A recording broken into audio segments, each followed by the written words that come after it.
Showtime in 60 seconds.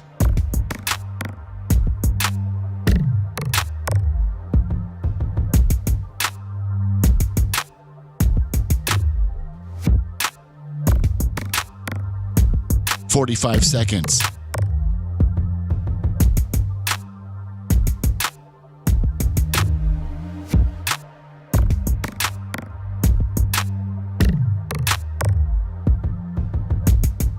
"30 seconds.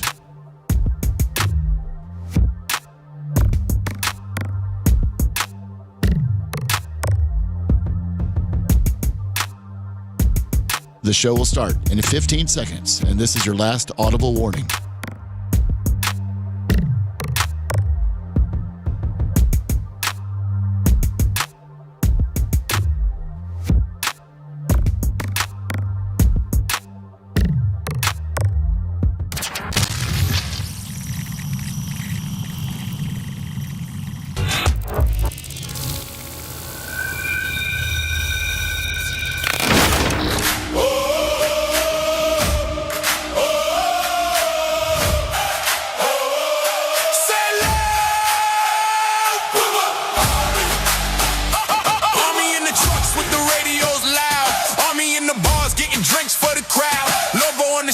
Loyalty forever.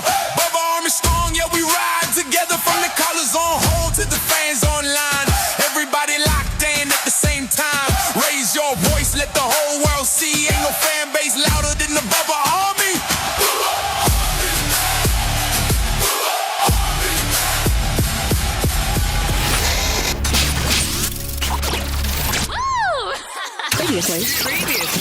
Previously on the Bubba the Love Sponge Show. AEW, Lummy, I don't know.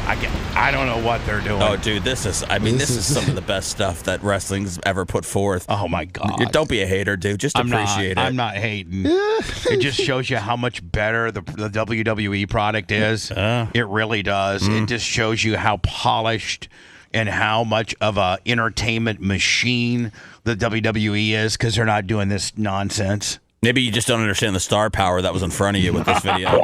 You're listening to the Bubba the Love Sponge Show. Broadcast rights for the Bubba the Love Sponge Show have been granted to this station by the Bubba Radio Network and is intended solely for the enjoyment of our listening audience. Any rebroadcast, retransmission, or other use of this production without the express written consent of the Bubba Radio Network is prohibited.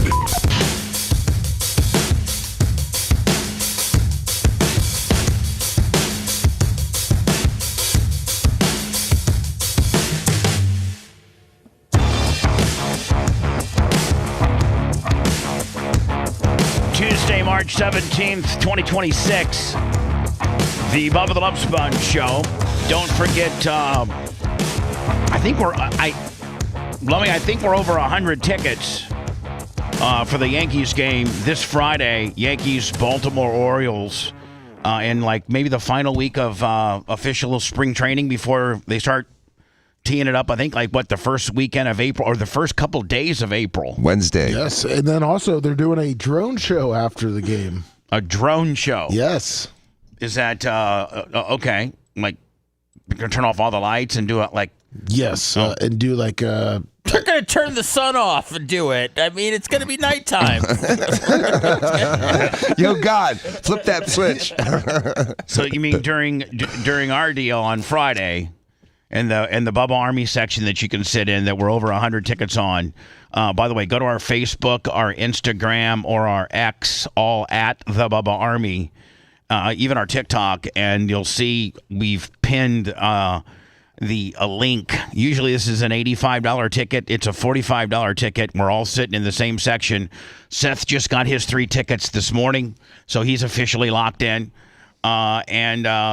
I bought 3 tickets, Lummy, so I'm locked in. I think Nice. I think me, the Merch Crick, and then her son, and then I think Griffo from Fort Walton Beach, Panama City, the operations manager up there. I think he comes. He's a big Yankees guy, and he comes to town on Thursday. I think he's staying somewhere close here. He might want to sit in on Friday's show. Nice. I said, okay. Yeah. Wait, who's this? John Griffo. He's the operations manager for JVC Broadcasting. in the Panhandle. Oh, okay. For Fort Walton Beach and Panama City, both of our affiliates.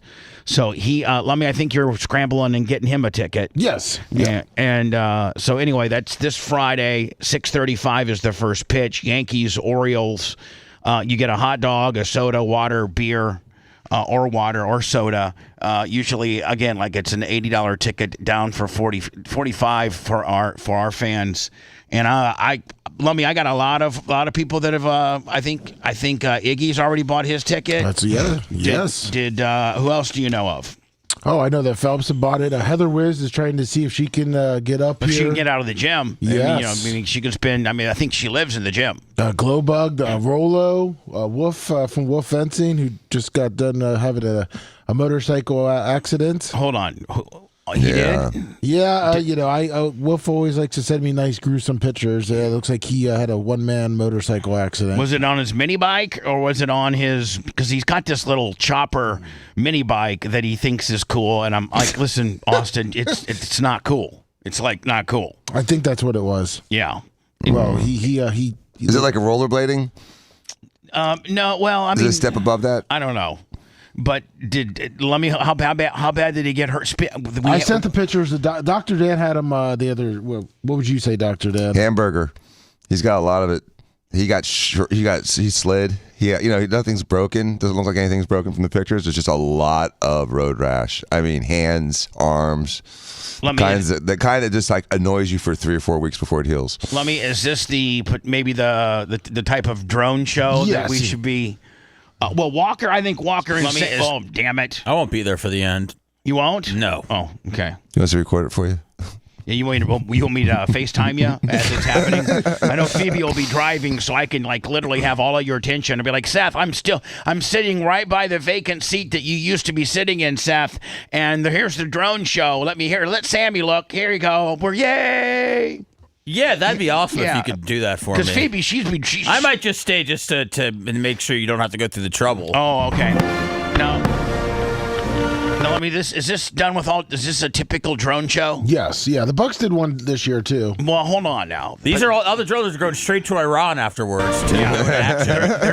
they're trying them out. Drafted. McDill. All these drones come from McDill, and they're trying them out to make sure they're not faulty drones. And then if they pass the Friday night at Steinbrenner field test, then they go right to Iran. Yeah, if they start dropping things, don't worry. It's just they're dummies.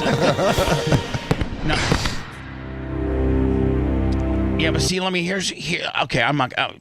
It's a drone show. It's the new fireworks. Yeah. It is. People love it. It is a new fireworks set. You're exactly right.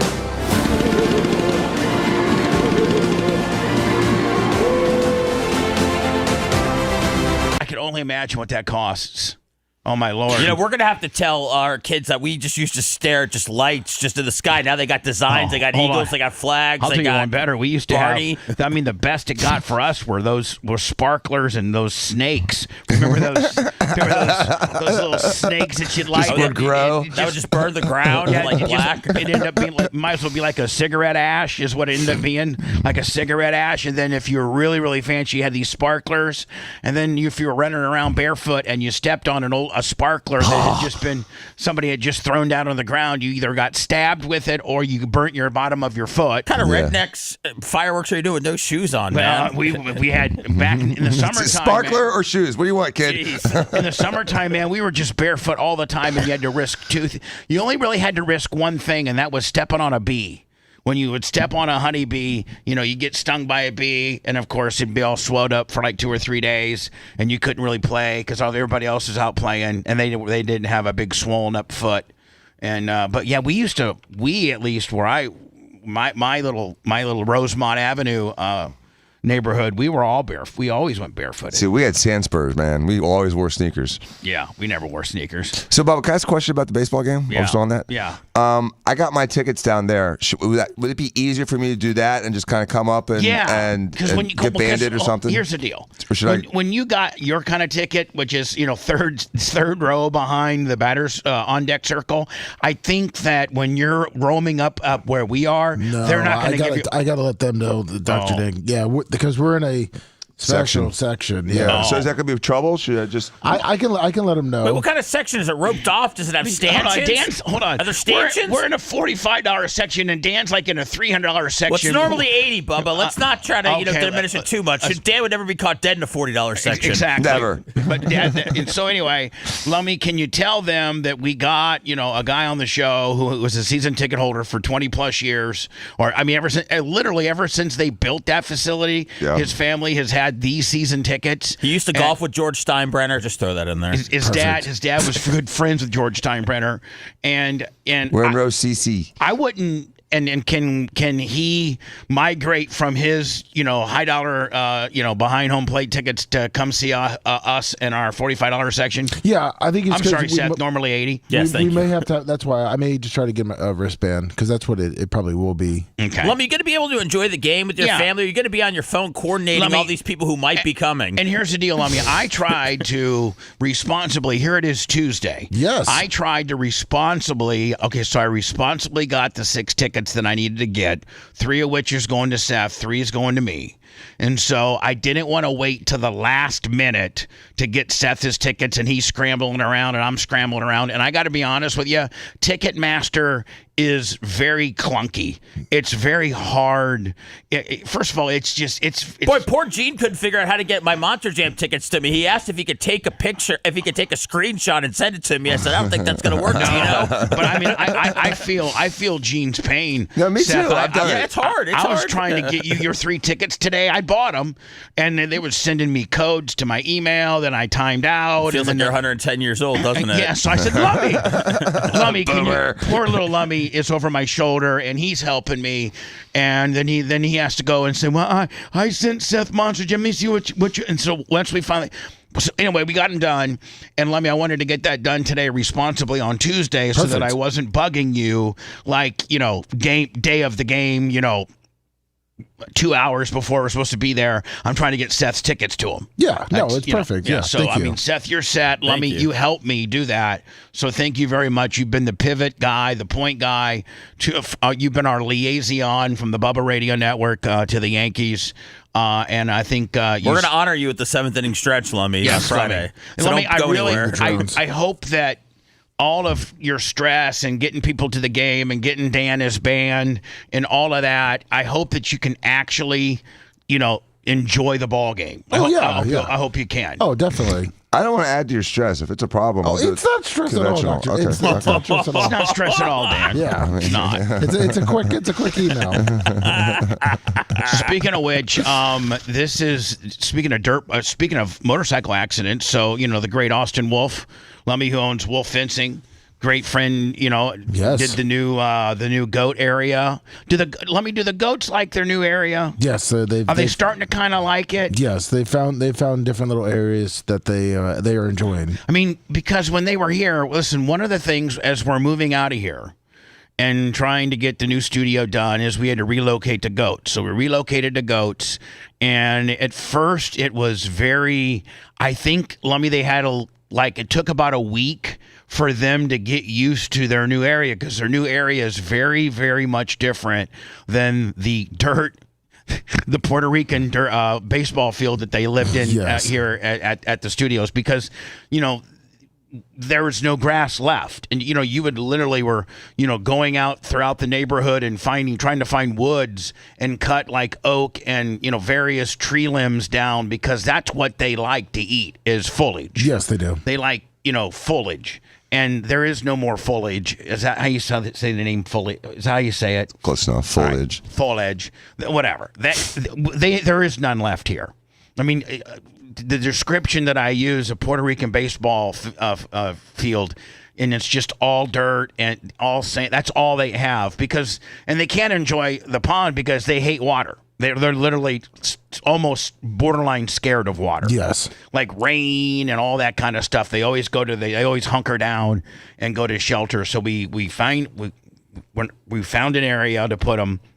And would you say it's probably about maybe a half to an acre? I don't know what it is. I'd say it's a little under an acre. And it's really, really, really well. If you watch the goat reports, you'll see that it's kind of like the woods. Yes, like they're in the woods, And don't be asking too many questions. Okay. A lot of people are saying the goats are dead and that it's AI. That's what people are saying. That's fine.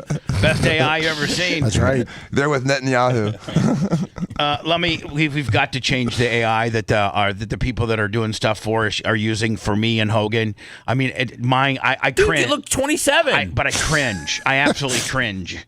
Like it's like, oh my God, it's so it doesn't. I don't even look like that. So anyway, that's another thing we have to handle. But anyway, speaking of dirt bike incidents, or speaking of Austin Wolf, our fencing guy who did the goat fencing, and I'm glad the goats are doing good. Yes, they are. Former Tampa Bay Buccaneer. First, initially, Brad Culpepper got drafted by the Vikings in the 10th round. Was on the Vikings team for 2 years. Talking about Brad Culpepper. Then came to the Bucs and was good or okay. But then this really badass son of a bitch came, number 99, Warren Sapp, and you should see Brad Culpepper's stats after Sapp got here. I had him here a little bit ago, but now I can't find him. But anyway, So would he play under tackle? Yeah. yeah, Okay. yeah. So anyway, he went on and played. I think he played a total of 9 seasons in the NFL. A real career. That's a real career in Yeah. the NFL. 9 years is an excellent career. Now, what type of you get vested and are able to draw a pension after and Ty J told me this information, 3 years and 3 games. So after 3 years and 3 games, Dan, you're vested. And then after that, I think it's just probably how long you play and probably how much your salary was as to what your pension might be, or do you think everybody gets the same pension? I think it has to do with years. Years more than what you There's put no in? way the guy that plays 12 years gets the same pension as the guy that plays 3.5. I know, but the guy that made, $26 million compared to the guy that was a long snapper and made it $1.5 million, the $1.5 million guy may played 14, 15 years, but he only made $1.5 million.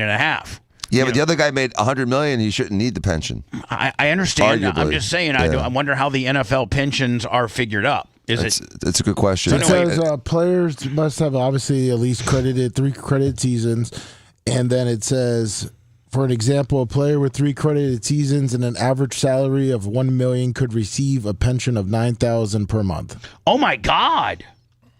So if you played 9 seasons, which is 3 times what that example would be, right? And you averaged $1 million a year. And I think Culpepper did not average $1 million a year. In his 9-year career, he made $4.9 million. So But so you average it all out, he's probably getting somewhere between $5,000 and $10,000 a month. probably That's great. more like 10 and 12. But he had multiple careers after football. He was on Survivor. That's where a lot of people know him. I mean, he has a law firm that I know mostly just from all the commercials and billboards around town. But Started out with John Morgan. Did you know that? Nope. Yeah, started out with John Morgan. And then, you add that all together, Seth, and it's not bad. I mean, he's been sustaining himself well. He also, I don't know if you know this, Bubba, but he was valedictorian in his high school. Culpepper's a smart guy. Yeah. And off season, like a smart guy would do, he went to he made sure he finished college. He went to law school, and once he was retired, he was already a lawyer. Yeah. Well, it looks like that's for newer players, by the way. So I'm sorry. It looks like he's probably getting about $1,000 a month. That's it. Yes. Really? Man, Jesus. that sucks. These poor players. As a matter of fact, I was looking at the NFL all-time. This is through 2026. The all-time career earnings of the NFL. And these old timers, like the Kenny Stablers and the Terry Bradshaws, I mean, the Franco Harrises, the stars. I mean, the big time stars, they really didn't make that much money. They really didn't. If you look at the top 100 all time earners in the National Football League, the number 100 is Bobby Wagner from, I think, the Seahawks, Washington, and the Rams at $120 million. That is number 100. But no, Baker Mayfield's number 49. Baker Mayfield's made $160 million. He's the number 1 draft pick in the modern era. Jalen Hurts, 162. Joe Flacco, 166. Devontae Adams at 38 at 173. Look at Tua already, Lummy. 6 seasons and 180 million. God, collecting money while he's unconscious. So Matthew Stafford, who Look at Kirk Cousins, number 4 all time. I know, can you believe that? 330 million. Jesus. 185, Seth, from Minnesota alone, 100 from Atlanta, and 46 from Washington. They say Kirk Cousins is the greatest businessman of all time ever to enter the NFL. The way that he's done his contracts, the way that he keeps signing massive deals that are guaranteed, then gets cut, then it's go play somewhere else. I mean, that is a lot. That's a ton of money for a guy that's not going to be in the Hall of Fame. Look at Big Ben. Big Ben, 267. Aaron Rodgers still active at 263, but I mean he had not too many more years. Peyton Manning, number 16 at 248. Kyler Murray, he's an ass bucket, Lummy. Yeah, he sucks. Signed that big contract. 211 million. So anyway, I sent you an example of how the players used to get, well, not paid, but how they used to drive around. I know. Terry Bradshaw pulling up in his 1978 Ford single cab truck. Just here we go. Hold on.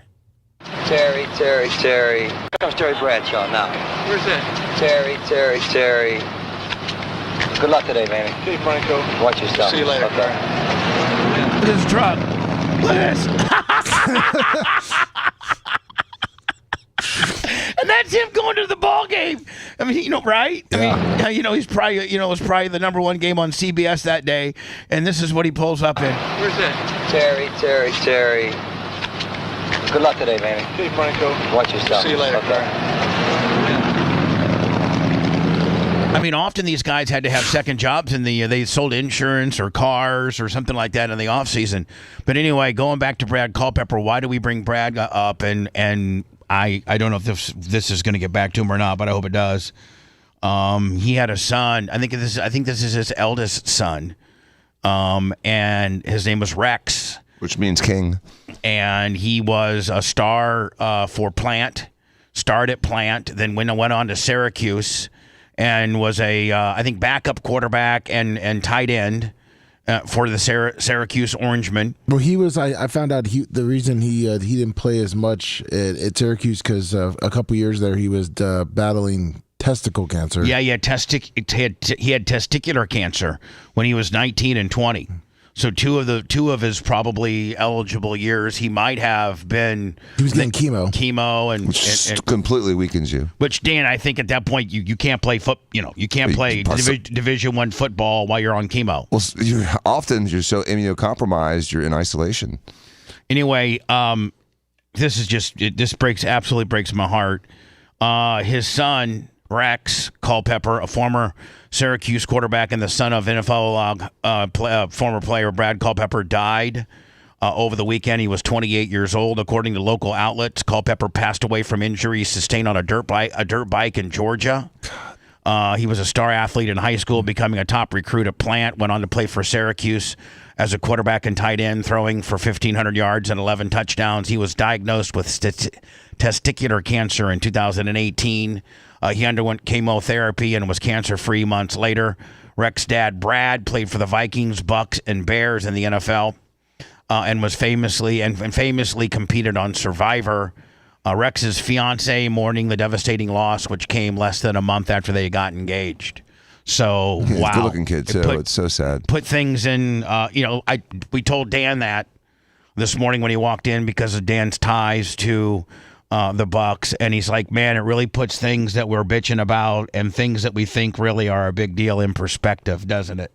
When you lose your son. I mean, like, oh my God. I think this is some. The football community is mourning the loss of former Syracuse Orange football quarterback Rex Culpepper, who has reportedly passed away at the age of 28.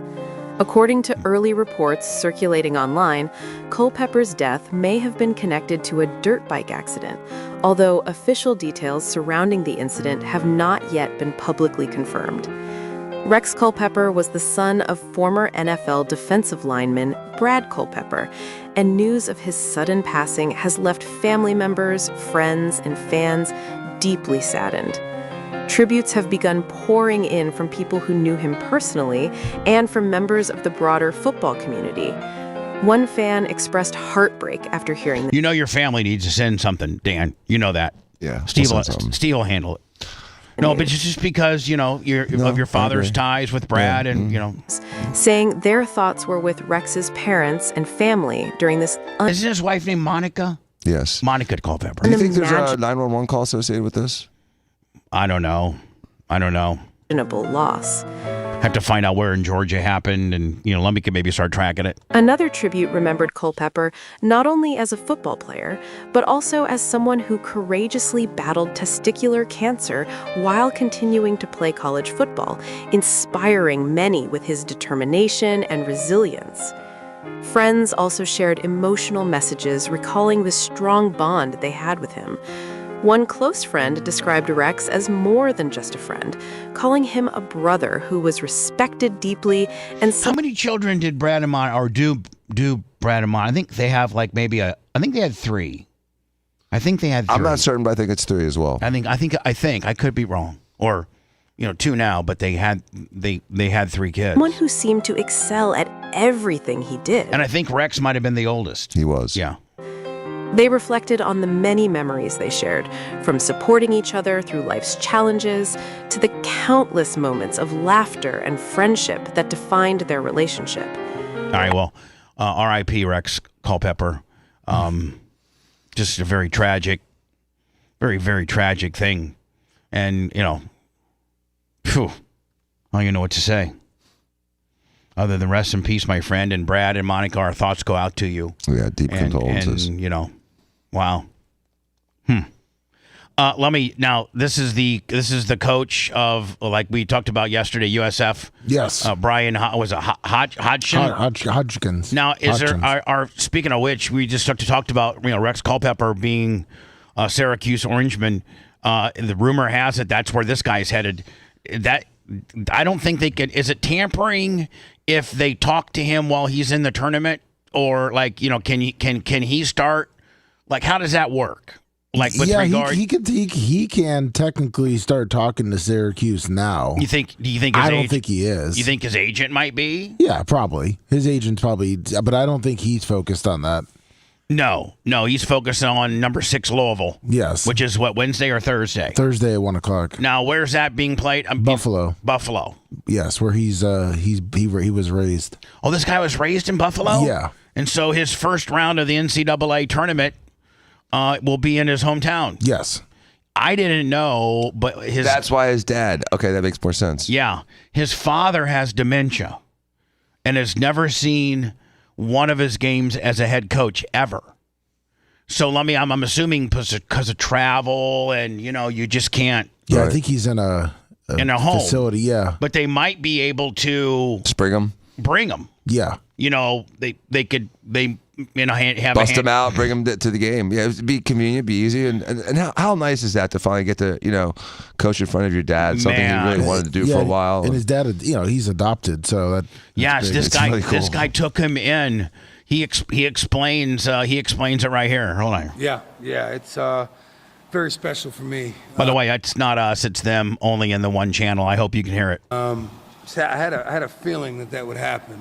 I think God works in mysterious ways, and said it yesterday in my press conference. But my father has not been able to see me coach as a head coach, and so he's gonna get to see me coach in person on Thursday, and that means the world to me. I'm very blessed. Took me in as a foster child, adopted me, gave me a second chance at life, believed in me, instilled. Hey, there's me. Where?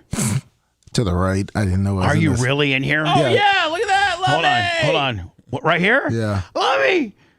Did you? I did not know that until I just noticed Yeah, the you people. did, No, the you people rascal. behind me. Look, Lummy. Look at you little rascal. Hey. You're looking yourself. Look at you, looking pretty damn good. Oh, thank you. It's not a wonder the coach didn't call you out of the stands. Say, I need a small forward. Right here, hold on. Look at this. Look at that.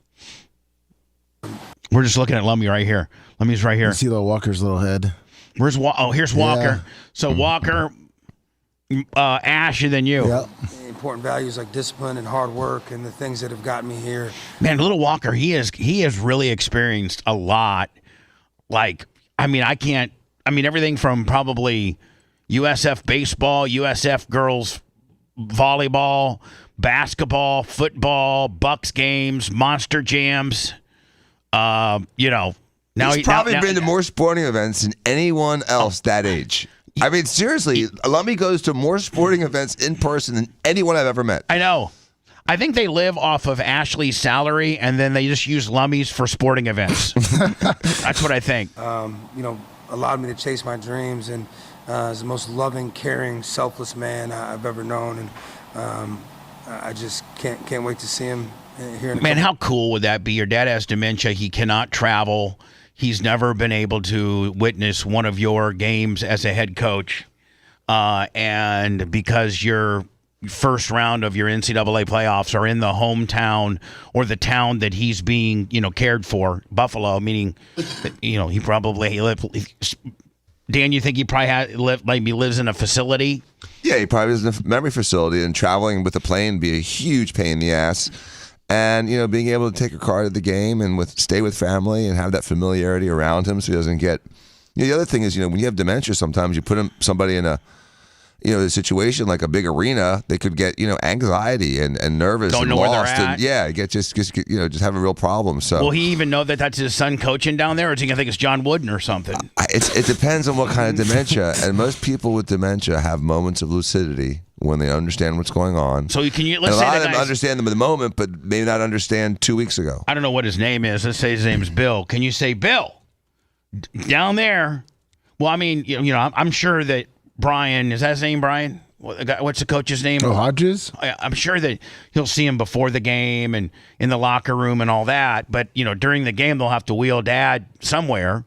And I wonder if Dad knows that coach down there is like, can he forget from the journey from the locker room to where his seat's going to be? Can he forget where he's at and what he's doing? It depends on the type of dementia. How many different types of dementia are there? Well, there's some dementias you have no long-term memory, so you don't remember things from like childhood.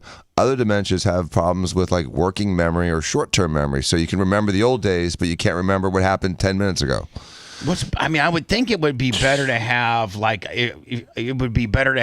forgot the long term, but I know who I'm talking to now. Like short term, I'm cool. I know that this is my son Dan, and he's a doctor, and he's pretty cool. Did you ever see the movie The Notebook? No, that's too much of a chick. Like I was. It'll make you cry, but essentially, it's a woman that's got dementia, and he reads like the story of her life to her every day. Yeah, that's not going to happen to me. Mm. You don't think March Cook would read you your life story? She just play the tapes. He'll put him in front of his iPad for 2 hours. Like a kid. She says she'll never put me in a home, is what she says. She'll get the pillow out before she puts you in a home. Yeah. I'm going to ask her to before you put me in a home. Yeah, I don't want to go to a home. Get the pillow? I don't want to go to a home. I thought you said, you could say some ass when you were in the home. I don't know. I'd probably get thrown out of a home, or they'd find out who I was and they wouldn't even let me in. I'd be the only guy that my family had the money to put me in a home, but the home said denied. Your home said, "Hey man, we know who that guy is," and just based on his being a bad guy when he was younger, we don't know. You know what? Some of the older people here his age, he might end up triggering them when they find out that Bubba the Love Sponge. Oh, yeah. This guy was Bubba the Love Sponge. You're not going to a home in Tarpon Springs. Let me think about that. If I was at a home, though, and we're gathered all around, either the stories I could tell, they wouldn't even believe me. No, they definitely wouldn't. They wouldn't even believe me. They think you were crazy. You'd be taking everyone's like commissary money. It'd be a disaster. When we returned, I saw that, I know that Seth saw this, Justin Fields, who the Bears went all in with. God, what year was that? Did they go all in? 18? Did they draft him 2021? Was it 2021? Yeah. Is he good? My son doesn't think he's that good. I think he's good, but the league doesn't. I mean, he bounces around. He's gone from the Bears to the Steelers to the Jets. I don't know. We'll do that next, and then there's Pat McAfee was talking to Travis Kelce a little bit. And then I always like to get the sports stuff out of the way fairly early. And listen, I am as much of a Packer fan as I'm a hardcore Packer fan. But I know the economics of the world that we live in today, and the new president for the Green Bay Packers, Ed Policy, who's been with the Packers for about 14 to 16 years, and he's now the new president. He's threw out a little bit yesterday that Lambeau Field might be open to naming rights. Like, how every facility has, the Ray J Stadium, or, everybody has naming rights. And that comes at a pretty significant amount of money for the franchise. And I think the franchise gets to keep all of that. They don't have to share it with the league. He's considering, and everybody that's, hardcore Packer fans are freaking out saying, oh my God, it's the I think one of the last NFL facilities. It's the second oldest one, and it's one of the most sacred. And Lambeau Field should never, ever be, It's going to be TurboTax Field. If you want 24/7 on-demand Bubba and the crew, go to BubbaArmyHQ.com. Right now. The Bubba the Love Sponge Show will be back after this.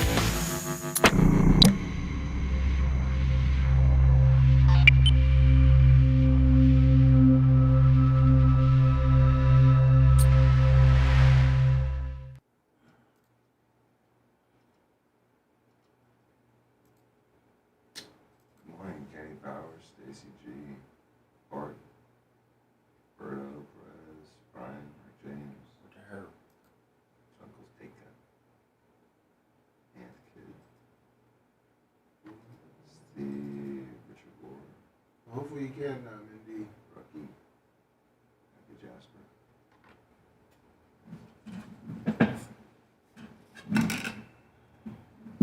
Small town bourbon. Slippy 62. You see they're saying that the new Ayatollah's gay? Yeah. Oh, the son? Yeah. They say while he's up on his always medicine. Do they have a story for that? Let me see if they have a. Fuck you. What? Nick the gun guy. I'm just saying hi to people.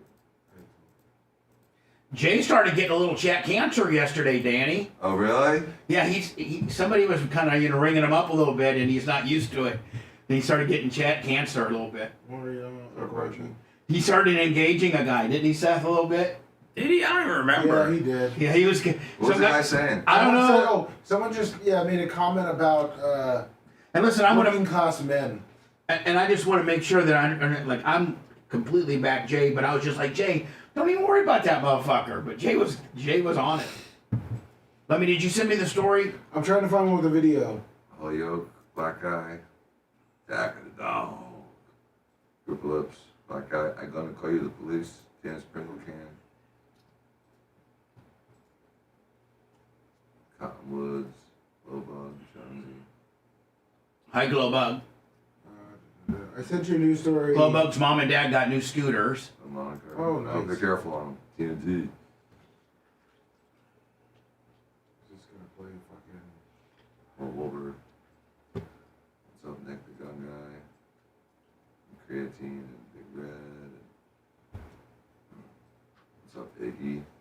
I haven't seen you yet, I don't think.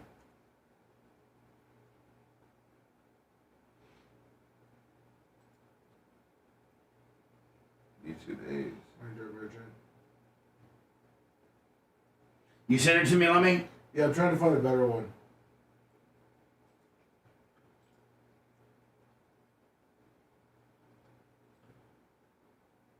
Is that one that you're thinking?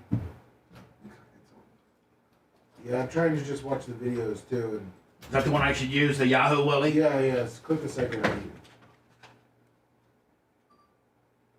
This one right here? Oh, hold on. Oh, you motherfucker. I don't cry about gas prices. Jack the dog. I'm not bitching about gas prices. God damn it. Not at all. Bubba, hit that shit. Hit that blue. You're almost by me. Fuck. What am I? I'm coming. I went to go screen to screen and my fat finger fucking locked up. What am I doing here? Here, hit this one here. This. Hit what? That. This? Yeah. That should split it up. See, separate views. There you go. I mean, what? God, you're not dumb as all. You fucking. Well, it's these. So do I play this one right here? Yeah, it's the reporter asking Trump if he's gay. Do you have an assessment of this? Please. Trump has said a lot of things with this fucking.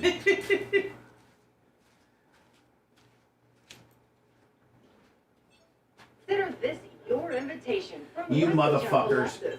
The invitation to Lexus event means up to 500 over KBV value for your trade, plus up to $500 assistance towards lease termination expenses. And with inventory arriving daily, pre-select and reserve yours now at Wesley Chapel Lexus, exit 279, I-75, just north of 54. When you think Lexus, think Wesley Chapel Lexus.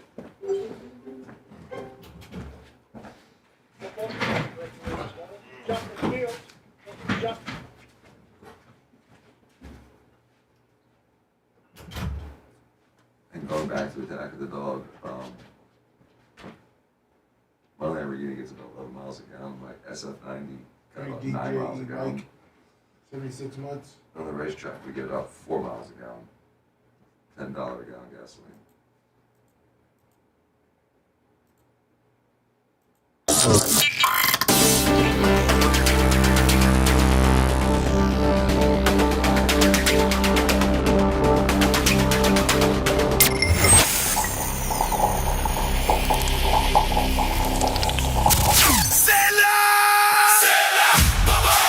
Speed, power, performance, and top-notch results on the turf and on the track. Skag Power Equipment is mowing down the competition. Built by hard-working Americans in state-of-the-art facilities, Skag machines are made to last. Don't get left behind. Visit your local Skag dealer to discover the Skag difference for yourself. Skag, simply the best. They're like a bunch of sharks circling in the water, searching for blood or any sign of weakness, and are ready to strike. This is the Bubba the Love Sponge Show. Speaking of Skag, you want to make your best deal on a Skag, you could do it this Friday. It's called Less Fest 2026. It's in Wesley Chapel off of State Road 54. It's 30542 State Road 54. It's from the time they open, 7:30 to 4 o'clock. It's customer appreciation. 15% off steel, Echo. The best deals you're going to get on your Skag stuff. Free prizes and raffles. I think the guy's Eric is the owner, along with my buddy, former Purple People Mover, Steve, is one of the top guys out there as well. I'm going to swing on by there for about probably 30 minutes or so right after the show on Friday and to support my fellow Skag guys out there, Randy and Maria, and of course all the great. Let me has Average Joe switched over to Skag yet? No, not yet. Not yet. I gotta get Average Joe to give his business over to Les of Wesley Chapel, or he could do the Bradenton or Clearwater one. The Clearwater one. I'll be there at Les after you. So after me Friday.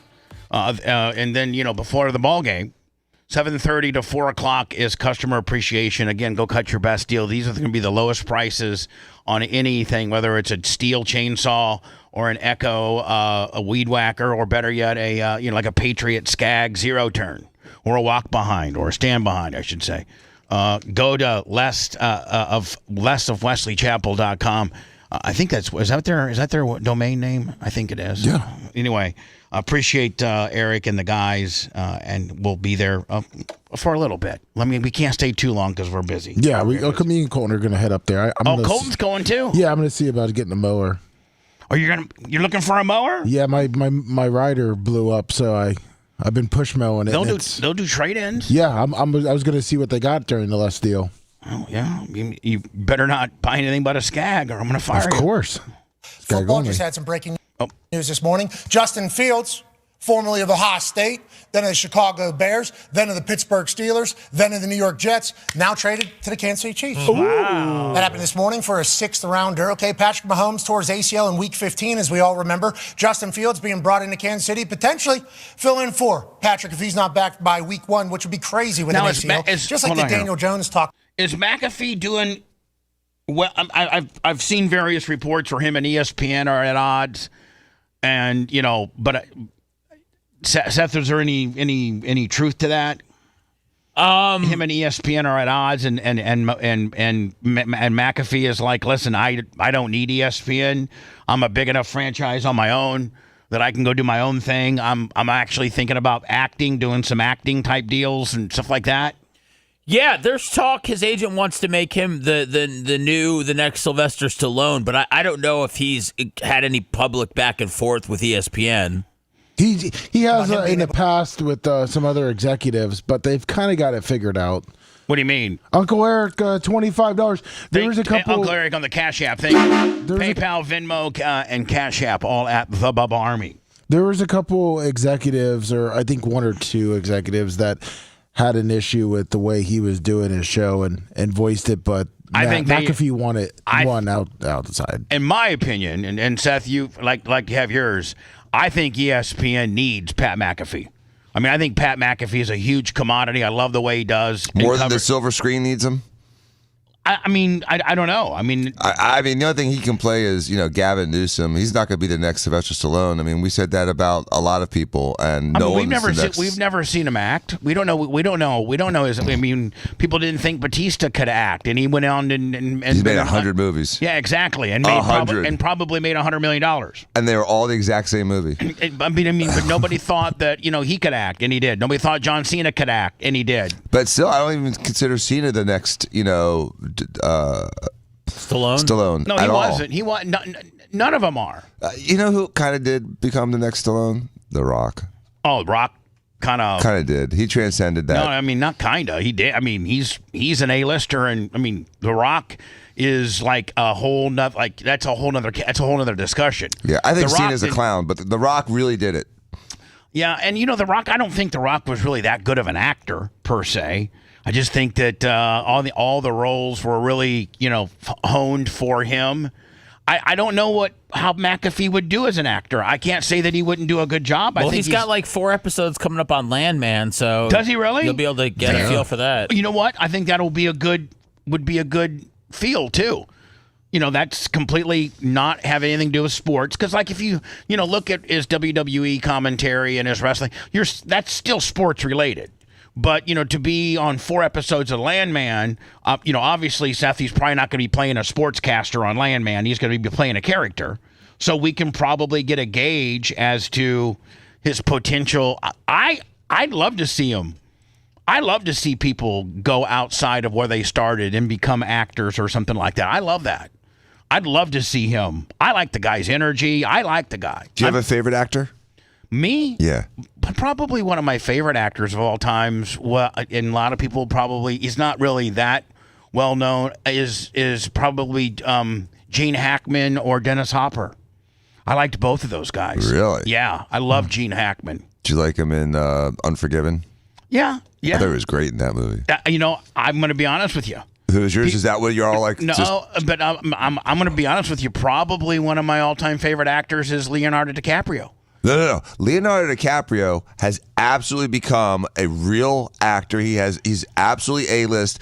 He has a career that most people will never, ever, ever hold a shadow to. He's played everything from a handicapped kid to the richest guy in the world. So he is a master of acting. And there's another actress that a lot of people don't realize has just an amazing career over the last 30 years.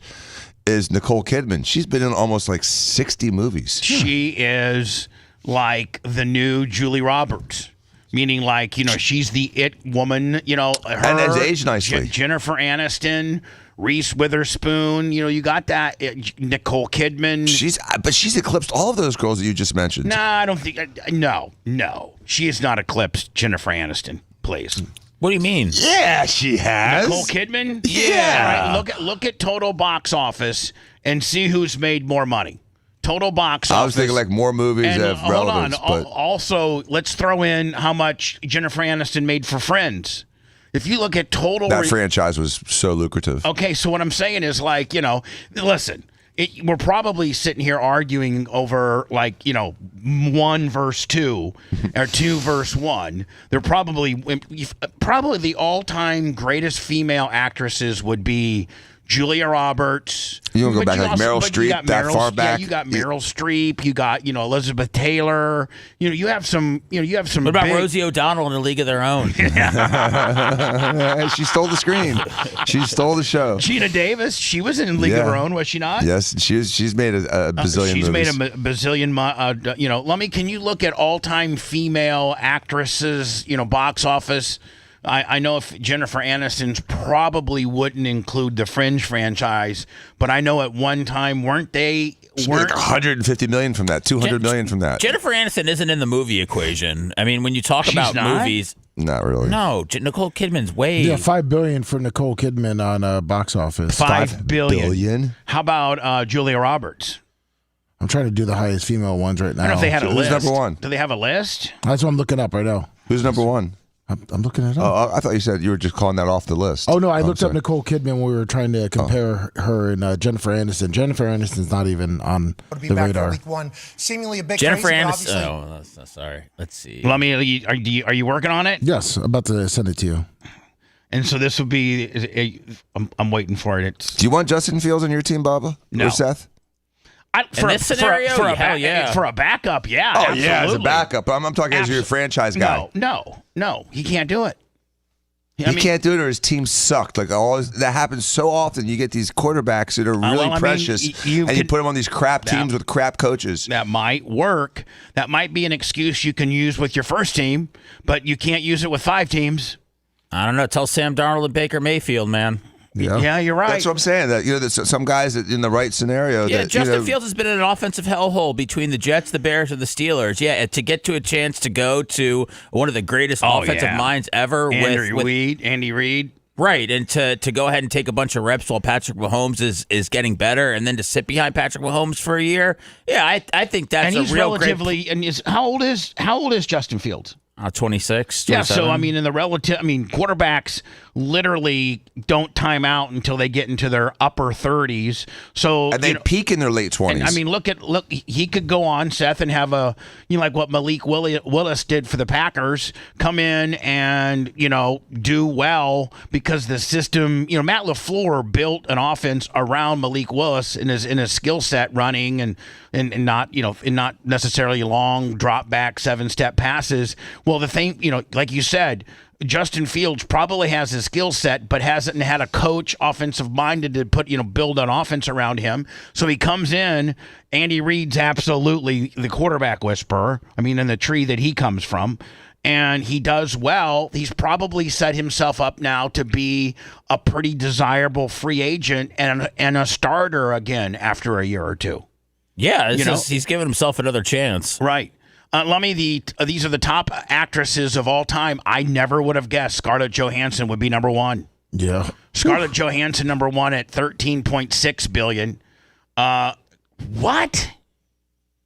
Yeah, it's because the Galaxy movies. Yeah, exactly. It's not right. I mean, it's using this criteria as to acting success when they're in these they have these small roles in these massive movies like Guardians of the Galaxy. Right. It's almost not fair. Because Julia Roberts has $5 billion, so she's Zoe 10. Saldana, which $10.9 billion, but the majority of it comes from all these Guardians of the Galaxy, Avengers, type of deal. And I don't know necessarily. These don't count? They do count. But I don't know if the success of of all these movies was necessarily hinged on Zoe herself. She's done 27 movies. Yeah. Emma Watson. I love Emma Watson. But Harry Potter money. I don't even know who this woman is. I don't either. Karen Gillian. Yeah. Elizabeth. Man, let me the old school ones. I are way. Yeah, they weren't making much money. Gwyneth Paltrow. Jennifer Lawrence. From the what was that? Oh God. Hunger Games. Hunger Games. Yeah, she looked good there. Cameron Diaz. Did you know Cameron Diaz at one time lived in Tampa? No. Yes. Yeah, back in the day. Back in the day. Cameron Diaz at number 8, number 9, Sandra Bullock, number 10, Julia Roberts, number 11, Natalie Portman.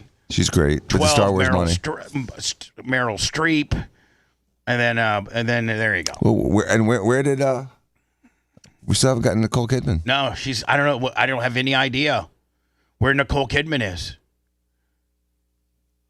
She's not in the top 20. According to my Google, she's made up $5 billion. So yeah, so she should be on there. Yes. Anyway, back to the Justin Fields deal.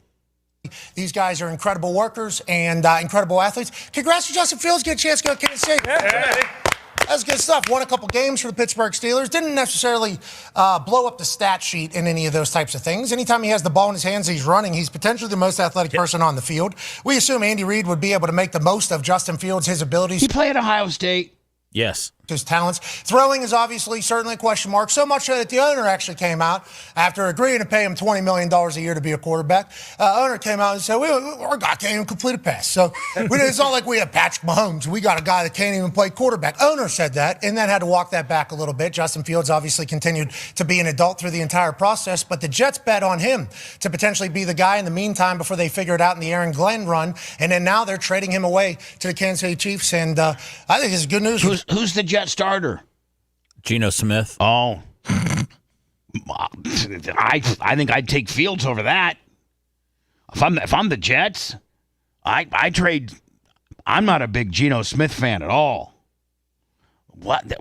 What in the hell? Who's thinking what here? Justin Fields, happy for him. Let's go to the Toxic Table at Boston Connor, at Ty Schmidt. Didn't expect Kansas City Chiefs to be trading for Justin Fields this morning, but here we are. No, yeah, definitely not. But, hey, good for the Chiefs, good for Justin Fields. Maybe he finally gets that opportunity to be on a winning ball club. I think this could be very much like the Jordan Love, Malik Willis deal, and that all Justin Fields needs is a guy like Andy Reid to know what his skill set is, build an offense that he can thrive in, and in a couple of years he'll be out of there as a top free agent. He'll win some games from Kansas City.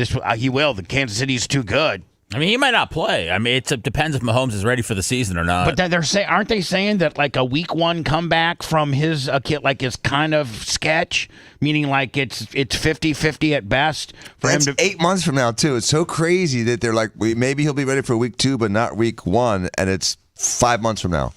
Outside of the Steelers last year, he's had a tough run in the NFL. I mean, let me ask you a question, Dan. If on an Achilles tear, and you're 8 months out.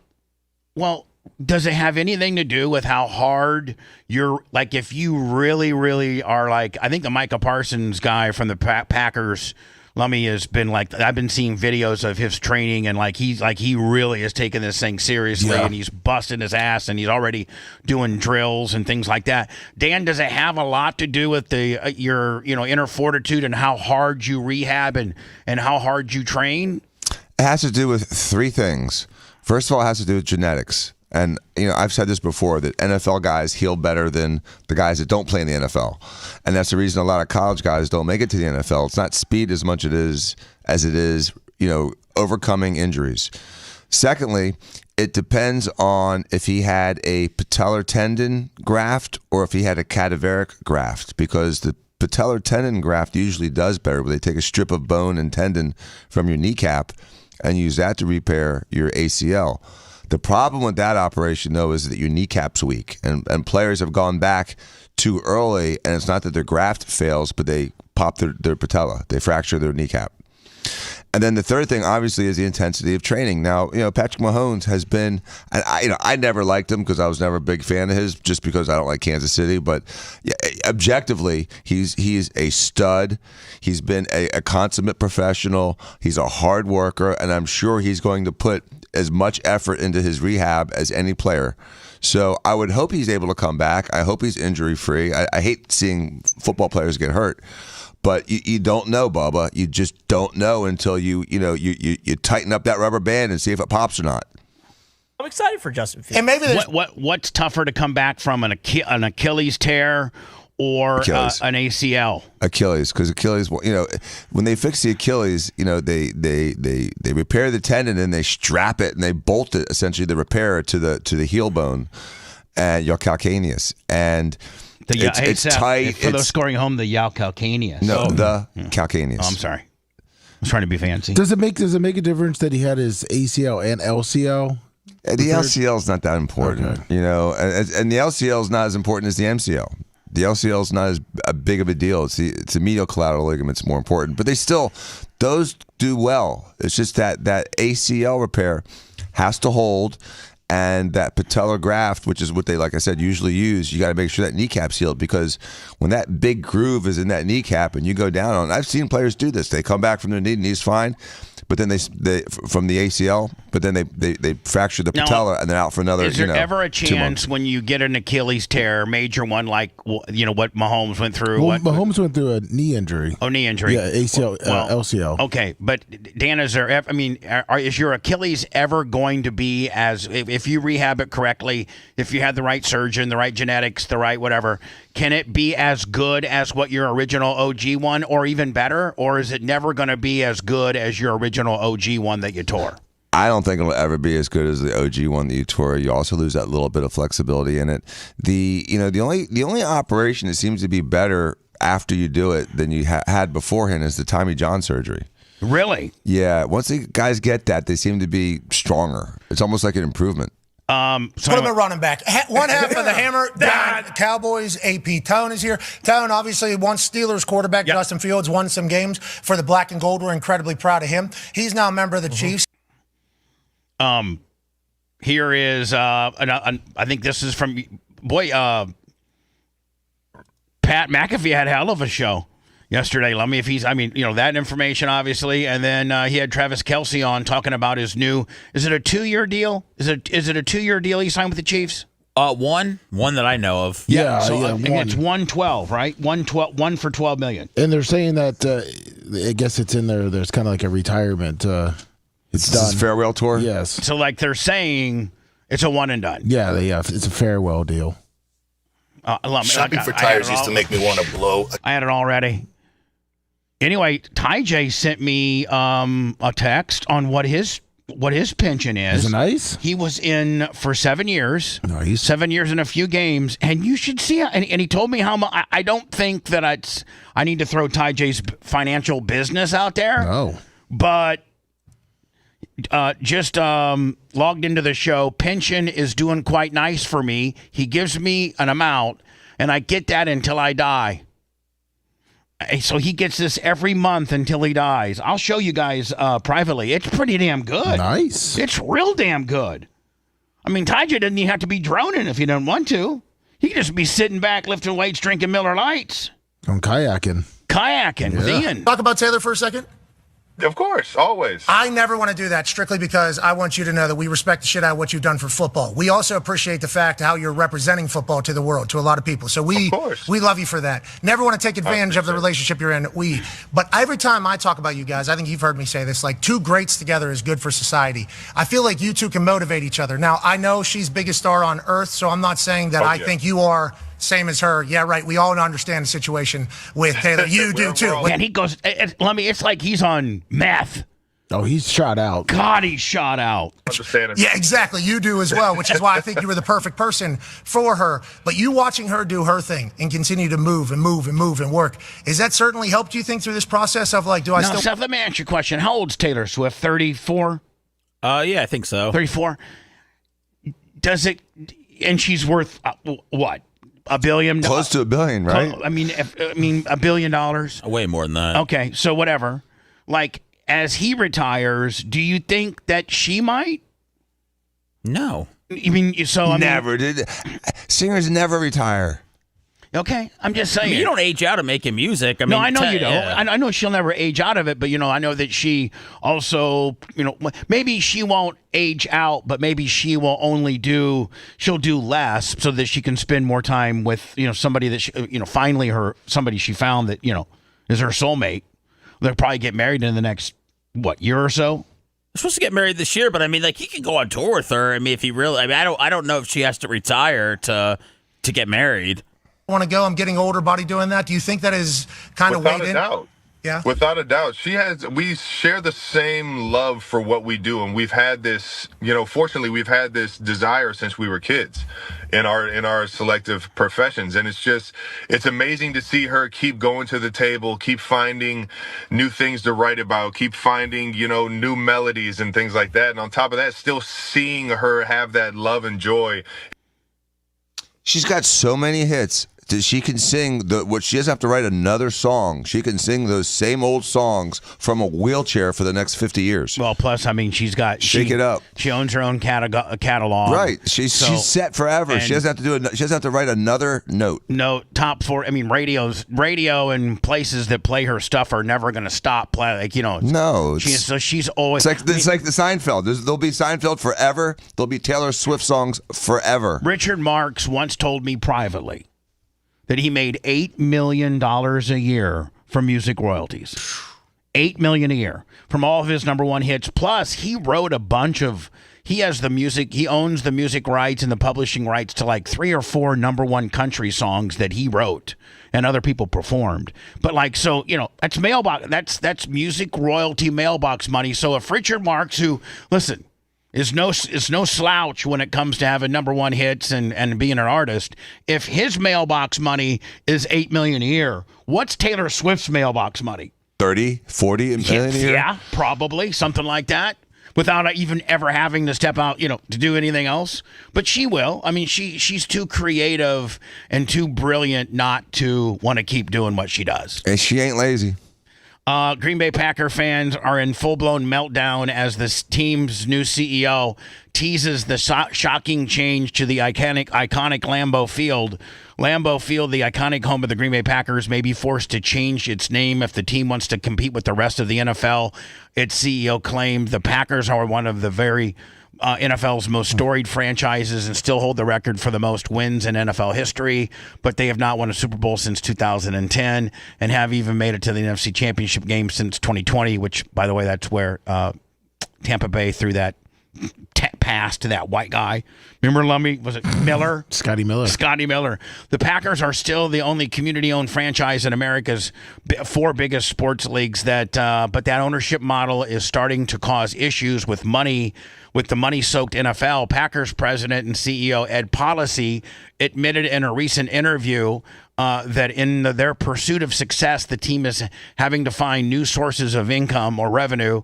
One of those could be selling the naming rights belonging to Lambeau Field, the second oldest stadium in the NFL, other facilities or the other facilities belonging to the Packers. Policy said if you think about any other team, they got deep-pocketed owners. Most of them are worth significantly more than that, and they can sell less than 10% of their team, giving up no controlling interest, and raise a heck of a lot more than that. We're soon to be the only stadium without naming rights. That's not a threshold we're looking to cross anytime soon, but we might be a little more aggressive with some of blah, blah, blah, blah, blah. Listen, I think Packer fans need to realize that, this guy's catching a lot of crap. It could be Lambeau Field. What about Am I Gone Funeral Home Field? Do you think that would work? Am I Gone? Funeral. That's a real business name. Why go buy garage, funeral home? Or whatever. It could be Lambeau. The Tequila Mockingbird Field. It could be Lambeau Field presented by Spectrum, that's what it'll be. It could be. They're not. But then they're just going to call it the Spec, and eventually Lambeau will get phased out. What's Soldier Field's naming rights? Soldier Field. They don't have one? No. The other team that doesn't do it? Those are the Packers and the Bears are the only team that have not succumbed. I don't know. But the Cubs don't have Wrigley, but Fenway's not named. There are still some type. But Wrigley, which they stopped for a while, or they didn't want to for a while, now they sell ads on the green, on the ivory and all that kind of stuff. It's not ivory, Lummy. It's ivy. Ivy, sorry. Ivory's that's the tusk of elephants. And I think that would be a little bit problematic for outfielders. I didn't blink, Lummy. I went with it. Thank you, Seth. If there were tusks of ivory out there, and an outfielder was going for a fly ball, he could impale himself on the ivory. Oh, let's do that. Compared to the ivy, which is just these little leaves that grow on the wall. The brick wall spike out the wall. there. Okay, they're selling ads, and everyone made a big deal about it now. But Bubba, I have a couple things here. First of all, since it's a nonprofit, because they're not trying to make, there's no owner sucking out of it. They don't make any money, but they have a balance sheet that's open to the stockholders and everything. So with that, without the pressure of an owner trying to suck money out of the team and the massive television contracts they've had, it's hard for me to believe that they're having money problems. Secondly, every other team does it, and it's free money. You're not having to do anything. It's something that's already there that has value that you're not taking advantage of. I know. It's asinine not to sell the naming rights to your stadium. Well, it's bad business not to do it these days. I think in today's society, all these hardcore Packer fans are flipping out. They'll still go to the games? Yeah, I mean, like, listen, it's you got to do it to keep up with the business template. And the Packers are unlike any team in the world in the fact that they're owned by the community. They're not owned by a single person. And there's no other business model like that in professional sports at all. And there never will be. They're grandfathered in, because they were one of the Bears were the very first team in 1919. The Packers came in at 20 or 21 with, I think, the Giants. I think the Giants, the Packers, and the Bears are the three oldest, are the original three franchises, I think. But must have been a short season. Yes. It must have been short season. Or the other teams that started just failed. There's like six teams and only three survived. I think there were six. I think the Bears were I think there were six. There were six original teams. Yeah, the other one's Akron Pros, the Canton Bulldogs, the Cleveland Tigers. So, I mean, those are some of the ones. Right, and actually the Bears... The Chicago Tigers, the Green Bay Packers, Providence Steamrollers. Rock Island Independence. So there's a lot. There seems like there was a bunch that failed. Yeah, well, a lot. Yeah, I think only three made it. Well, in the Cleveland franchise, that's not... people don't realize that Cleveland actually is a expansion franchise. Remember? I mean, the Browns left. Yes. And they went to Baltimore, didn't they? Yes, they did. And so the league had to quickly give Cleveland a new team and kind of, try to bamboozle everybody and call them the Browns when realistically that's the Browns, and the history of the Browns are really the Ravens. Right? Well, no, the Browns have their whole history. Yeah, but that's really not the Browns. The Browns really went to Baltimore. But let me just like the Oilers with the Titans. Right. Like there's a lot of effery involved. A lot of people don't know that. People don't know that the Browns moved to Baltimore? I don't think so. Did you know that, Dan? Yeah. Yeah, you did not. I did. No, you didn't. Yes, I did. No, you didn't. Want to listen to the show on demand and on the go? Enlist today at BubbaArmyHQ.com. Sign up and start listening. The Bubba the Love Sponge Show will be back after this.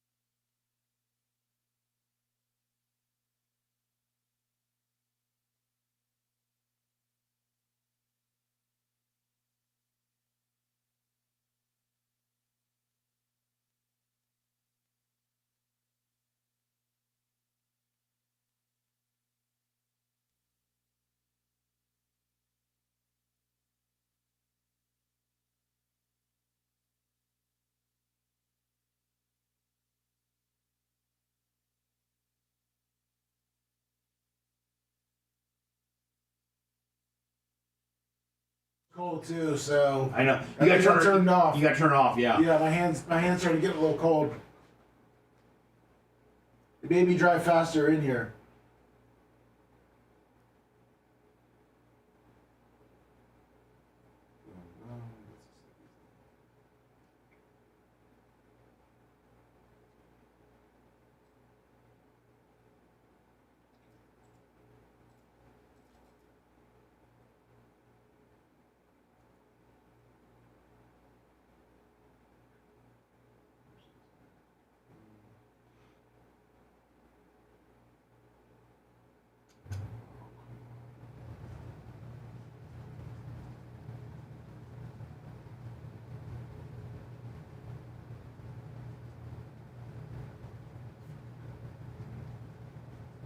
New Uncle Eric in the 25.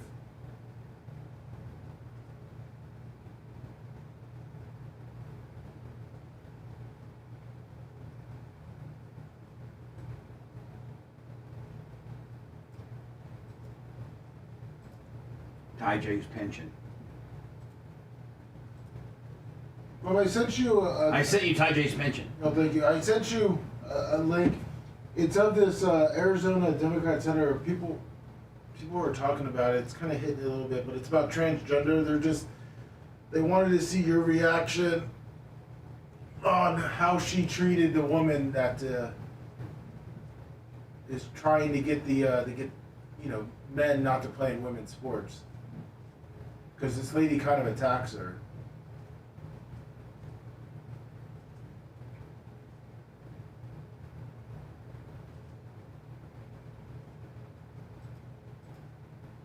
What's up, Big Ledger? What's up, Go Steve? Now, what is this again?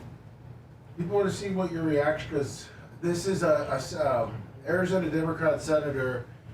So this player that is trying to get like a new rule passed that boys can't play against girls in Arizona, and this senator kind of ripped her. I'm just going to throw it over to you to set it up, okay? Okay. Did you see the link that the Merch Crick Yes. put that up? Yeah, I sent that to I'm going to talk about.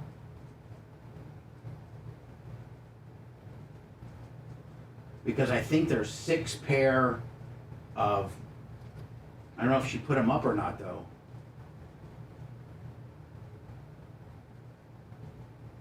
Did she send a link? Yes. But it doesn't seem to be on the. It doesn't seem to be on. Let's see if I can pull produce up. Let's see if I can find it on mine.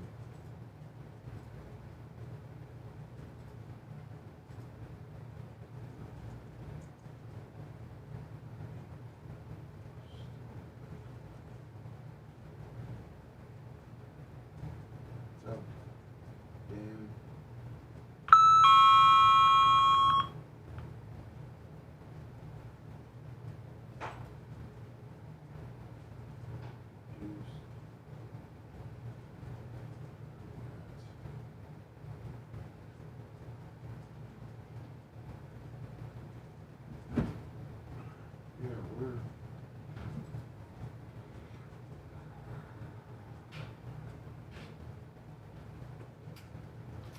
I found it.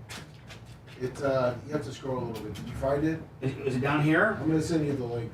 Here, just is You're it gonna down? go to page 2. I don't know why she has it on page fucking 2. Right there. Where? To your right. There, Bubba, shoe. Half off. Up, go up. Right here? Yeah.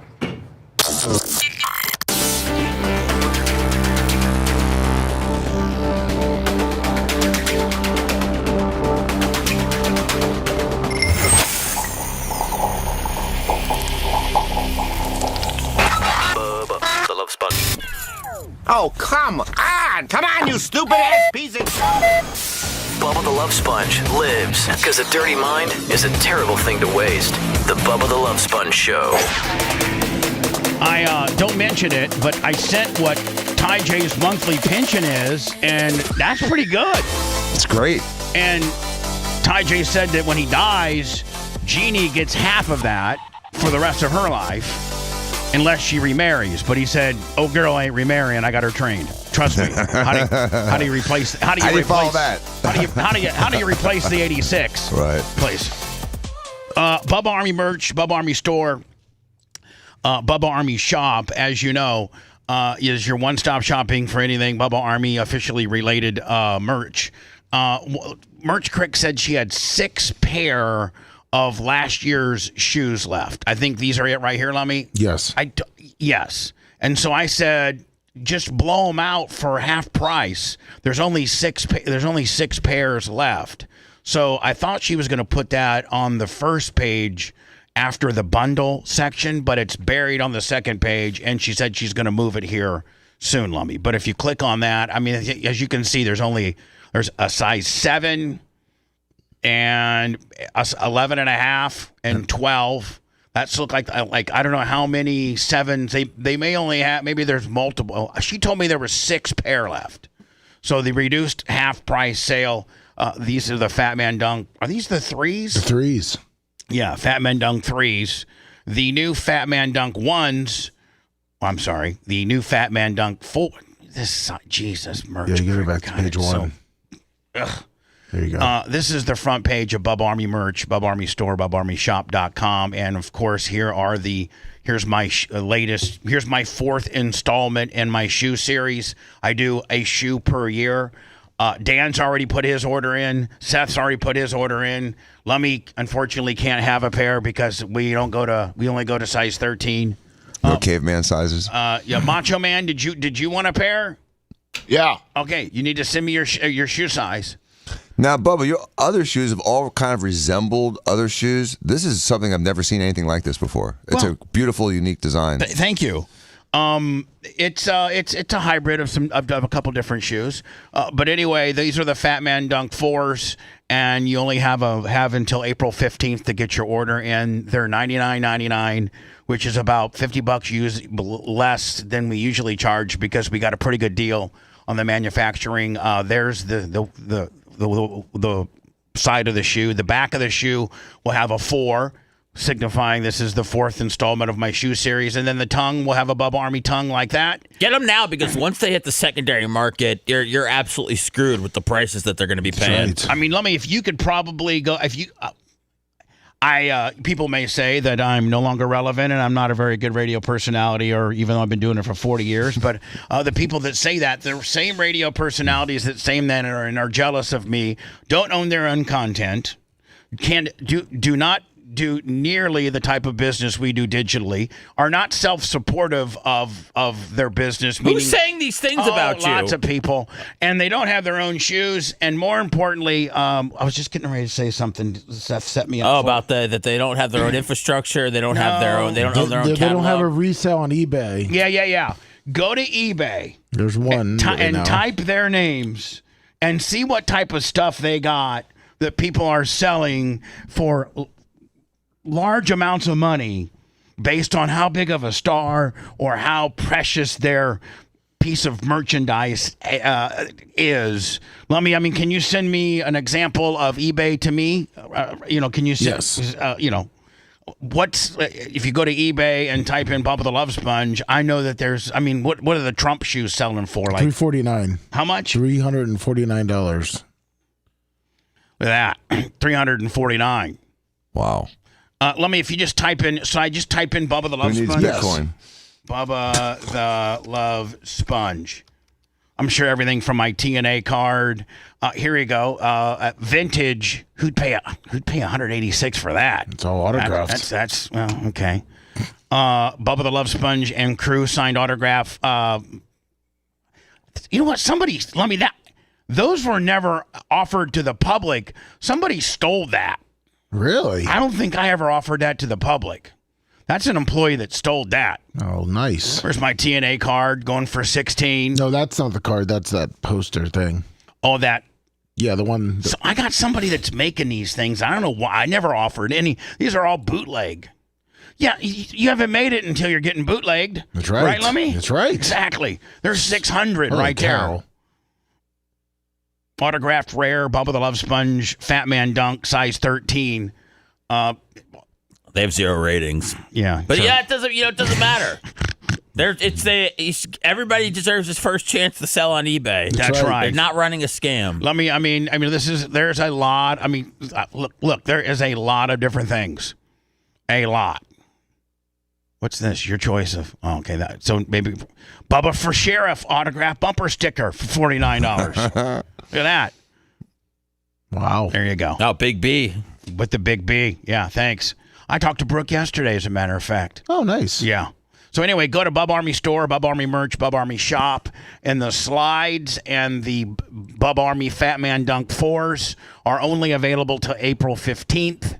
And then at that point, we're going to, put our order in as to how many we're manufacturing. I may order a couple more, maybe 10 10 extra, common sizes just to have. And then, of course, don't forget we have the bundle, which is the Volume 26 Alpha, the tactical knife, and the Ridge wallet. It's a $12 savings. All three of those individually would usually be about $84, $85, I think it is. And it's $72.99 if you buy them all three together. It looks like Merch Crick has moved the Fat Man Dunk 3s to the front page, so we don't have them buried. So, again, if you're a size 7 or a size, what was it, Lummy? It looked like a 11 and a half 7, and 12. 11 and a half and 12 is all we got. And you can get them for half price right now. So go get them. Thanks. Dan, did you have a tough time getting home yesterday? After work? Yeah. I did. What happened? Well, there was I saw that from the show prep. Yeah. Do you think that's why it was a tough time? They shut that. The entrance. They shut the which is about. If you go to your driveway, look to your extreme right, you can actually see this. Am I not right? If you go that's not the McDill entrance. That's not the Bayshore entrance, is it? Oh, it isn't. I thought it was. I thought it was. I think that's the Dale. Oh, okay. Or the there other was one. there was a suspicious package reported at the McDill Air Force Base, but I think it was the Dale Mabry. I think it was the Dale Mabry entrance, and not yours. But they did was they diverted it to my entrance, and then they double screened everybody. So Bayshore got locked down because of that. Not locked down, but just traffic. So everybody that was originally trying to get in through Dale Mabry had to come to your side of the. Top of breaking news at McDill Air Force Base. The FBI is now on the scene investigating a suspicious package near the base's main gate. We are live at the scene right now, and law enforcement, they've been... Those crazy Iranians, Lummy. They can infiltrate Tampa, and don't think the entire war is being directed from it isn't McDill what they call CENTCOM, and everything war related is being directed out of. You think they're sending suspicious packages now? I don't know. Out there since before noon. The package was reported near the visitor center, which has been closed as a precaution. Traffic heading into McDill. What do they do? Get a robot? Is that what they usually do? Like the bomb squad comes and gets a robot and then tries to tear the package apart or something like that? Or they just put in that big ball that's strapped together with more metal that they can explode things in. McDill is now being diverted to the Bayshore Gate. And in posts on McDill Facebook page, some people wrote that they've been waiting for hours at this entrance. We just checked, and that gate is now open and clear. Oh, okay. So let me. That's a big nothing burger. Yeah, thank God. But it did mess up the traffic. But whatever. I'm glad no one got hurt. Lummy, you sent this to me, and you started explaining it to me, and I was just like, Lummy. Yeah, there were you go ahead and tell me what. I'm going to throw it over to you, and you tell me what this is all about. There were some people in chat that said this was hitting the news last night. It's about a former NCAA volleyball player that's an activist for Save Women's Sports, and I guess there's a bill in Arizona about not allowing biological males to play in female sports, and I guess this senator in Arizona really went after the female athlete. So there's in the HCR 2003 Arizona state bill. Yes. They have a bill that's probably limiting, probably a bill where, only only women that were born women can play in women's sports, and people that are transitioning that were born, not XY, or I should say, no, XY is male, isn't it, Dan? Yes. Yeah. People that were, born XY cannot compete against women and it looks like in any level of sports, right? Intramural, interscholastic. I'm assuming this is everything from, Walker and Sammy's t-ball and soccer all the way up to University of Arizona Wildcat, girls basketball team. Yeah, because with last year the San Jose State girl that was trying to play, so Arizona's trying. So there's a woman here, a real woman in the white dress. This is the real woman. Yes, and she is a former volleyball player, and she's testifying in front of what looks to be was this like the education committee? Okay. I mean, I have my sports hat on now. Now, is this the woman? Is this kind of the bitch? Yeah, this is the senator. Okay. This is a senator. A state senator. It's all about a sports mentality, growing up in sports, being a tomboy. I mean, you look pretty healthy. I've played against girls that look like you. You look very much in shape and strong. Yeah, and you know what else? What else, ma'am? I have a vagina. I have a vagina that was not created in a lab or by a doctor. I got a vagina that I came, stock with. I came out of my mom with a vagina. And I'm strong and athletic because I've worked my ass off as a woman. But it's a sports mentality when you're growing up and how much competition that you'll take on. So it's not just a silver bullet for one community of sports players. It's the individual person on how competitive you want to be. What is she even saying? I think I get what she's trying to lead with, and she's like saying, if you're a true athlete, you want the toughest competition possible, and so that justifies putting guys in the mix. You want the toughest fair competition. Yeah. I mean, here's the example, Bubba. It'd be like, okay, everyone's playing in a steroid-free league, but okay, these guys are doing steroids, so go ahead and let him join in and watch them kick everyone's ass. Like this, okay? Let's do this. You're NASCAR, and they have, you can have, 427-inch cubic inch motor, but they allow some 650s in there. Right? Right. It's not fair. It's not fair. I have to compete against. There has to be rules, and I have to I have to compete against people that are, the same. One way. I grew up a different way. I would have taken on a man in a heartbeat. I played in. I was the only girl sometimes in men's sports. That's a boxer. But to have a man on my team, I would have welcomed it. But this is just my opinion. So it just depends on the sports mentality of that individual. And that's why this bill is bad, because you're just putting a whole community of women's sports in one category. No, you are. It's called women. You are. You're doing that. When women like me, we have a different opinion. Yeah, and who are you? What accomplishment as a woman athlete did you ever achieve? Gold medalist at the synchronized swimming. Oh, really? Brazil, 86. So how competitive do you think you really are? It has nothing to do with how competitive you are. How competitive do you think you really are? I'd be like, bitch, shaming her for not wanting to be competitive because she doesn't want to play against biological males. Don't turn this around on me. Asshole. Don't turn this around on me. Madam Chair, Senator. As elite level athletes, I would say we're very competitive, which is why this bill designates 3 categories: male, female, and co-ed. The idea is that everyone can participate in sport. If you want to compete against your man, absolutely. Let's do that in the co-ed section. Yeah. Let's do it in the co-ed section. Hey, what do you think this lady in the red hat wants to talk about? She wants to talk about how the people across the street been having parties on Friday night, and she'd like her homeowners association to step in and make it an 8 o'clock curfew. Because I got to guess, youth sports are the last thing on her mind. Yeah, exactly. She doesn't even know what sports is. She's got Sinead O'Connor with the jacket underneath her. Distinction is really important.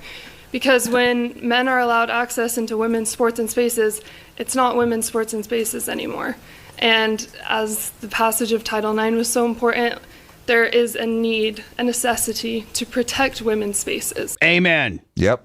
Absolutely. Protecting the women's spaces.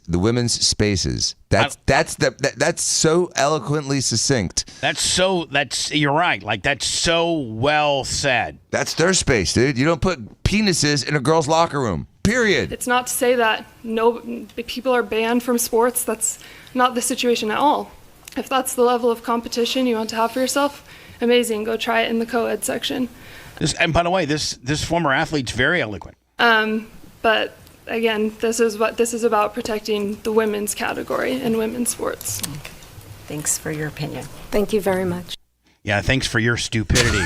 Isn't that glib? She just like writes her off like, thanks for your opinion. Yeah, that's a big FU. That's a big. That is a big glib. Well, maybe that senator will shave and figure out that she's in the minority here. And she was never really. She never recited any sports that she's like. Well, I was part of the '86 Arizona State Wildcats girls volleyball. That bitch said, I played against boys on a lot of different sports. She never won anything. She played tag against boys. She didn't play anything on any high level of anything like that. That's why any woman that's played on any type of real woman versus real women sports on any level at all, whether it be elementary school all the way to college, you have the experience of going against the competition that's the same and it's fair, and no parent and or kid or even young woman wants to compete against a man. It looks like this lady she got a couple scholarships for junior college basketball. Who did? The senator. The senator. Yeah. Oh, okay. But put a guy in there against her. Put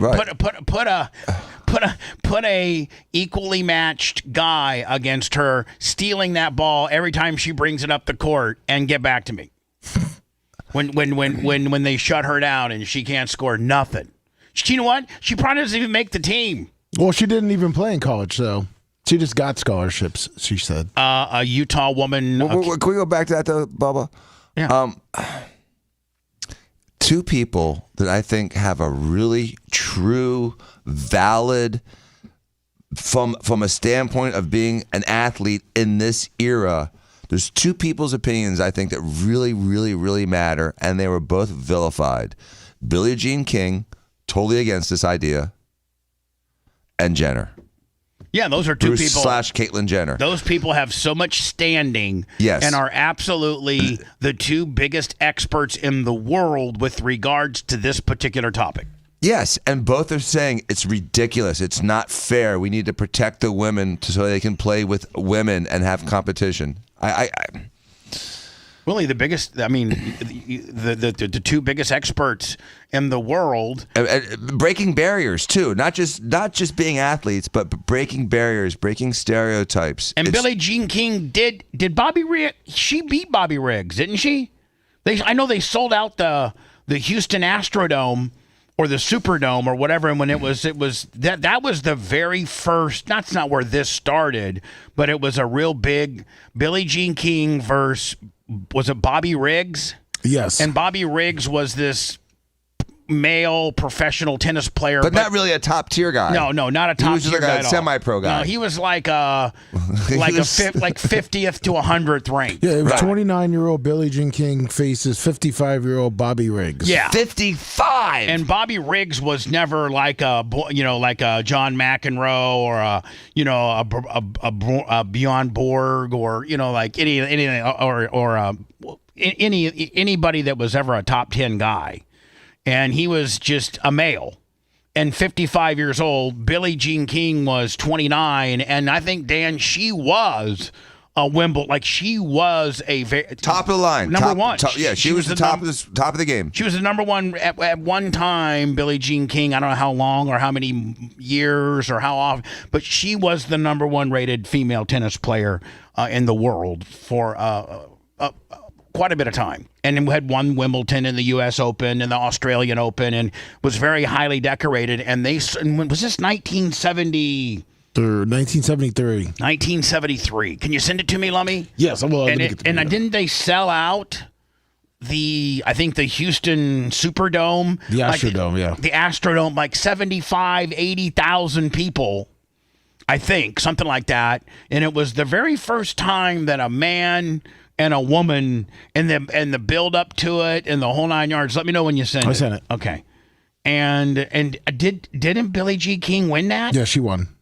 Yeah, and so, this is I wouldn't say this is the start of what we're going through, because this is completely opposite. This is a woman that's beating a man in the same exact sport. Hello and welcome to History Pod. On the 20th of September 1973, female tennis player Billie Jean King beat Bobby Riggs, a former... In the battle, and it was deemed the battle of the sexes.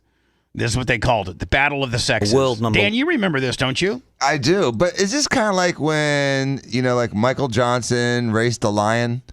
This was an exhibition. This was a promoter that got filthy rich. Brilliant idea. Yeah. But I mean, this was not. Bobby Riggs was just a hack when it comes to being a professional tennis player. He was not an elite player at all. Yeah, she should try to go after like Andre Agassi or one of those other guys. Somebody at the time. her age. Whatever right. this Riggs guy looks good in the short shorts. Maybe that's all that they cared about. Well, it's because I guess Riggs came out a couple months earlier and said that women's sports were a joke. Riggs. Oh, there was a reason it was him? Yeah, Riggs kind of opened his mouth. Riggs would have been tweeting if this was back, if this was the current time about like get these chicks out of, or get these dudes out of women's sports or whatever it is. Yeah, Riggs started it. So there's another. So apparently Venus Williams is very against this concept too, and Macho, yes. She was beaten by the number 203 guy in the world, Karsten Brash. So, this concept is a very telling concept. And so we all agree that men have a distinct advantage over women in athletics that require any kind of strength or speed. Seth, look at this guy's pants right here. Look at this dude right here. Yeah, he made some money that night. That's probably the promoter right there. Yeah, for sure. Of the sexes. So Bobby Riggs, just as a loudmouth smartass, said that he could beat any woman. And Billie Jean, some promoter stepped up and got Billie Jean King on board, and they packed out. Does anybody know the attendance figures? Can you look up? I'll look it up. Bobby Riggs was a leading tennis player in the 1940s, and by the time... In the 40s. Now, we're not... with a wooden racket. They played in 73. This guy's got exactly. And he retired in 1951, had won 6 Grand Slam titles. Okay. Oh, he was the man at the time. Okay, but again, he retired in 61. Right, he was ancient. This is 12 years after his retirement. 30,472, but they had 90 million watching. 90 million on TV. That's incredible at that era. Yeah, that's Super Bowl type numbers. He became a self-described hustler and male chauvinist and began organizing exhibition matches that complemented his love of gambling. By 1973, Riggs had turned his attention to women's tennis and began criticizing the quality of the players.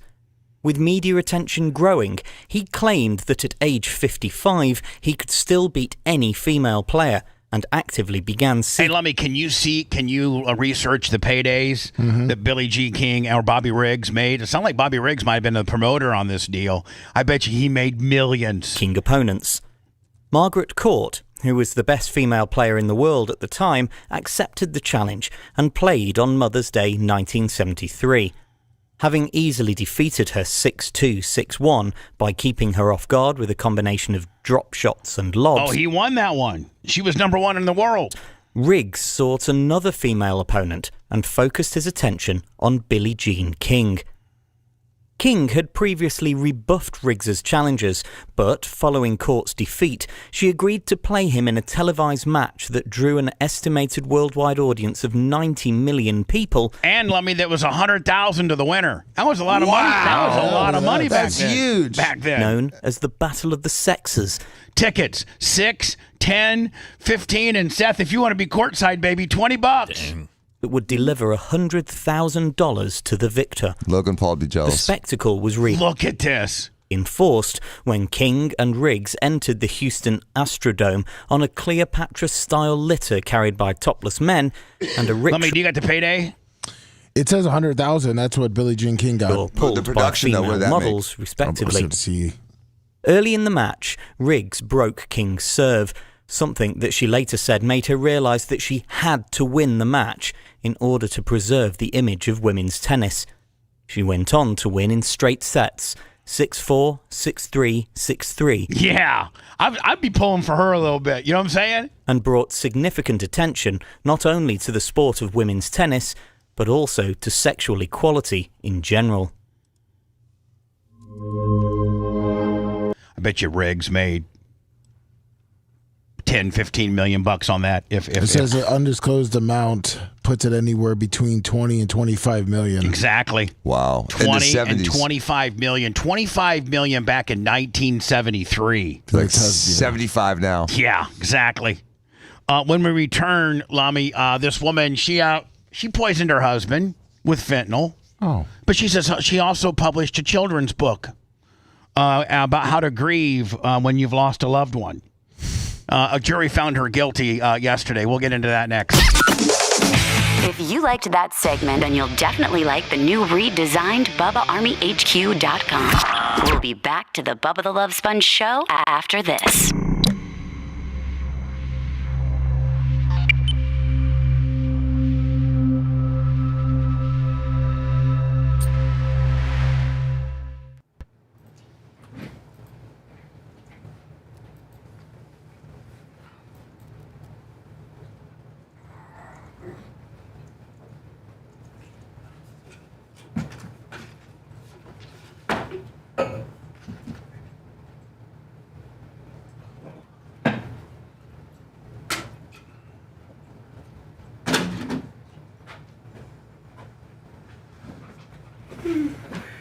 So I think you gotta get the big. Yeah, I gotta be.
Let me have we ever seen this FMQB disc?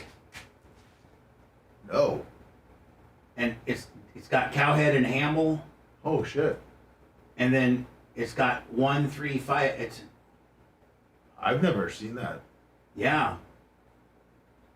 Where the fuck did that? I know it's on eBay, but that just shows you, man. These are people that fucking used to work for me. Who else would have that? Yeah, because you used to bring everything obviously here. No, yeah, exactly. I've never seen that here. Yeah. I don't know if I'm gonna get into that. I mean, I'm not gonna talk. I should talk about it.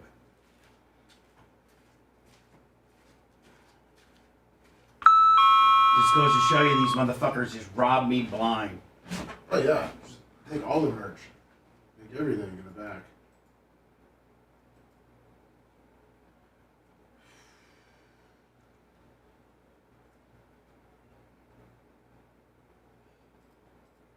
Dan does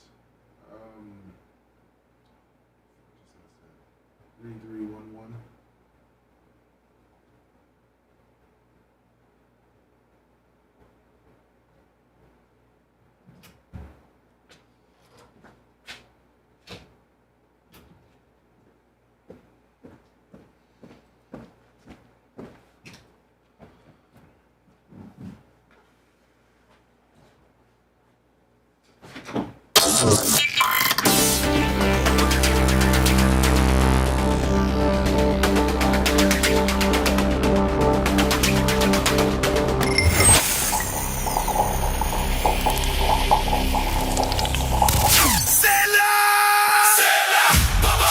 Tired of paying sky-high cable TV bills? Sick of juggling endless streaming subscriptions? There's a better way. Go to getabox.com. With Get a Box, you get every channel, every game, every movie ever made. Watch local and national channels, live sports, all your favorite movies, and much, much more. This isn't another subscription. It's a one-time purchase. No contracts, no fees, no nonsense. For a limited time, use promo code Bubba at checkout for $25 off any box. That's getabox.com, promo code Bubba.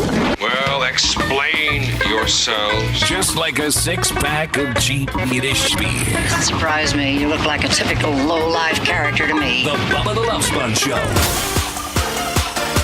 Clem Kush, of course available if you are a subscriber to our YouTube channel to watch it real time. Also, BubbaArmyHQ.com, real time. Or you can watch it for free real time, but then it disappears when it's done. And that's a one-timer on Twitch. We'll be live on Twitch as it's happening. Clem Kush. Let's call it 10:15, 10:20, something like that. That works. Live on Twitch as it happens, then it disappears. It'll always live on our YouTube channel and Bubba Army HQ. Appreciate you.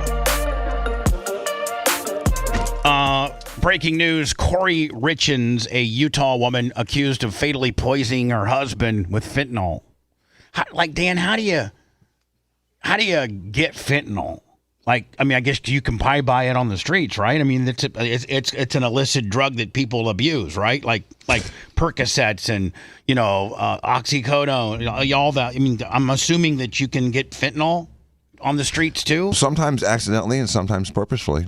Or you can get it from a doctor, from anesthesiologists have it. But isn't it very, very, very, very deadly? I mean, just small amount. What does fentanyl come is in pills, or does it just come liquid form, injectable? For us, it's just injectable. Do you need a minute to chew and get that and get that ready, my friend? Do you need a second? And of all times for me to call on you is when you're in the middle of stuff in your face. I thought that little commercial was going to be another 10 seconds. I'm sorry. No, okay, no problem. But yeah, fentanyl usually, when they mix it with, they cut drugs with it because it makes it more powerful, and then you have no idea what the dosage is. And fentanyl's so strong that just screwing up the dose a little bit makes it lethal. Let me ask you a question. I'm familiar with an insulin syringe, like a 31 gauge insulin syringe that you do like Botox on, that type of deal. And those units usually come in either ml or cc's. So what would, liquid, because they come in, I'm assuming like a vial. Fentanyl comes in what testosterone or growth hormone or something like that comes in. Right, it comes like a little glass vial with a little metal cap over a rubber seal. And then I'm assuming that it might come to the purveyor, meaning the doctor, the people that are supposed to have it. It may come in powder form, and you have to mix it with biostatic water. No, it's pre-mixed. All right, so it's pre-mixed. Mm-hmm. All right, and it comes probably in like a 10 cc or no, it's it's less. It's like a 1 cc. So it's like a 1 cc. So that's how concentrated and deadly it is it only comes in one, and it just would take, so if you just have one unit on a 31 gauge insulin needle, just up to the one, just a little bit, would that kill you? No. But see, we give fentanyl to people that are asleep on a ventilator, during surgery, And the beautiful thing about fentanyl is it hits you hard, but it goes away fast too. But that's also an anesthesiologist that's administering that fentanyl. That You're knows. intubated, you're monitored, they're breathing for you. Right. And the way fentanyl kills you is you just stop breathing. Because the way the narcotics kill you, whether it's fentanyl, heroin, Percocet, whatever it is it lowers your respiratory reflex. And it's specifically the CO2 reflex. So we don't breathe because we don't have enough oxygen. We breathe because our body senses too much CO2, carbon dioxide. So when the CO2 levels go up, your body's natural reflex is to take a breath. With fentanyl, you don't have that reflex. It takes it away. So you start building up CO2 because you're not ventilating, you're not moving the air, and then you just die from hypercapnia, which is too much CO2. Anyway, fatally poisoning her husband with fentanyl. Like, I'm just trying to, how would she do that? Would you take how does she inject him? And probably ingested it. And it doesn't. But when they cut fentanyl, when they cut cocaine and other drugs with fentanyl, that's powdered fentanyl, isn't it? And does fentanyl... Well, anything that's a liquid can be turned into a powder. Oh, it can? And vice versa. Yes. You just dehydrate it. Anyway... Or reconstitute it. She poisoned her husband with fentanyl, then she self-published a children's book on grieving. Following his death, has been found guilty of murder following a week-long trial. I think, Lovey, this is the story of it. Closing arguments set to begin tomorrow, and the jury will... How she got him, she laced his cocktail and also put it in his sandwich. Liquid? Looks like the liquid one was in the cocktail, and looks like a little powder was on the sandwich. But the sandwich didn't do it, so she put more in the cocktail. So she probably got a vial of it from somewhere. Arguments set to begin tomorrow. Now,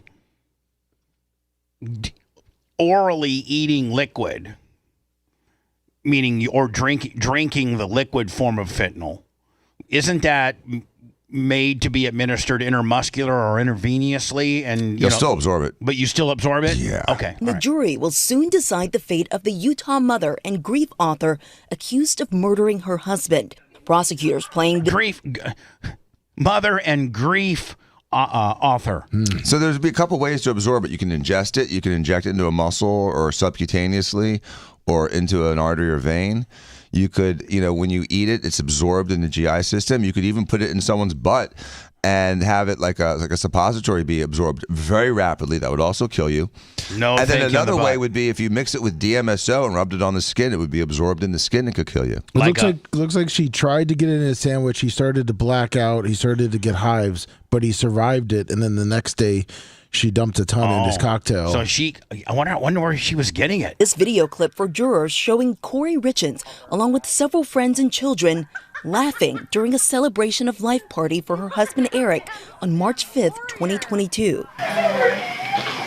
The images in stark contrast to the day before, as first responders... Well, I got to tell you, I don't think. Listen, on March 5th, 2022. This is a really demented bitch, and she needs to go away for life. Okay, she absolutely goes away for life, and I hope that obviously the evidence that the state has and the forensics that all the the autopsies and all that probably show he ingested levels of fentanyl in his body. Yeah. Right? There's a couple ways you can do it. Listen, taking somebody laughing at a celebration of life, when you were celebrating your dad's life, and there were a church full of people, there were moments of laughter. There were moments of when you were remembering your father that was a funny moment.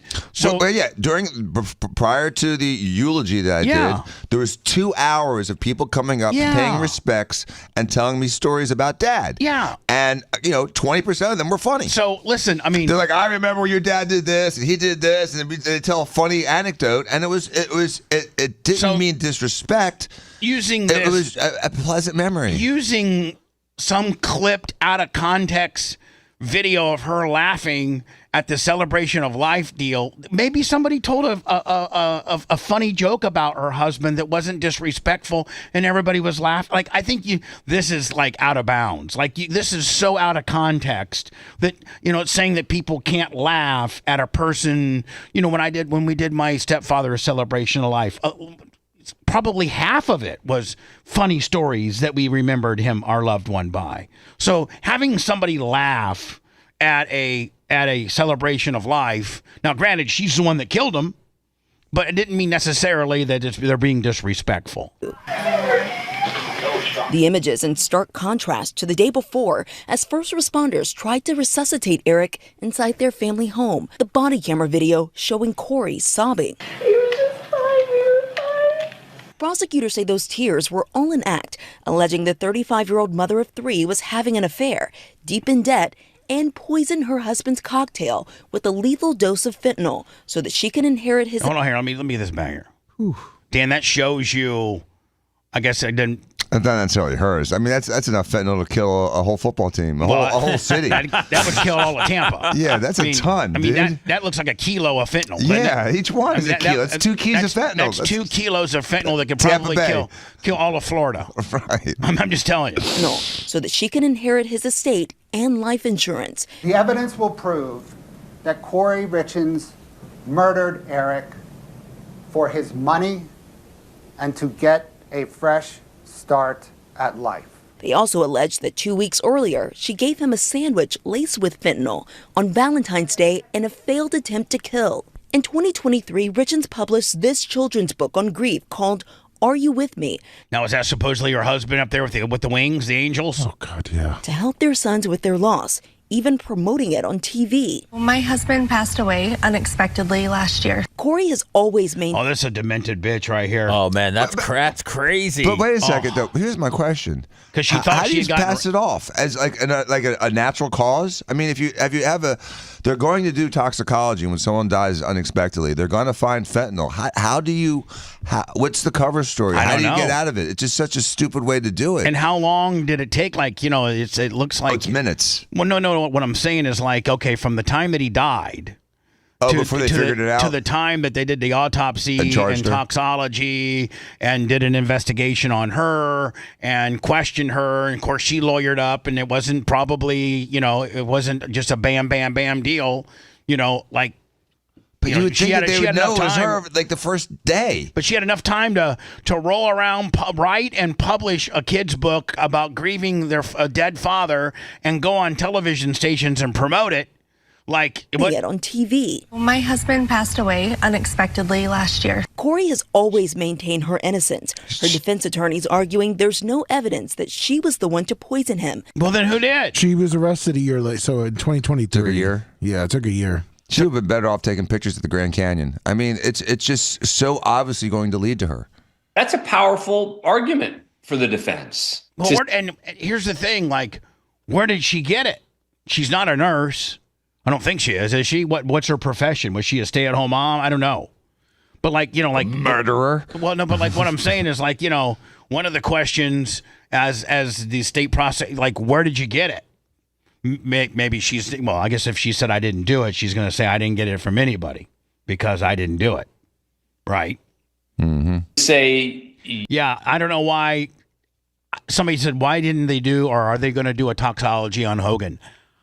I think that's the biggest cover-up that's happening right underneath our noses that nobody really seems to care about except Brooke Hogan.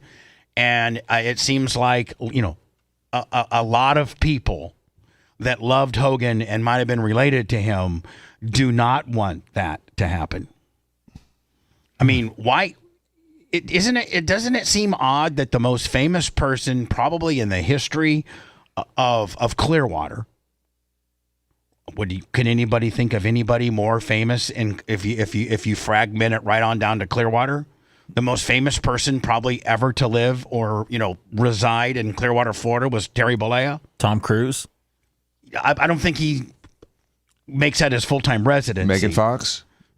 No, but I mean, like again, it's where Hogan. Now, it's out of the question, Bubba. He's one of the most recognized people of the last 30 years, and he was the most famous guy to ever come out of Clearwater, without a question. We're joking. How do they just say, oh,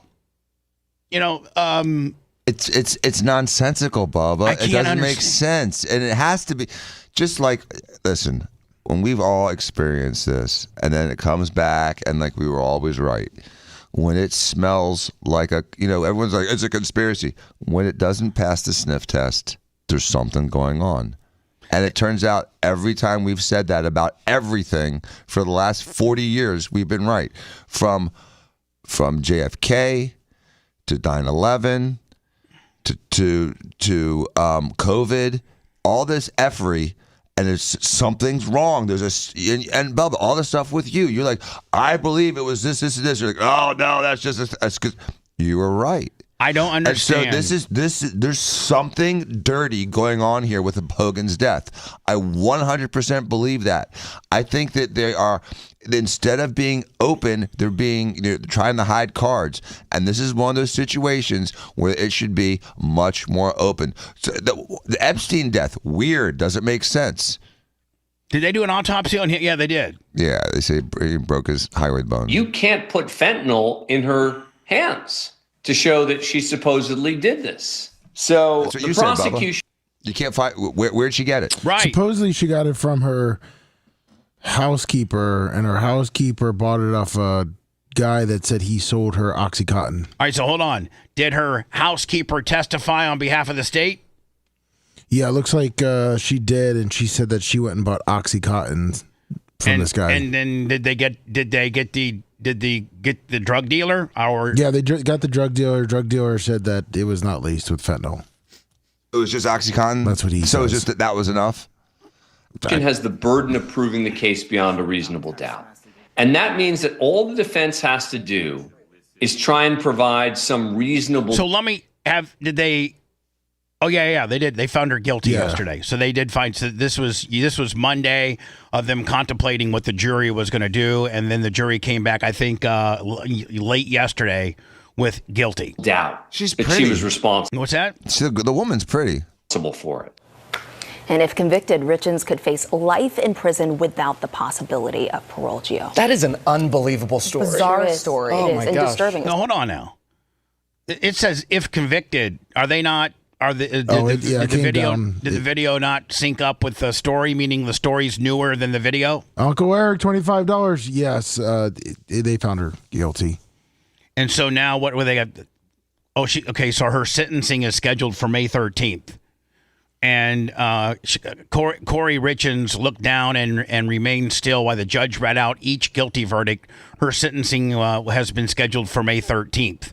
During closing arguments early on Monday, prosecutors alleged that the mom of three was obsessed with appearing privileged, affluent, and successful, and killed her husband to help pay the debts of her floundering home flipping business and to get a fresh start. The defense, meanwhile, says that the case was sloppy, driven by bias, and argued that the state failed to prove the allegations beyond a reasonable doubt. Corey Richins, 35, was charged with aggravated murder in connection with the 2022 death of her husband, Eric. Following a lengthy investigation, prosecutors allege she spiked his drink with a lethal dose of fentanyl that she purchased illicitly after asking two people for the Michael Jackson drug. But the Michael Jackson drug was not fentanyl. No, it was propofol. Yeah.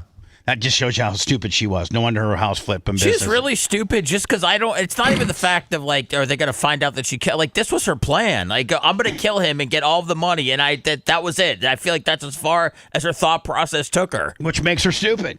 Without a doubt. Yeah. So, you got to think this stuff out. You can't, she tried to kill him on Valentine's Day. It didn't work, and then she came back with the same stupid plan. But what a demented bitch. I mean, if one day that you don't kill the person you're trying to kill is on Valentine's Day. Do you think that she ever? Do you think she ever loved him? I don't know, but they were saying earlier in the story that she was having an affair. Did they dive into that at all? Did they bring up who she's having an affair with and have him testify? Or I would have. think some guy like moved 1,000 miles to be closer to her. Corey Richens was a suburban mother, real estate agent. She does not know how a lot of the illicit street drug world. She does not know a lot about the illicit street drug world, but she knows Michael Jackson died from taking drugs. Prosecutor Brad Bloodworth said during closing arguments on Monday. She doesn't know how to order a street drug, but she does. But she wants the Michael Jackson stuff. She knows what she wants, and it's because it's lethal. It's fatal. It kills. And she wanted lethal, fatal death. Her charges also include attempted aggravated murder, with prosecutors alleging that she gave her husband, like Seth said, a sandwich laced with fentanyl on Valentine's Day, 2 weeks before his death in an initial failed attempt to kill him. I don't know. Does her book about grief tell kids how to deal with not having any parents at all? One's dead, one's in jail. Yeah, no, they didn't write. That's part 2. Is that one? That's when mommy goes away. Daddy went away one way, and mommy's going away another way. So was she trying to do fentanyl? Was she trying to do? No, she was trying to do fentanyl. I'm reading it into and it. she ended up doing instead OxyContin. No, she got the fentanyl because I guess what the housekeeper testified before they found her guilty was she kept saying that her client wanted something stronger. So the house cleaner found a drug dealer and said that they could get fentanyl. So hold on. She got that. She's also accused of insurance fraud because she's the one that took out the $100,000 insurance policy on his life and forged his signature and then submitted the claim following his alleged murder. She pled $100,000 policy? That's it? That's it. That's all you she get could a term for $1 million for like $10 a month. Her husband, 39-year-old Eric Richens, was found dead in bed on March 2nd, 2022. An autopsy determined that he had died from a fentanyl intoxication, and the level of fentanyl in his blood was approximately 5 times the lethal dose. According to the charging document, the medical examiner determined the fentanyl was illicit fentanyl, not medical grade, according to the charging document. So again, Dan, not anything that a doctor would get or anything like that. But the kind of fentanyl that they cut heroin with. Right, exactly. Prosecutors allege that Corey Richens purchased illicit fentanyl pills, so the pill version of fentanyl, before the Valentine's Day incident, and again before his death, at which point she allegedly asked for stronger ones. So when the Valentine's Day ham sandwich didn't work, she said, "I need some stronger." Yeah, she told the house cleaner, and then she told the house cleaner that he died of a brain aneurysm and not from the pills. During his closing arguments, the prosecutor said that Corey Richens was in financial desperation due to her realty company's debt. Her realty company's debt, and needed a significant influx of cash immediately. He alleged she believed that she would have financially benefited from her husband's death without realizing that his assets were in it actually for his children. Dumb bitch. Beginning of the downward financial death spiral of Corey Richens' realty business, and that she had a debt of nearly $8. How can a housewife that has a realty business have a debt of $8 million? What? She said that someone in a house flipping business goes wrong. I think she said. Yeah, you're right. Well, why would she have a $100,000 policy if she's got an $8 million debt? That doesn't make sense either. I don't know. She doesn't sound too smart.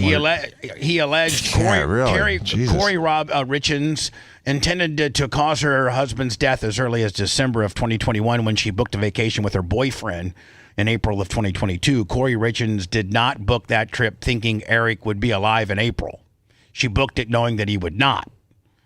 The prosecutor referred to the evidence the alleged showed that she intended to cause her husband's death. A witness testified during the trial in December that Corey Richens said to her that in many ways it would be better if Eric Richens was dead. In February 19th, 2022, days after the alleged attempt to murder from the Valentine's Day gimmick, prosecutors say Corey Richens texted her boyfriend, if he would just go away and you could just be here, life would be so perfect.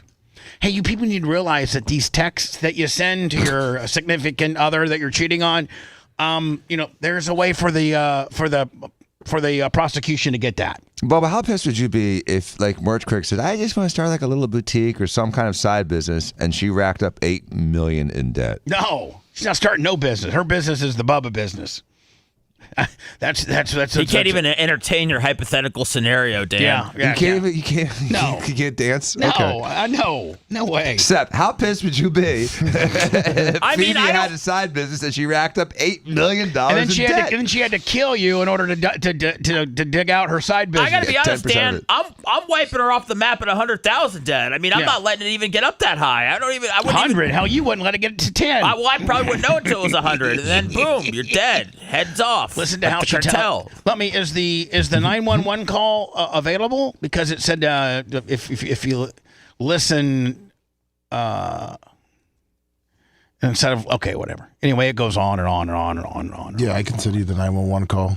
You can send me the 911 call. Yeah, it's 11 minutes, but I'll.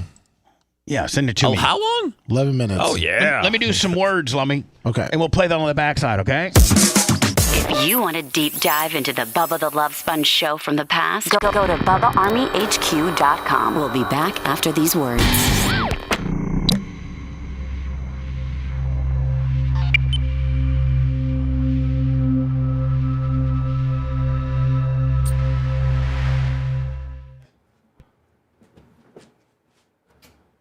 Your Honor, the state moves to... Emergency.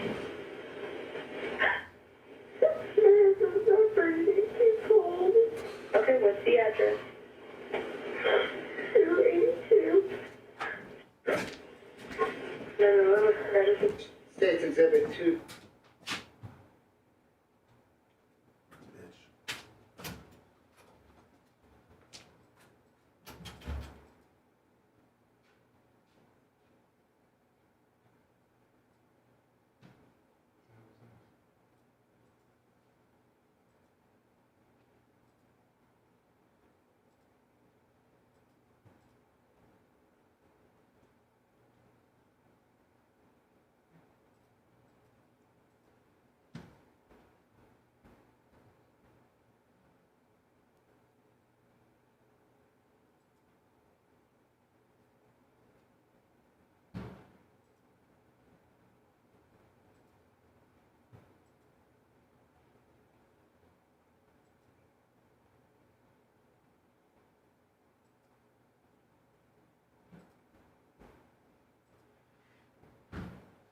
Krusty the Clown.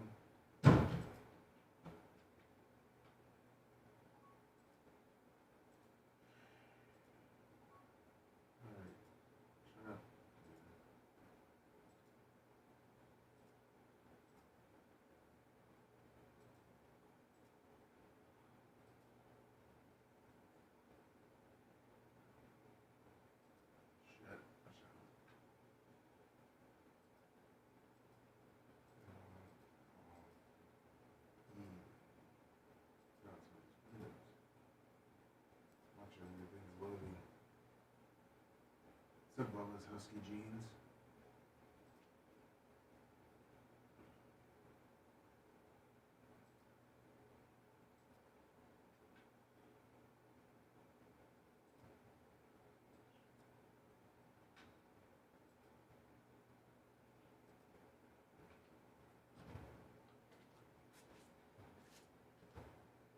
I saw this one once. Yeah, a week or two ago.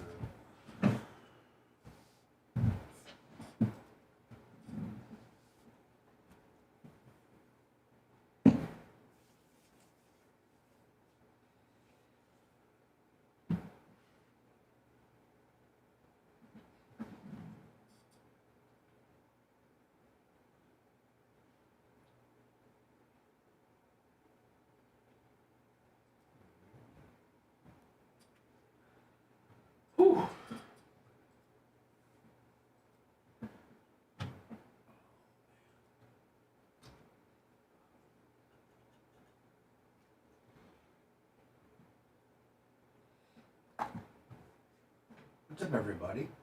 You think these snowbirds are going to be pissed when they go to the baseball games today and shit about the weather? Yeah. Yeah. Or do you think this is perfect to them? No, they're going to be... All the people who are at the beach, you know. The people from up north bitch about the coldness more than we do. But all you got to do is say, man, it's motherfucking snowing in Indiana right now. So it is 58, you know. But I didn't know. I had no idea. I just walked out this morning and I said, "Oh fuck, man." Yeah, and then it's too late to get a jacket at that point. And Lummy's driving the Crown Vic, and Crown Vic has no heat, zero. Oh man, this is poor Lummy. With a hole in the side upper A pillar where the cop light used to be. And the wind comes whistling through that too. Yeah. Hands are getting cold. What's up, Bert? What's up there, Merchant?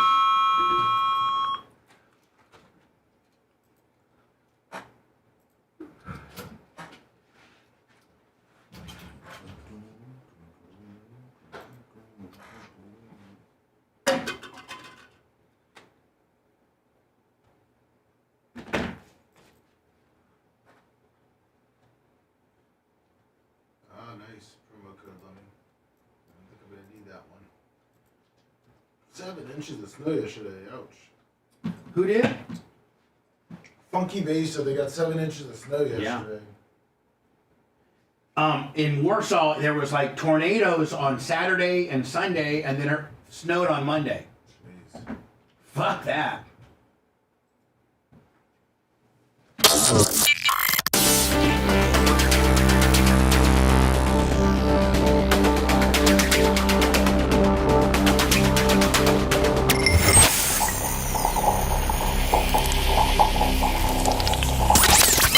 Listener-supported Sponge, it's the Bubba the Love Sponge Show. Listener-supported via PayPal, Venmo, Cash App, all at the Bubba Army. Now returns.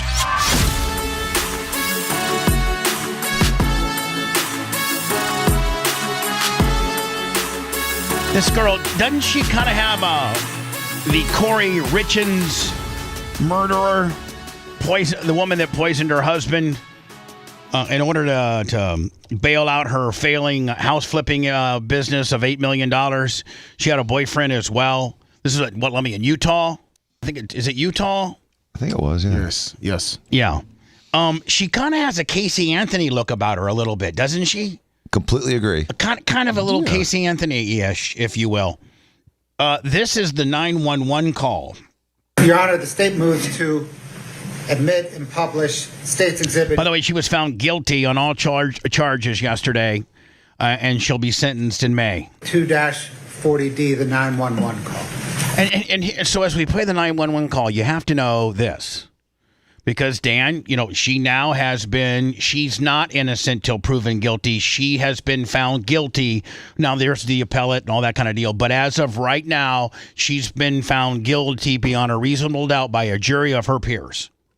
Right? Correct. She is, she's a convicted murderer. So you can know. You could arguably say, without a question, she's a convicted murderer. So think about this. The woman that's making the tape that we're going to hear of the 911 call, that's a woman that just killed the person that she's calling for. So this is just a big acting job.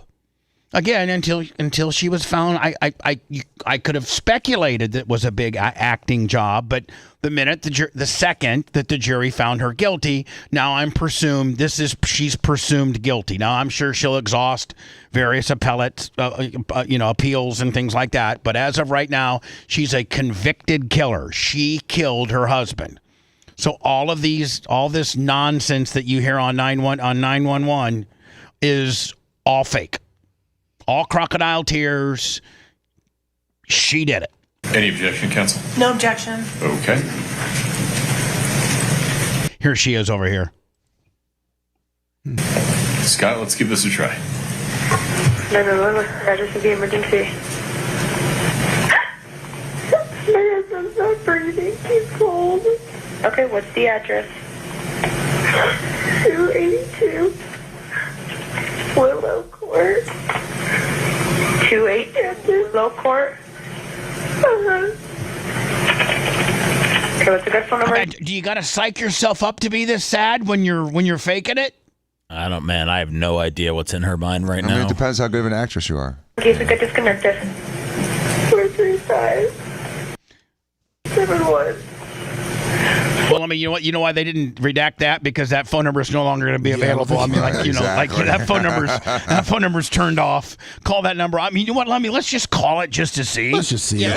We have to. Oh, damn it.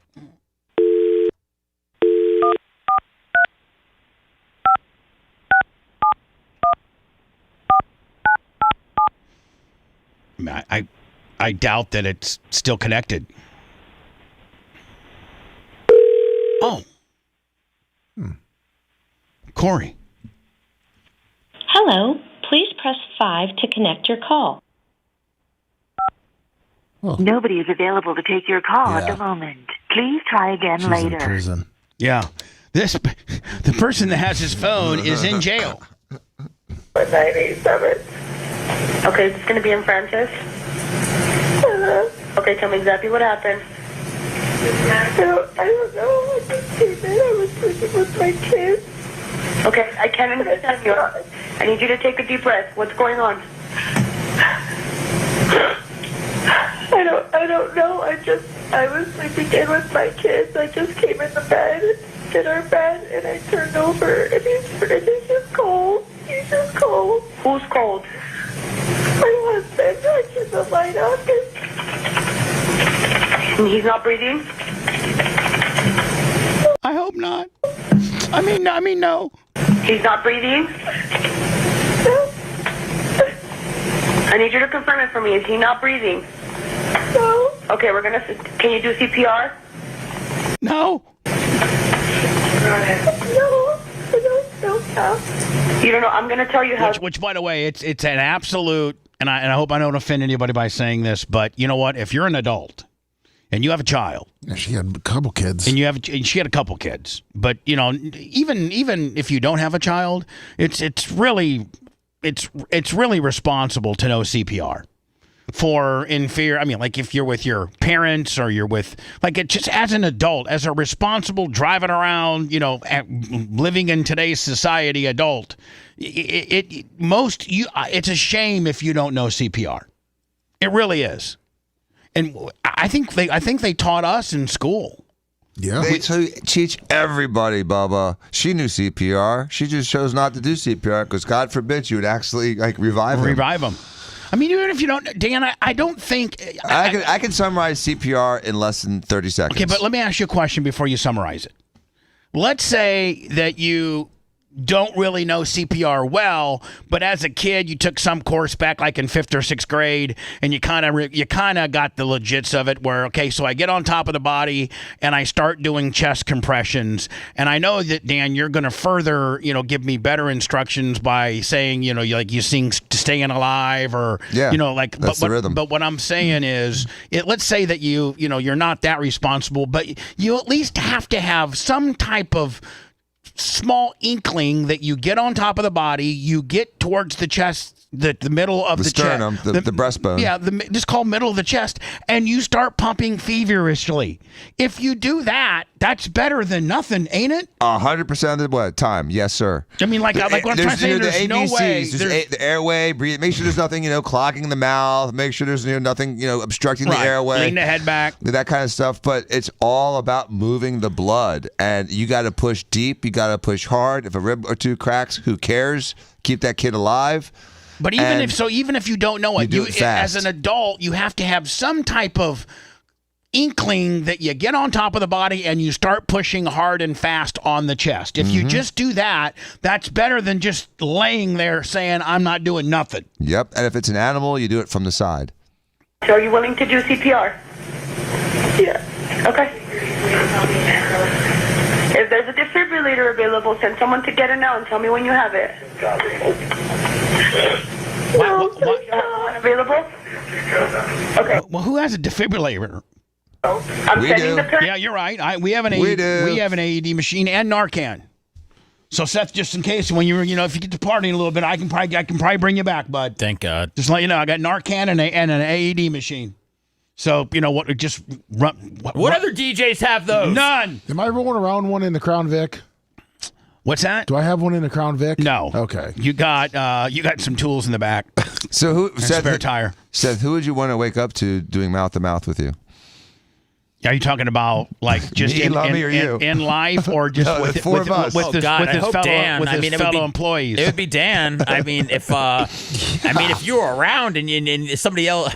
What if Dan's not around? What if it's me? Hold on. What if it's me? Hold on. I hate to interrupt, Seth, and I hate to take, but I want to narrow the question for you, please. And if it's just me, Lummy, and Macho Man, that's it.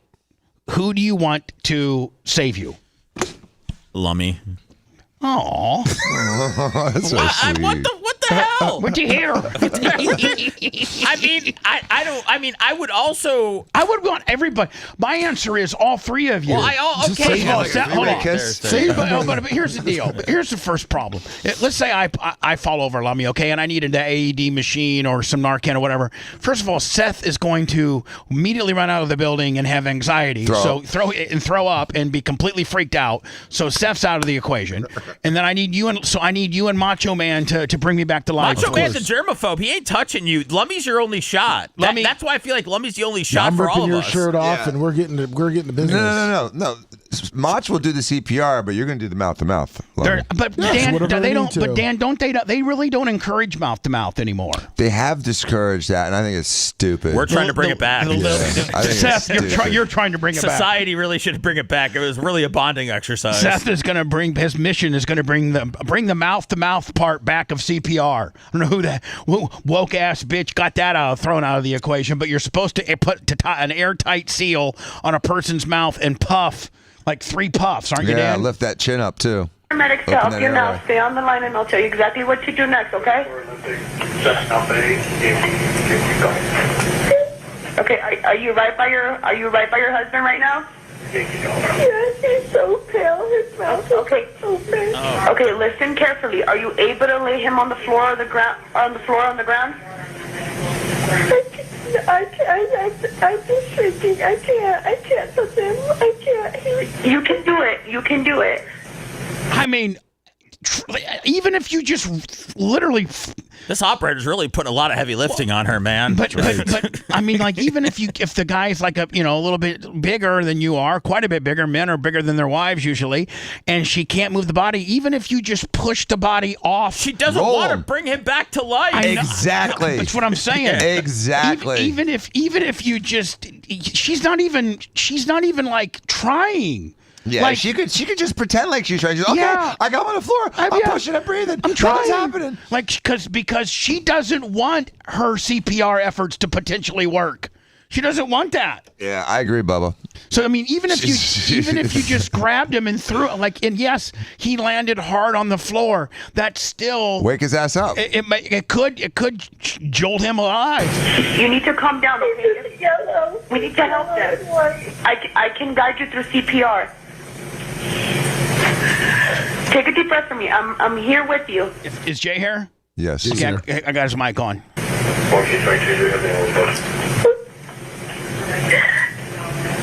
doesn't have a pulse. Hold on. So you don't have the skill set to do CPR, but you have the skill set to monitor his pulse. He doesn't have a pulse. No. There's no pulse.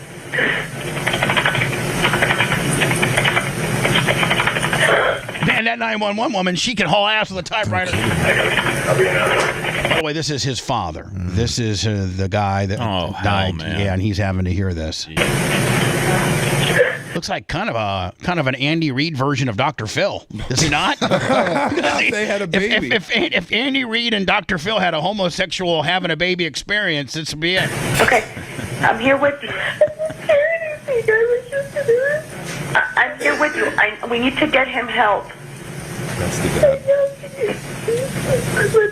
If you need to put me on. And here's the deal, man. You know, when this is played, you know, there's an assumption of her being innocent because the guilty verdict had been up. You know, when they played this in open court, Jay, the jury has, you know, they're listening to it as we are, and she's presumed you're innocent till proven guilty, correct? Mm-hmm. So you, at this point, you know, maybe an innocent, we're listening to an innocent woman. But to play it after the verdict, and she's been deemed guilty by a jury of her peers, we know now that this was an absolute fake job.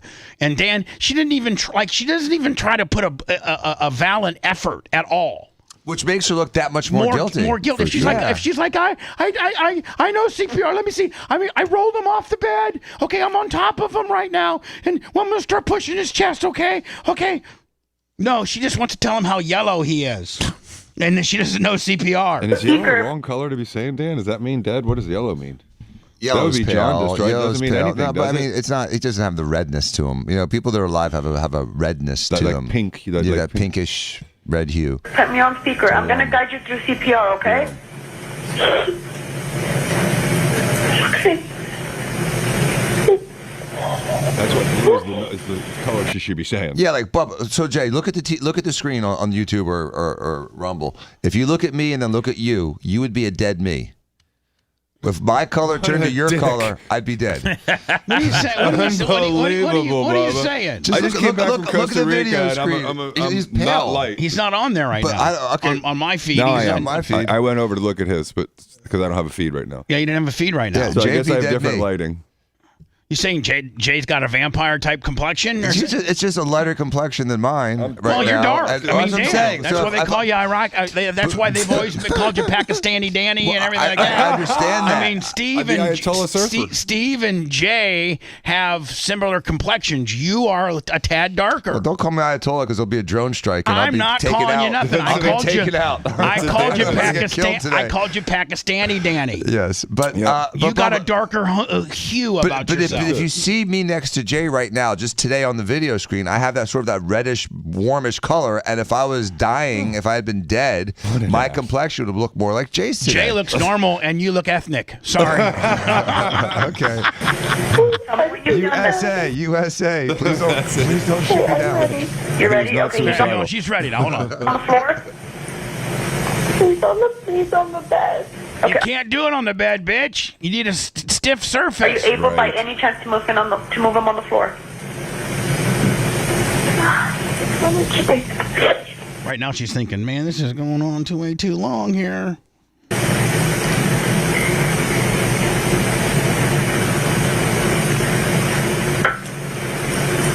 Man, she's taking her sweet time on this. And by the way, Bubba, if the person had dropped in front of her at the time of the initial call, it's already been 4 minutes. This murderer waited 4 minutes before she even tried to push one finger on his chest. And hold on. And Dan, just for the record, she still hasn't. I understand that. I mean, so she's as guilty as a guilty gets. We'll see at what timestamp does she actually start. And, you've often said it's that precious 5 to 6 minutes. After 6, you're done. Like, you are done. If the body goes 6 minutes without oxygen, they're cooked. Unless you're in like freezing cold water, those rules, those numbers extend a few more minutes. Right, a couple little things, but for the most part.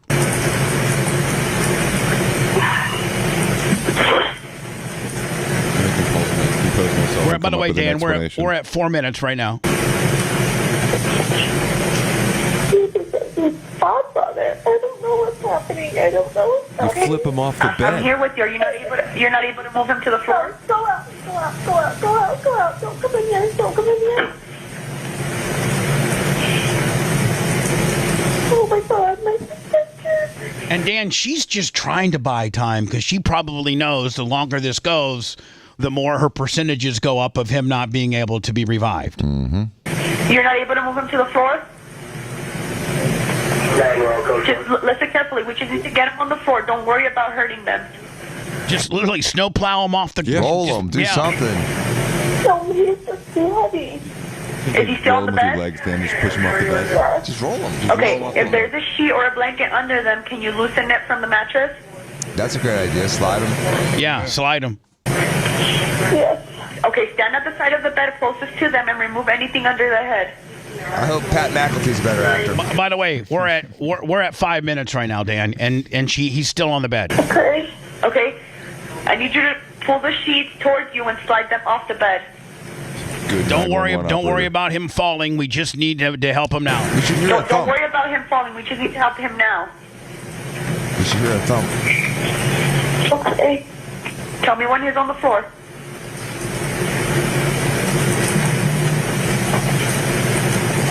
And this is her. This what she says now completely just shows how much she wants him dead. I can't move it. It's just dead weight. I don't think he was a fat ass like me, Lummy. I think he was like an outdoorsman, like a regular dude, like 180 pounds or something. Isn't the weight transfer She looked different? athletic. Then isn't the weight transfer though different when you're using a sheet like that? It's not. She's not pulling the dead weight like she's trying to lift it over her head. Yeah, it's She's different. sliding. It's She's- different. It's like sliding a table across the floor. It's nothing. I can't move it. It's just dead weight. Like it's just... You're not. If he has sheets under, pull them to the floor. Don't worry about hurting him.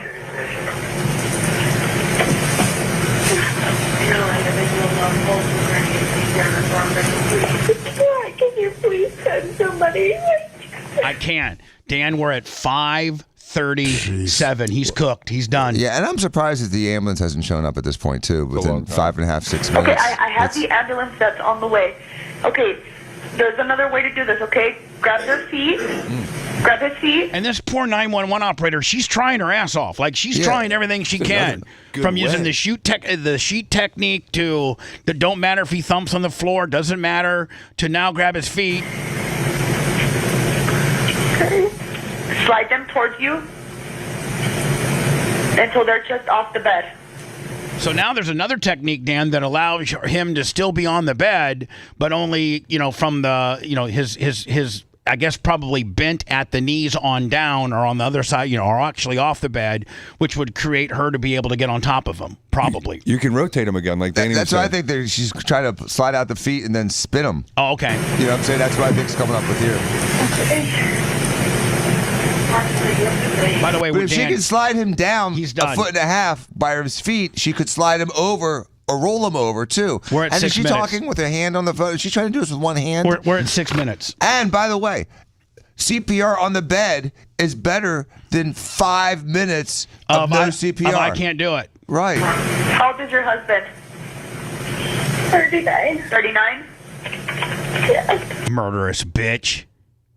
Look at her. Murderous bitches come in conservative packages, too. She doesn't look feeble. She doesn't look feeble. No. And she doesn't look upset. One bit. I bet you she could roll her boyfriend over. What's that? I bet she could roll her boyfriend over. I bet you if there was before she $8 million, pegged him. if there's an $8 million loan, if there's an $8 million gimmick to get her out of debt, she'd roll it over.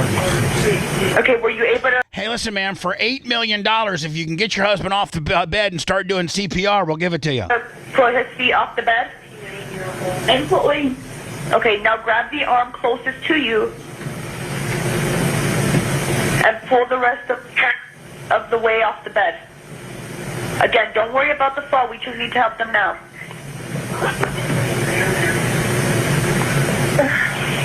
I have the ambulance on the way. I just need you to do this, okay, so we can get the help for him. Okay. Once they arrive, they'll take over. We just need to start CPR now. In this scenario, the 911 operator cares more about the yes. victim than she does. You're exactly which right. is going to be a real hard to. That's why I found her guilty. Yeah. Oh my God. Her disregard for his life and the urgency of trying to get him off that bed and start CPR is probably the thing that put her away. Seth said it perfectly. The woman on the 911 operator is trying harder than she is. I mean, I agree.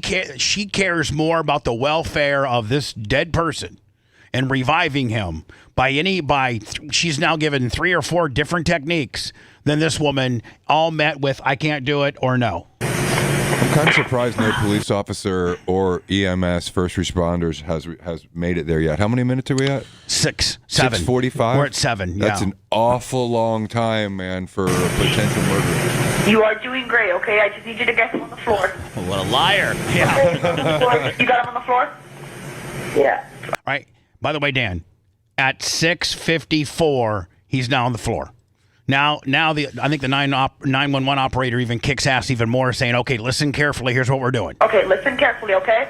Make sure that there's nothing under his head. Is he Just like you said, Dan, clear the air passageway. lift the he's chin laying up. flat on his back? Yeah. Okay. Now listen carefully. Okay, just listen carefully, and I'll tell you how to do chest compressions, okay? Place the heel of your hand on the breastbone. This is in the center of the chest, right between the nipples. I mean, Very well descriptive. Exceptionally well trained. Put your other hand on top of that hand. Okay. Okay. Start pumping the chest hard and fast, at least twice per second, and 2 inches deep. Okay. Okay. Start counting out loud so I can count with you. Okay. We're gonna count 1. Seth said it best. This 911 operator wants this guy, alive more than his wife does. 2, 3, 4. Okay. Let me know when you're. By the way, this is a great 911. This should be almost like a gauge for 911 operators to listen to. She's very patient. Somebody that really knows how to do it right. Well, and if someone had followed her instructions, that person would have been off the bed within 60 seconds and on the floor getting chest compressions like this. Yep. 1. Now, Dan, can that revive you if you've been poisoned to death? If you have an overdose, here, I'm going to answer your question. But I was saying, if we're going to be just true to the game, and, is this a feeble attempt if you've been drugged that heavily, or is there a chance? Well, at this point, it's feeble. But, no, I know. But upon initial presentation, right, with a poisoning by a narcotic, then CPR, airway protection, ventilation, and stimulating the person to breathe again will bring them back to life. Really? So yes, but he was cold. Yeah, he was screwed. This happened. He died an hour beforehand. Right. Because it takes a while to get cold. That didn't happen in 5 minutes. She said she was sleeping with her kids. Yeah. Well, I mean, I don't know about all that. Well, maybe you think she did. You think she poisoned him and then went to go be with the kids and let him die? How old are the kids? Yep. I don't know. 2, 3, 4. 1, 2, 3, 4. Count out loud so I can hear you. I'm counting with you. 1, 3, 4. 1, 2, 3, 4. Come on, 1, baby, say 2, you love 3, me. 4. 1, 2, 3, 4. 1. Man, I'm in love with this 911 operator. I mean, I love her. Wait till we start farming these 911 calls out to India. 1, 2, 3, 4. 2, 3, 4. 1, 2, 3, 4. 1, 2, 3, 4. 1. If it's easier for you, am I on speaker? Yes. Okay. And by the way, the quality of her phone. No, she's not. I don't think she's on speaker. I think that she's got it right there. This bitch is painting her nails right now. She doesn't give a damn. You know the front door is open? No, it's locked. When did she lock it? The kids just walked I need you to go. Is there anybody else within the home, or is it just you? That's all my kids. Okay, are one of them old enough to go unlock the door? Yeah, it's unlocked. It's unlocked now? Yeah, he's here. Okay, we need to keep doing CPR. All right, I think I don't know if there's much more, or maybe there is. Because to me it sounds like maybe the authorities are there now. Yeah, maybe. Yeah. I don't know how much more damning. 8:44. Okay. Cops keep you on the phone? Yes, keep me on the phone. Go unlock the door and come back to doing CPR. He's here. Okay, Firefighter Monaco is on scene. I'm beginning CPR, chest compression. So those are the medics. Okay, is the ambulance there with you? Yes. Not yet. Ambulance is en route. Oh. Okay, are we doing CPR still? Yes, he's doing CPR. He's doing CPR right now. Okay. So probably a police officer, Jay. Yeah. You know, like somebody of an authority. Yeah, it's a cop. Yeah, is there. Why did it take? I still think that's a long time too, Seth. 9 minutes. Well, there's a lot. There's a lot going on. But how did she even get to the point where she got to write a book about her husband passing? Like, how did they not nail her? It took a year. It took a year for a year. Yeah, it took a year. Like Dude. what Justice moves slowly. Yeah, boy, justice does move slowly. So anyway, I hope. I mean, kids' lives are ruined for sure. She needs to come up with volume 2 when you lose mom and dad. You're listening to the Bubba the Love Sponge Show. If you want 24/7 on-demand Bubba and the crew, go to BubbaArmyHQ.com. The Bubba the Love Sponge Show will be back after this. I look alive again. I don't look dead.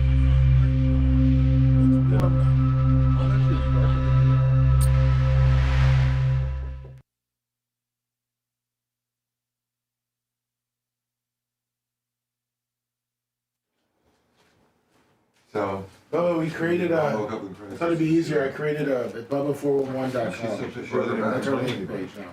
Okay. So it's just easier. So Bubba411.com. And they're taking is only off of it. Yeah.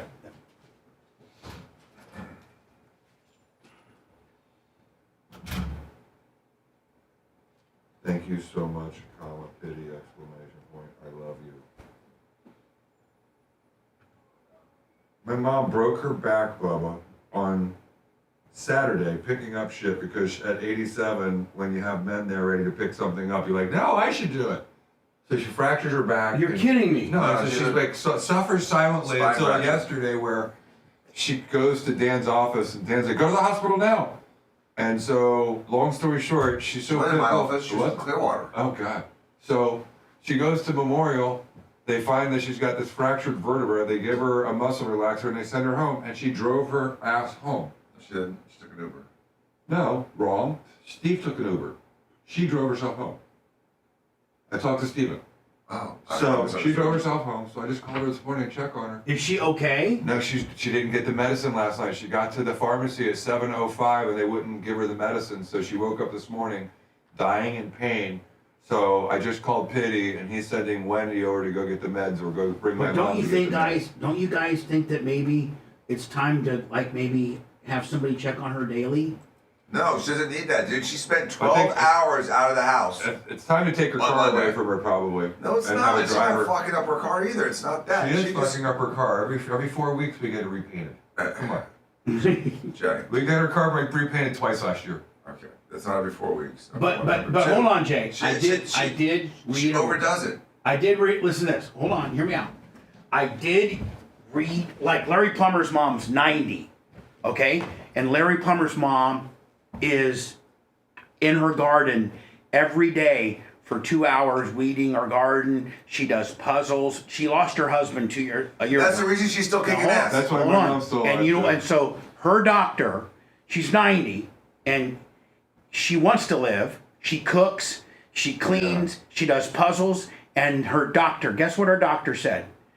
Let her drive as long as she wants to because it creates a cognitive. You have to think about it. You have to make decisions. You have to I agree with that, Bubba. hand-eye coordination. You have to, even if she just drives around in her neighborhood, being able to still is because Larry was thinking Unless about. she can't see or she's got. Because Larry was thinking about because Dorothy got into. No, I agree with all that. It's just I don't think she should leave at 6:45 in the morning. No. It's dark. I put a nighttime provision on there. She drives Larry, at night. But I'm just saying. I mean, if you were to. She does. You're so in denial. But I'm saying, Dan. Hey, what do you say we do CPR on this guy? I watch her leave my house at dinner time and she can barely. Dan can show us before he goes. I have to pull her car out for her. It's like when I watch Dad. What's that for? It happens. CPR. Oh yeah, I want to see Dan make out with that. Dan ain't making out of that. I'm sorry. On the floor. Oh, sorry. Oh, sorry. Yeah. Well, I forgot he's forgetting the whole body. I'm not using the torso. It moves. Good. It moves good. A good one? Was it a good one? I really just wanted to take it apart and it worked. I wanted to just beat on it for some reason. So Arlene's going to be okay? Well, Wendy's going to get 8 weeks of first of all, if they don't do any kind of surgical thing, it's 8 weeks to 12 weeks in Well, she can't stay calm. She can't stay still for one fucking Sometimes second. they'll inject like a slurry of like bone paste and shit, and that'll help fix these a little faster. She's like Steven. Steven's always got to be going. Yeah. He's always got to have a lunch or somebody. Right. He's like, it's with Chad Chronister, it's with Yvette, or it's with you, or it's with Rob Elder. I mean, he's always got to be moving. So That's she's the same way as social Arlene. like that. Yeah, 100%. Well, when I went to see Joe at hospice, Arlene comes pulling up, fucking Mac Daddy or whatever the fuck she's driving, dressed to the fucking T's, matching fucking everything. Everything fucking matches. Her ensemble is just impeccable. She and I had a discussion about church. I don't want to neuter her. I don't want to cut her knees out. Well, you know, I said to her last summer. She just lifted something. She was talking about church, and I said, you know what's ironic, Mom? When I get older, I'll probably go to church like you do because of the social part. It'll get me dressed up. I'll be that old guy that was like, look at that old man. He's been here for 20 years. Right. They're still going to be sizing up what you put in the collection plate, though. That's right. I'll be very judgy when I have the collection plate. Give a lot of ones.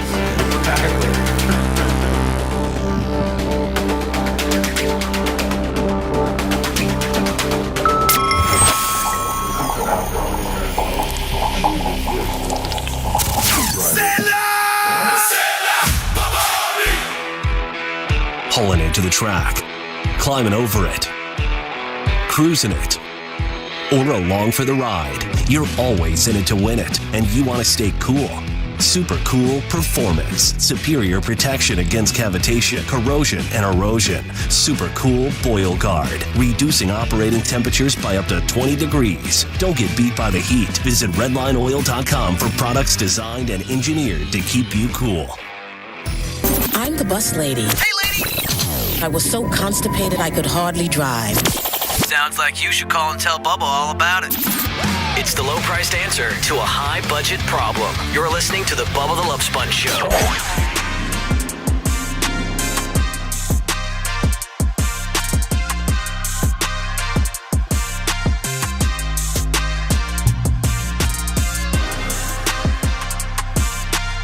Hi, you're on the air. Go ahead.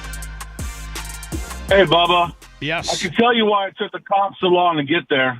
Why is that, my friend? Dr. Dan, what are the ABCs of first aid? Airway, breathing, circulation. Nope. Ambulance before cop. Okay. Well, I mean, yeah.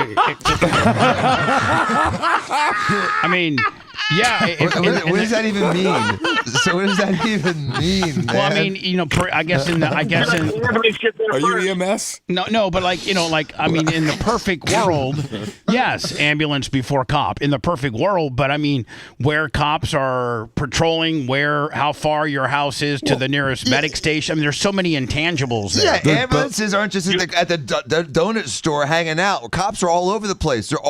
Cops are always mobilized.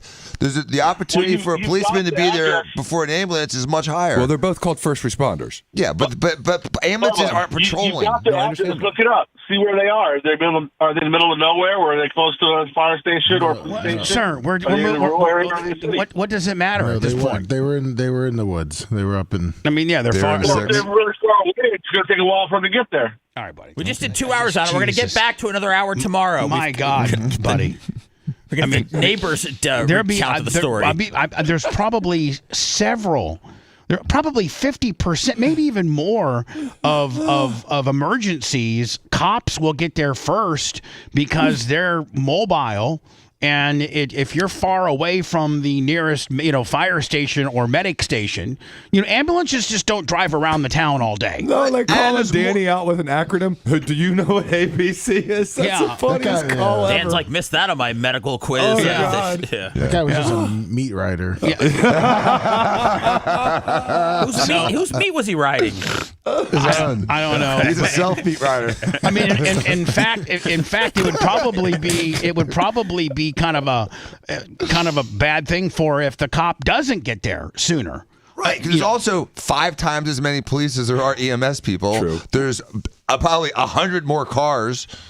Do you think EMSs should drive kind of just regular Subarus and stuff, so maybe that helps them maneuver in and out of traffic easier than the big, boxy, clunky ambulances of the past? No, but what may make sense, though, Seth, in carrying this concept, it may make sense to have EMS in ambulances sort of moving around town, or stationed a little bit more strategically. Get back to me on how much that's going to cost taxpayers. Yeah, but if we they're could just give $1 trillion to fraud, or we could actually have people doing something to help people. It doesn't take 8 minutes in Florida, guys. Let me tell you something. I've seen it take 11. I've seen it take 11. I mean, it used to be the standard was a few minutes, like 3 or 4 minutes. Under 5. Right. I mean, for anyone to be there, someone needs to be there within 5 minutes. That's the kind of thing where I would say that's negligent. 9 minutes for anybody to roll up, rural area makes a lot of sense. But, I mean, I don't think that I think a preference would be ambulance, but that's not what the preference is. Anybody to get there that's a first responder that's trained in CPR, because that's all they're doing initially. But here, that's in the perfect scenario when you have responsible people that haven't killed another one. And so, you stumble upon your loved one organically, they're hurt, you call, you don't have any motive for her or him to stay injured, but we don't know how long she allowed the body to sit there and die. He was cold. So, that takes at least 40 minutes. At least, I mean, under the perfect scenario, you're with your significant other, they fall out within 10 10 seconds, you're on the phone with 911, and now your odds have statistically gotten a lot better because you responsibly, timely called for help. But when you have called for help and you live and I think Dan or Lummy, they reported that they did live somewhat remotely. Yes. They lived far away. I'm calling Dan. He could get over there on the Ferrari, I think, a lot quicker. 7-8 minutes. Hell yeah. Yeah. I'll take that. He's got the defibrillator with him, I'm sure. All he needs is a pen. Yeah, all Dan needs is a Duct pen. tape and a pen, and he's good. Trump, man, I got like 4 or 5 pieces of audio from this one little news conference that he had at his desk yesterday. Oh, he was riffing, dude. He had some good lines about France and stuff. He was riffing. He was feeling good. And I think this one's about, Lummy, are we trying to take over Cuba? He said it'd be easy. It'd be good for him. Did they lose all their power? Yeah, I've heard that. I just want to let you know they got great climate down there, and I got a Trump casino on the way. He telegraphed this one. Man, if he does this, he is trying to right every wrong that's happened in the last 50 years. He also telegraphed this when he was talking about another deal with another businessman. He goes, "Hey, just wait to happen. See what happens in Cuba in the next 3 weeks." But I mean, isn't that kind of unethical? No, but they're negotiating supposedly. Who's negotiating? Our diplomats and their diplomats. Cuba did come out and say that they want America's businessmen to come down if you're a Cuban born. But I mean, are they still communist? Yes. So that's why they've said a lot of Cubans have said we're not going to do business there. I mean, like what I'm saying is like fundamentally, we can't be in business with a communist country. What about China? Well, I mean, yeah, you make a great point. Well, no, but he's in charge of them. There's been embargoes in place for decades that restrict their economic growth significantly because they don't get the same fuel we get. They don't get the same anything we get. We give them economic. Well, they don't even have pressure. power right now. Right? They ran out of oil and fuel. They live on $20 a week, like literally. So, could we? If their dignitaries are talking to our dignitaries, where potentially America starts doing business with Cuba, would it be just like Seth said a few seconds ago? Would it be much like our relationship with China and the fact that China's communist, but we play nice with them? It would be. I would hope something even a little bit more, where the idea is a transition away from this communist government towards a more democratic government where they actually get to vote, because I think what Trump has done very effectively is go to war-torn areas and tempt them with economic growth. And with economics, everyone rises. And so I think he's trying to create, I mean, Cuba could be one of the most desirable places in the world to go, and it's been like that since the 50s and the 60s. And that's when, Castro took over and became a dictator and communist and squashed the people's rights. Before that, we had the Tropicani family down there running shop. What does Cuba have that we want? Is it just potential business, or do they have? Do they have any kind of minerals or anything? Is there something that they're after specifically, or is this just to sugar? There's sugar. It's but two things. We probably don't to want, strategically position ourselves. We don't want China or Russia or North Korea 50 miles from our coast. We don't want that friendship. We want to be friends with them.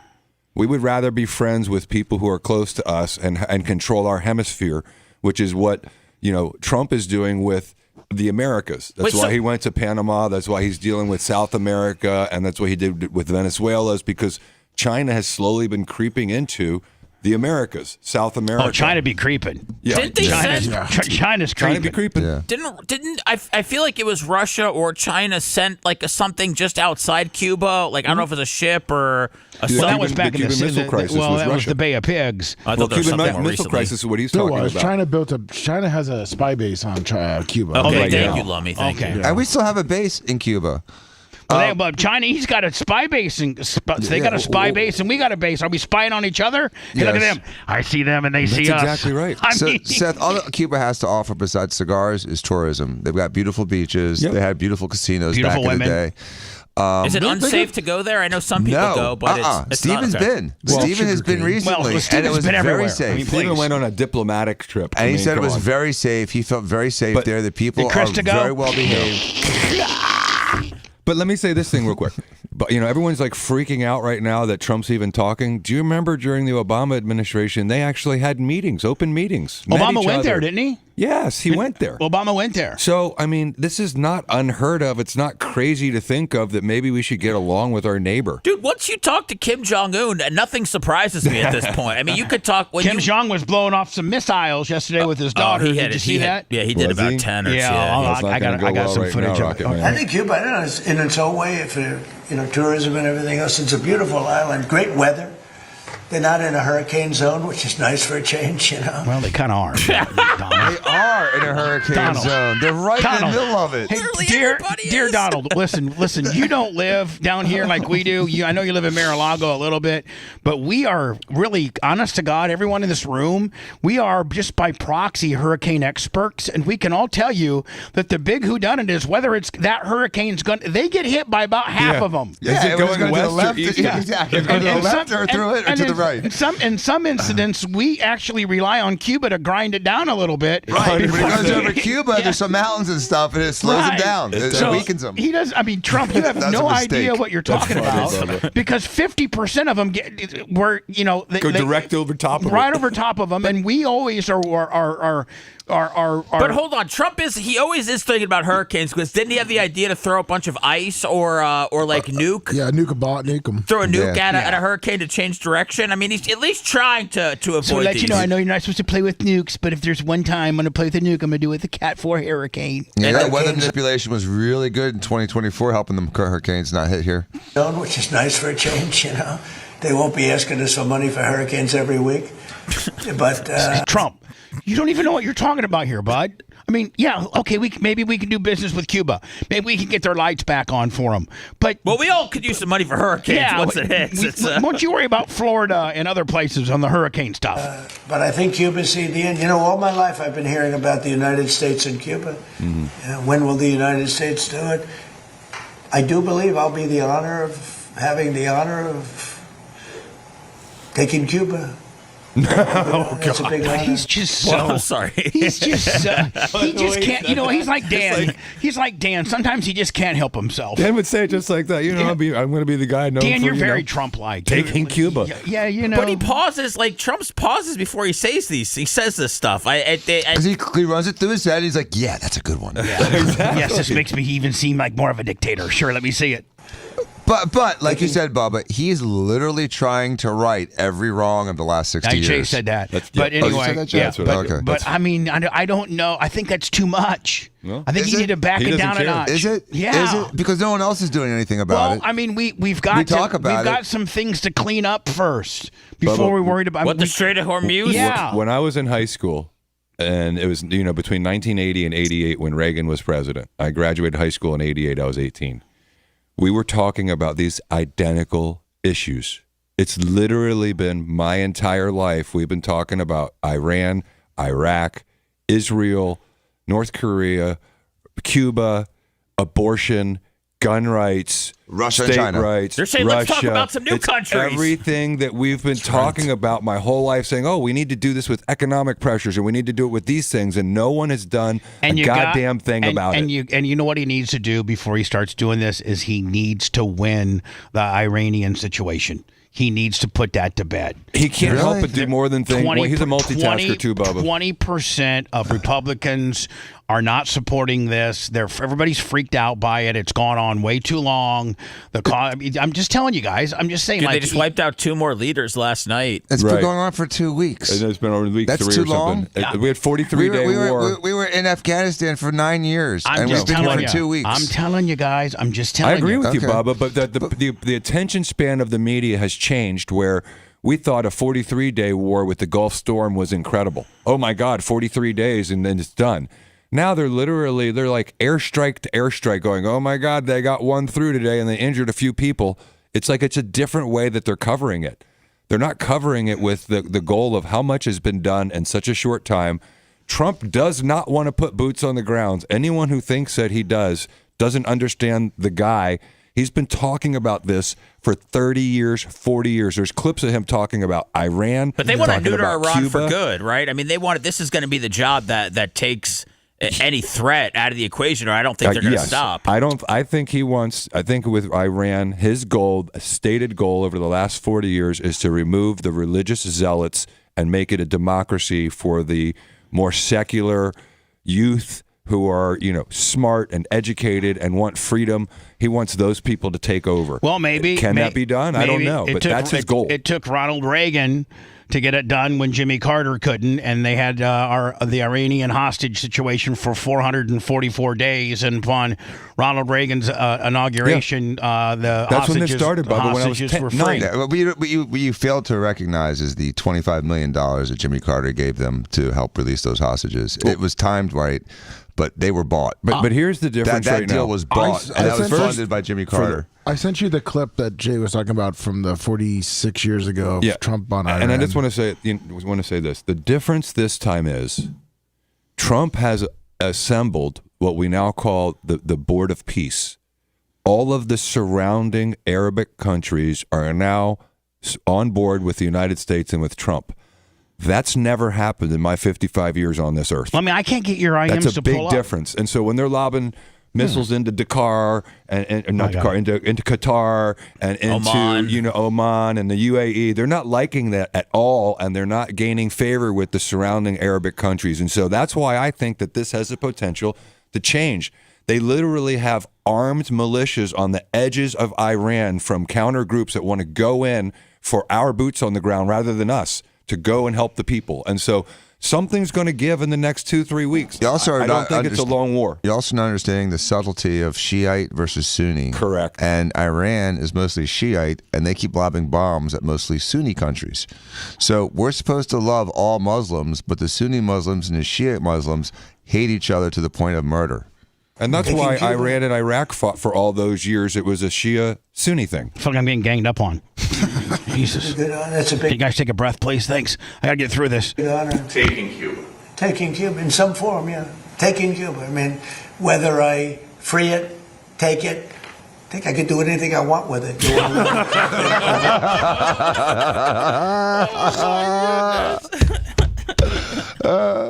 Very weakened nation right now. They were for a long time. Very violent leaders. I think Cuba. I don't know. So anyway, that's Trump and his Cuba deal. Lummy, what did you send me? I sent you what Jay was saying about in the 80s, what he talked about with Iran. Everyone says we don't know what Trump's thinking. Yeah, you do. When you get the respect of the other countries, then the other countries tend to do a little bit as you do, and you can create the right attitudes. The Iranian situation is a case in point. That they hold our hostages is just absolutely and totally ridiculous. That this country sits back and allows a country such as Iran to hold our hostages, to my way of thinking, is a horror. And I don't think they'd do it with other countries. I honestly don't think they'd do it with other countries. Obviously, you're advocating that we should have gone in there with troops, etc., and brought our boys out. I absolutely feel that, yes. I don't think there's any question, and there's no question in my mind. I think right now would be an oil-rich nation, and I believe that we should have done it, and I'm very disappointed. You think he could have been president like 30, 40 years ago? Yeah, I mean, they were talking about it. He's only 34 years old there. He had the intelligence and the savvy and the comprehension of what was going on, but it wasn't his turn. He would have held us in abeyance. I don't think anybody would have been angry with us, and we had every right to do it at the time. I think we've lost the opportunity. I would have measured. Dude. Yeah, where's that guy? Well, when you hear a lot of what he says, he talks in the same where's phrases. That guy? Where's that guy?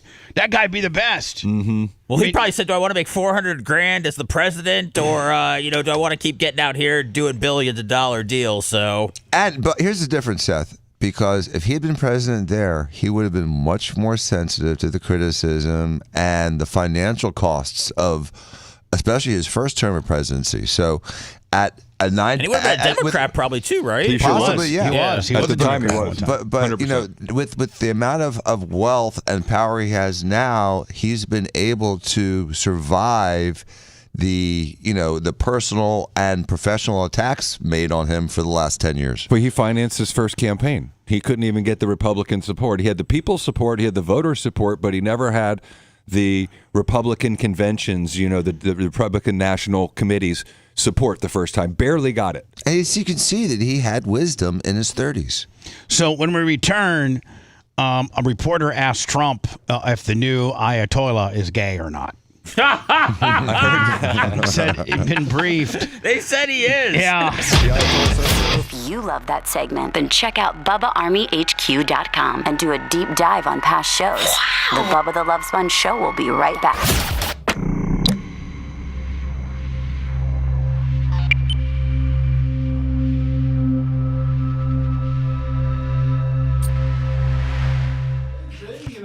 If you talk to Dr. Dan, he gets a little upset.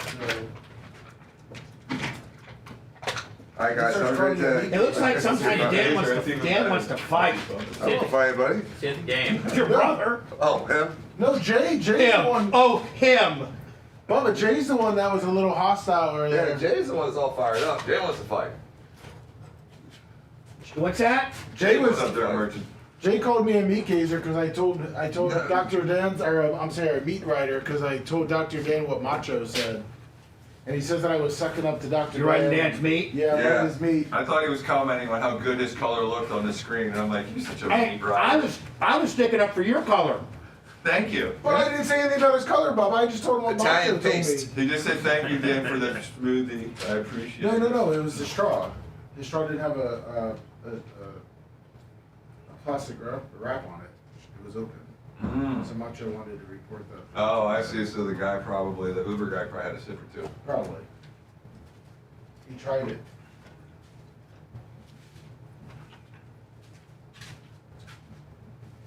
What's up, Groupie Lips? How's everybody doing? You're merchant.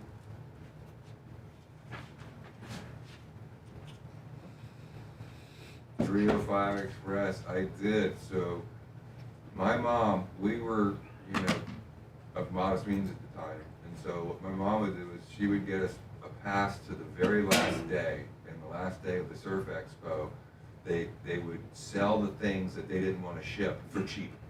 And so I got my first new surfboard at the Surf Expo in Orlando when I was 4. Arlene knew all the hacks. She did. She had to. That's exactly right. Twilight jokes or something. And What are you doing? We were living rich. We didn't Just know heard you guys anything. talk. I just listened. There's another way I can cut it. I just said Arlene knew all the hacks when she would take him to Surf Expo on the last day because they would sell this. Oh yeah, Some she guy did said all if the you've hacks. ever She been knew all We the bought hacks. bikes. We would buy bikes from the police repo stuff. We did all those things. She knew all the hacks. We bought from the police repo thing. We bought a side hack, BMX Morning, Mike side hack Collins. in the '80s. We're the only ones that ever saw the hack one. It was so much fun. And because you bought, Sure. because Arlene bought it at the, Bring your For like kids $20. in. You Yeah. get some good stuff. some bad guy owned it. I went to Northeast. Listen, High School. chat, I've been looking at you and you guys are calling me stupid and stuff. Jeff Kokendall. Am I not allowed to have an opposing opinion to engage in debate Arlene's conversation? Hacks. Yeah, Surf Expo's killer. Thank you, Kim Terry. Let's Right listen back to up to Timmy Robbie Speaker. Rodman. Okay. Bubba doesn't need to talk about politics, he's stupid. Okay, I'm gonna I want to talk about politics. I I'm can't. gonna meet ride him right now. I can bring the topic up and we can have an open discussion about it, can we not? Politics. You said someone said, we shouldn't talk politics. I said, no, I think you do. Can't we have an open discussion about it, or am I just a fucking That's what idiot? you do. I just read what is on my screen. People will be amazing what happens when you read things, right? Like, and actually, it's incredible. You register what you read in your brain, and then you know it. I'm into politics. We can tell. I'm starting to get into it. What up, Great White? Not much, just back in the office. 305 Express. We had cheap used BMX bikes, and then my dad one Christmas allowed me to get a GJS frame. That was my whole Christmas, was just the frame.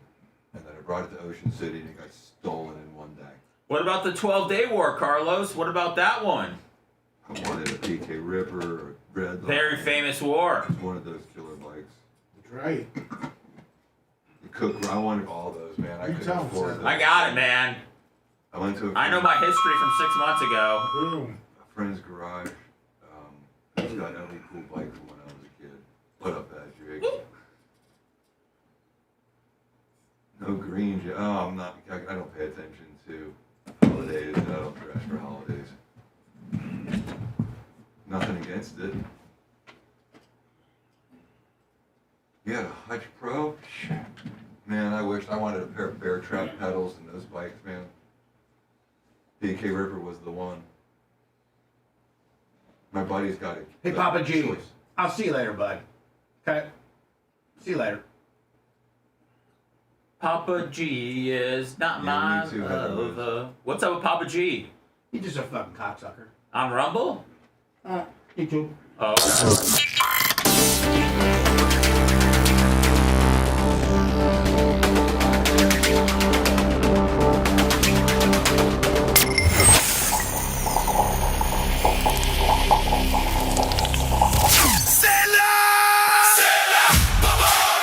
Semi-Auto Glass is a family-owned business ran by the brothers Michael and Travis Hatscomb with over 40 years of combined family experience in the auto glass industry. They bring a wealth of knowledge to every job, whether it's semis, whether it's heavy equipment, or whether it's your fleet. Semi-Auto Glass meets all of your auto and truck glass needs. Windshield, back glass, door glass, and automatic window repair. So easy to get a hold of. 813-245-1936 or semiautoglass.com. In a country somewhere in the third world, the CIA is using this broadcast as torture to extract information about terrorists. On your shoulders and legs with Craig the Bulldog, your cardio, abs, calves. He thinks of it as doing his patriotic duty. Oh, yeah, my pleasure, too. You're listening to the Bubba the Love Sponge Show.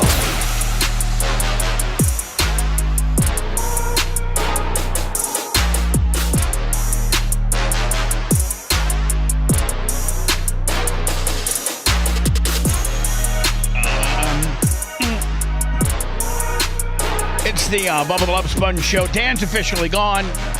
The meat rider.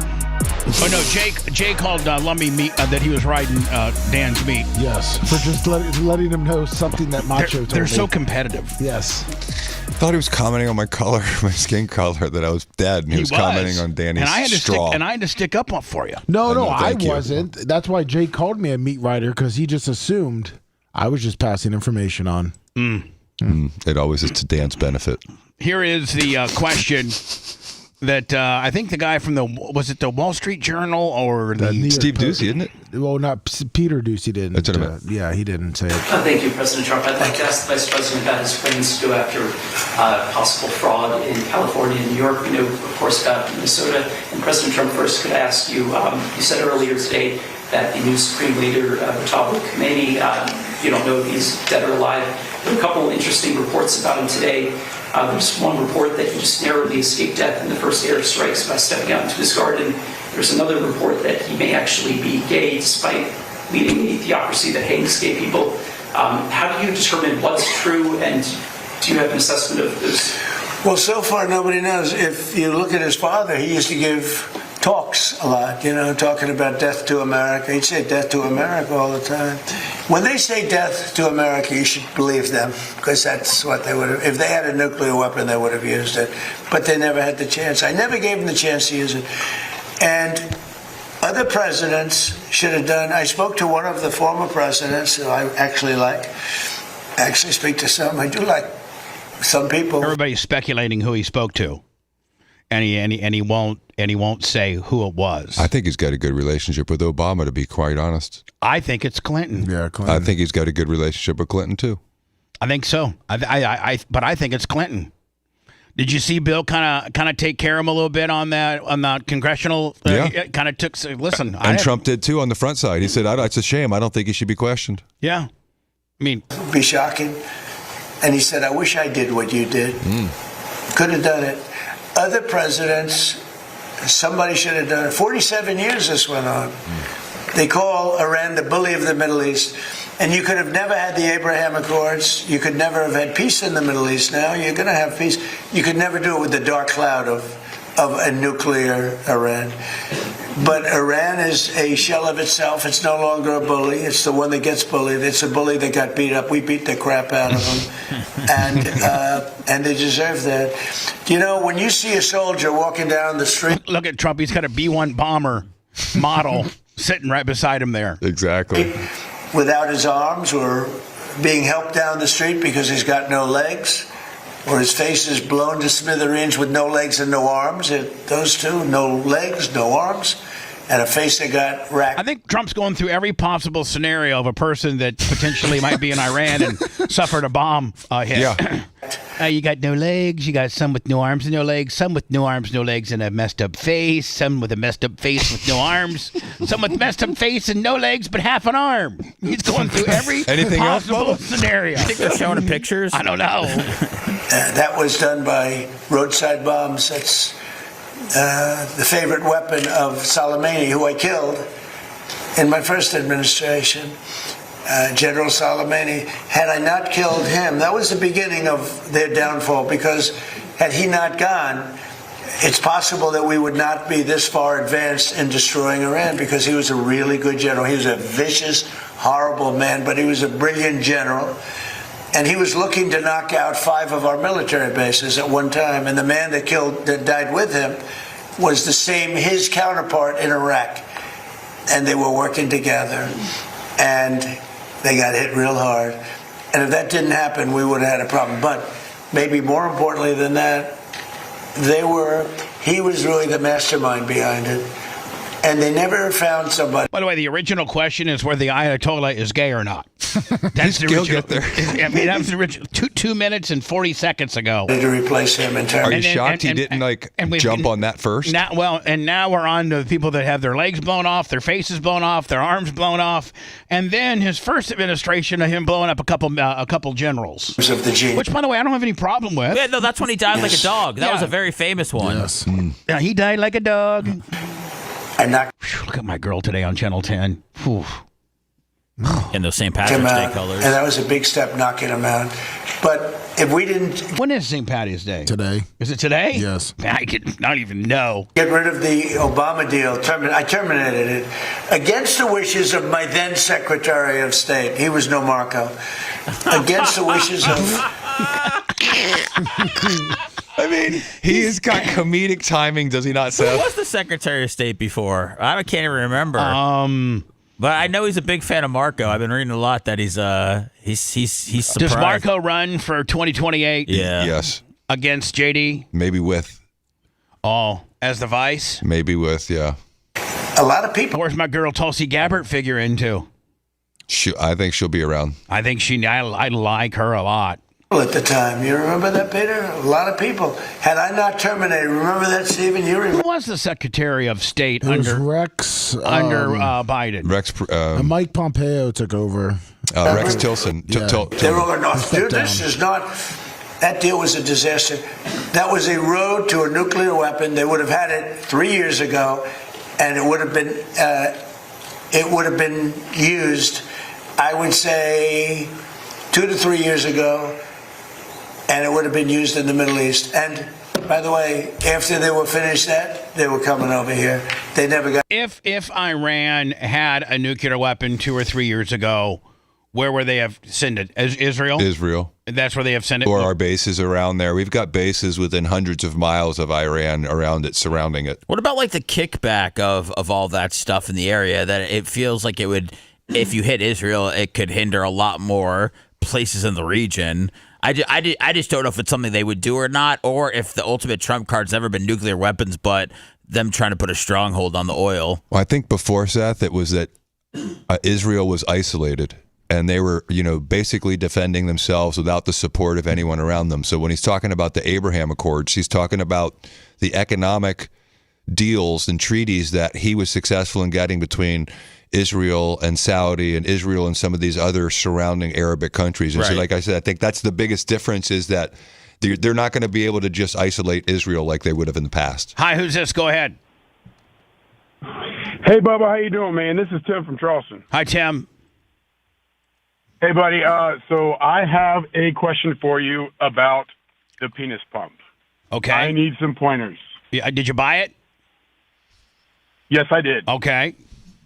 Me and Lummy could give you. Yes. We're the only. Dan's also an expert at it as well, but me and Lummy use our penis pumps, quite a bit. So I bought it, and I was trying to get it before Dan left, but I finally got my coworkers out the truck to where I can talk with them. Well, hold on. You don't think Lummy and I are penis pump worthy instructors, or do you think Dan? Everything's gonna go through Dan. Not what I meant, but Dan wouldn't even have known about the penis pump had it not been for me and Lummy. Not at all. Yeah. You are right. So Did you get your balls stuck in it? Sometimes you got to watch for you. That's one thing that has spooked Seth away from it is the fact that if you don't separate your testicles, let's try to be medical if we could, Seth Kushner. Thank you. You can't say balls. No, it's just testicles. You say tit. Could we just call it testicles, please? Okay. It's the third iteration of balls, and now it's fourth. Okay. Thank you. See if we can keep it in testicles, my friend. And I don't ask a lot. Bring from it up, you. Brendan Carr. We're not afraid. So, sir, you do have to make sure that while you're using it, that you separate your testicles from the base of your of the unit, or it will it will definitely suck them in, and that hurts. It will definitely suck them in. Yes, and that smarts, my friend. Bub, I feel like this guy's meat riding Dan when you're the real info on this. Yeah, exactly. You're the real source of all the info. Exactly. So anyway, sir, what So is that the question you had about your testicles? No, that's not what happened. But I figured that instead of me Googling, I figured I'd ask y'all since y'all can actually give me some pointers instead of just having to Google and read and watch other guys. Have you even tried it out at all? Yes, I have. I tried it 2 times. All right. And both times, I felt like it was supposed to be more stiff than you didn't what have I was. You didn't have a good enough seal. You have to have a really good seal. That's why they give you those sleeves to put on it so that it seals. It creates a seal. You can't have vacuum without a seal. He needs the extra big seal. Yep. Or the extra small. You want the seal to almost hurt your penis. When you're putting it in, you almost want that to hurt your penis because that's even more of You a what? You a want good seal. pain? A little bit. You want it to be very, very, very sick. tight. Yes. And you might have to use a little lubrication to get your penis into the pump. You're sick bastards, man. You are, sir. And then you start pumping, and then if you've created the right seal with one of those sleeves that they come with, like 4 different sleeves based on your size, if you've created the right seal, then it will do what it's supposed to do, which is pump up your penis, and it'll look bigger and thicker and more girthier than it ever has in your entire life. And then you get disappointed once That is true. Okay, so you did at least get to that point. Yes, and it's whenever you take it off, it like I said, I felt like I was supposed to be more stiff than what I was. Hold on. Was it like air out of the balloon? Let me take it off. Let me go ahead and give you this scenario, and you can. It's pretty. So I think I got a pretty good analogy for you. If you do your very first push-up. Well, that one, and you haven't done a push-up ever before, or you're not as in shape as you used to be. You didn't sell it as this, and you did your well. If you keep trying, you'll eventually get better, and you can do 10 or 15 or 20 push-ups. How hard is it to stick my unit in some plastic blender and pump it up for 20 minutes? But it's about the muscle. It's about building up your penis muscle. Well, your penis is a muscle with blood flow. We don't have time. You're using what you're doing is creating blood flow to your penis. Now, if that's the first time you've ever done it, sir, then when you take the suction off, your penis you've only done it one time. You've done one push-up. You have a ways to go. It's a training exercise. There's an exercise regimen too. What do you do 3 times a week for 2 sets? It's not. What do you do? It's not. I do it once and now I have the stiffest, girthiest, engorged penis forever. No, I went to BigHogInstantly.com and this is what popped up, Sponjo. Now you're telling me that I got to be on a 6-month regimen. Well, not a 6-month, but once a week for a few months, and by the 60th day or so. everything that I've been reading say to use it 4 to 5 times a week. Okay, yeah, well, I was trying to give you a little. Yes, That's a sir. quit your job, man. I mean, if you, that's what you want to do. If you could spare that time, yes, do it 4 or 5 times a week, and then by week 3, now you're seeing the results that you would see regularly. A little bit more down the line. After the 20th time you've done it, you'll start seeing some. Your penis will start getting more vascular and more engorged and healthier. It just felt like I was really big but soft. Well, yeah, and on your first time, that will happen. And you guys, I think you need to get a little bit better on the suction. Yeah, you need to get a better seal. Yeah. And then when you when you when you hit the suction off button on the unit, then pull the unit off, but leave the seal on to create like a C-ring. Okay, because the one that I got that on your page had the 6 different C-rings for as an option. Yeah. Well, then after you've done the pump up, then C-ring it off. Go ahead and tie it off. And then just pull the seal off the top, and I'll go to town. All right, buddy. Thanks. I think we've really talked probably way too much than we should. We're on the point of titillation at this point.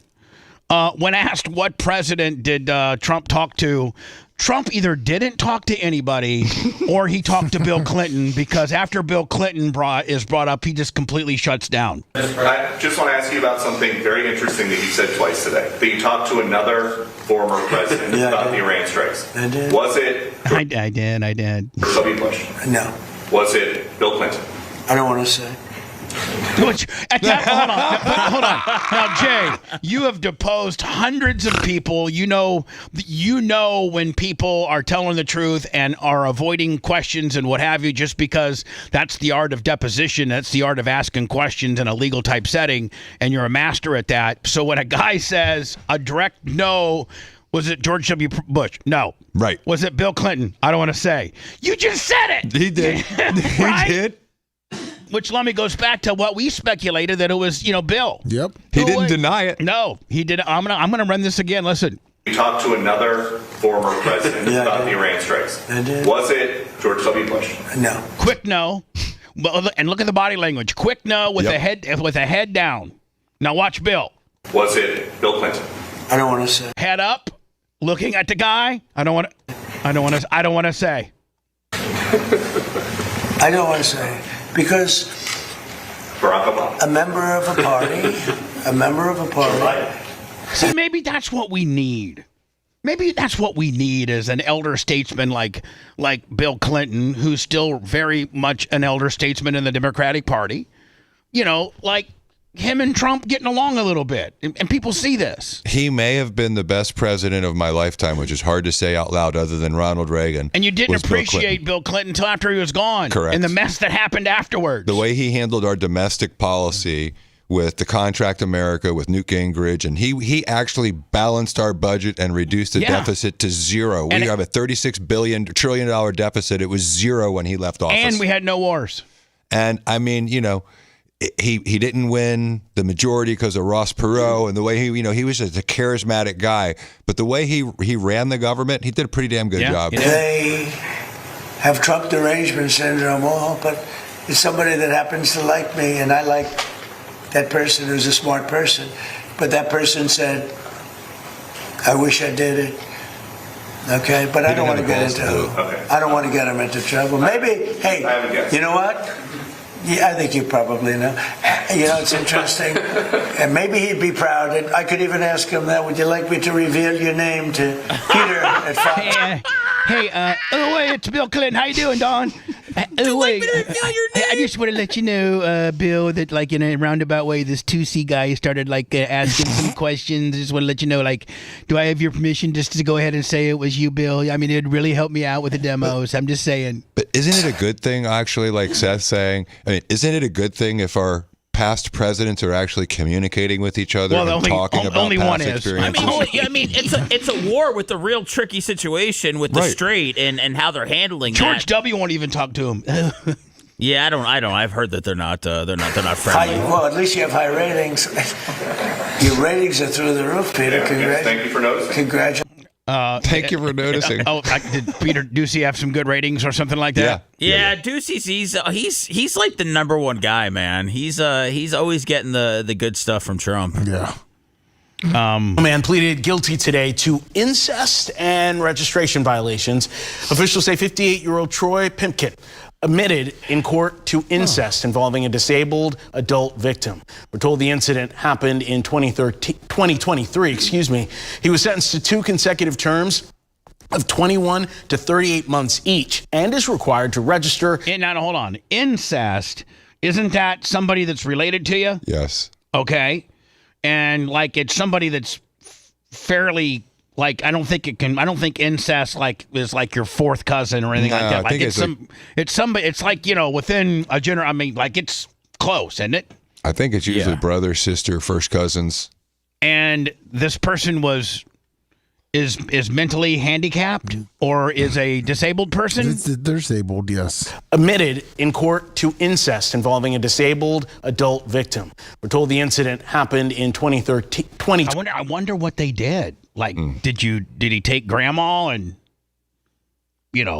shove her face down in his crotch or something? Well, whatever it was, they got pregnant.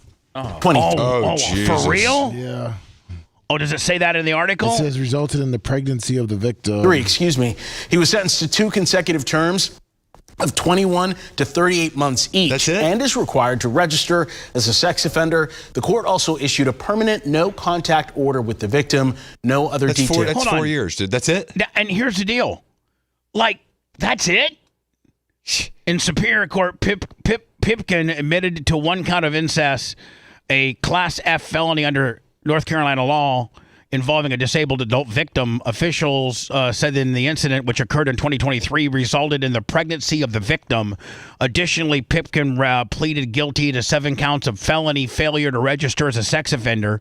Pipkin, which was sentenced to 2 consecutive terms to 21 to 38 months. Now, Jay, when you say consecutive, they're going to run those concurrent, or do they run them separately? Separately. So if it was 21 months times 2, that would be less than 4 years. As a condition of the plea, the court also issued a permanent no contact. Yeah, you think? That guy's Dan's age, Seth. Look at the way he looks. Jeez, man. Yeah, 58. Dan's got a better complexion than Just him. a hair. Just a hair. Daytona Beach, I've been told, Lummy, is an absolute. Talk about shiz is shit. Oh, they're gonna go back and that's what has destroyed all spring break destinations in Florida. Yep. If you remember, when we were growing up, it was Fort Lauderdale, and then it was Daytona Beach, and then it got shut down, and it went up to Fort Walton Beach / Destin. Yep, they tried City. Miami, which didn't work. Panama City. Panama City. I think Panama City's the only one that's got it figured out, didn't they? Or are they? No, they got cracked down. Well, Clearwater's strong. Clearwater does a good job, don't they, out there? Yeah, but it's not like. It's not a Daytona Beach, but I mean, it's still it's. I think Clearwater is like a little crown jewel that a lot of people don't know about. That's really a great destination, and you don't have to worry about thugs and getting ripped off. And I mean, the things that they're going through now. Aren't they having shootings? Yeah. And stuff in Daytona? Yeah. Yes. But it's like, Seth, I think the difference is, it's like, back in the days that Bubba's talking about in Fort Lauderdale, they would have tens of thousands of people on the beach at a time, and they'd have the Red Hot Chili Peppers playing a concert, and I mean the city was just overtaken. And the Beastie Boys, right. And just MTV was there, and there wasn't shootings, and there were and they had the grind. I remember, listen, the spring break was when I was a kid. It looked like, man, I can't wait to do that one day. I never did it, so but I also don't know if I'm going to necessarily start feeling bad for all these wild college kids that like to get drunk and shoot off guns that are going to go, converge on one city in Florida where they might not be able to have as much fun as they originally thought. I don't just know. feel bad for the merchants and the people that could be really, really, really a good uptick for your economy if it's done right, if it's done correctly, and there's good people that get there and spend a lot of money and there's not shootings and things like that. Or it could be absolutely these bad people that have infiltrated Daytona Beach and other places. They've been ran off. it could be a ghost town. But spring break can be a ghost town in Florida once these type of people roll into your city and create the type of havoc that they do. I miss COVID. Remember they were going on the beach in COVID and telling people to spread apart? If you want 24/7 on-demand Bubba and the crew, go to BubbaArmyHQ.com. Right now. The Bubba the Love Sponge Show will be back after this.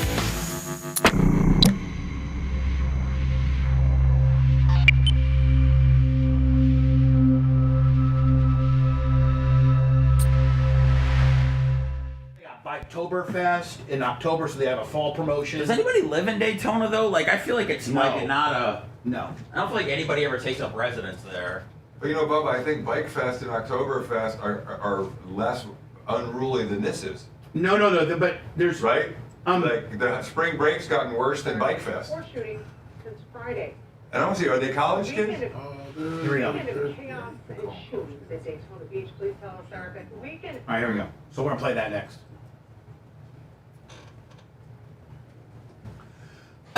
Like, where did Trey? Is Trey on spring break this week? Yeah, he's getting ready to go to the Bahamas today. Going to Bimini with all his boys. Well, that's rich guy spring break. That's exactly. Exactly. That's rich kid spring break, motherfucker. That's what you get when you get almost a full ride scholarship. That's what happens when your dad's in a fucking tourney. No, but and he got 75% bright futures, and I had college prepaid. Yeah. So I mean, he saved me so much money, and I'm so happy with him that I'll get good grades. I'll give you a good spring break. I'll give you $5,000 to go to fucking. Not that. Yeah. Oh yeah, dude. It's at least that. Do you know what the rooms were for 5 nights?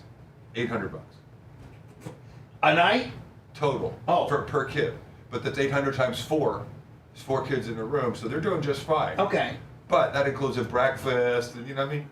Yeah, that's fine. He's $200 good. a night.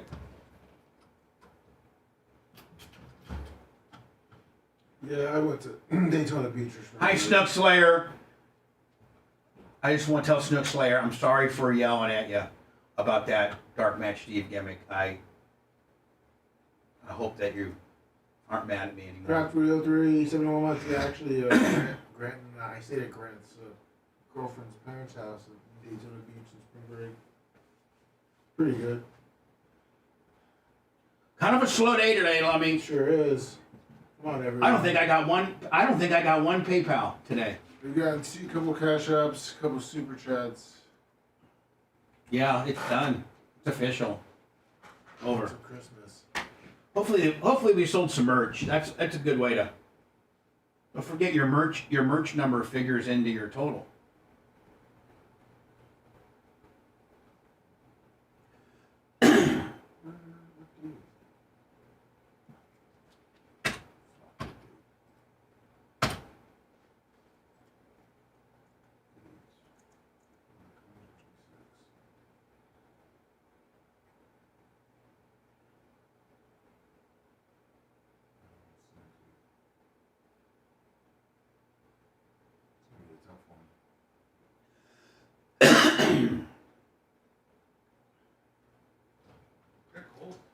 It is really cold out. Oh shit, Dan didn't do the CPR. Damn it, I'm gonna have to put that thing back. Fuck.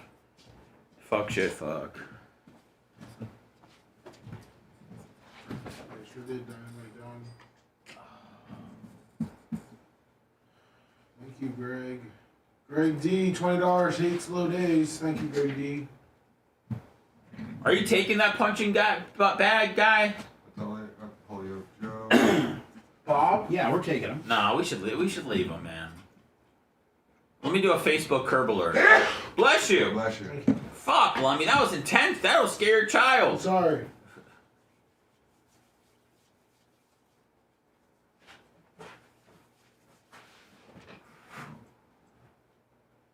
What's up, Berto Perez? How you doing, buddy? Daytona Beach was not the best stuff, but they were promoting it when I was in college. Did I go there? Yeah. Trying to hook you in. We went. Was it fun? Yeah. Yeah, it was great, right? Make it all the happy. college kids at the time. That's what they were trying to do. They shut it down and then they brought it back and then now it's just absolutely shit.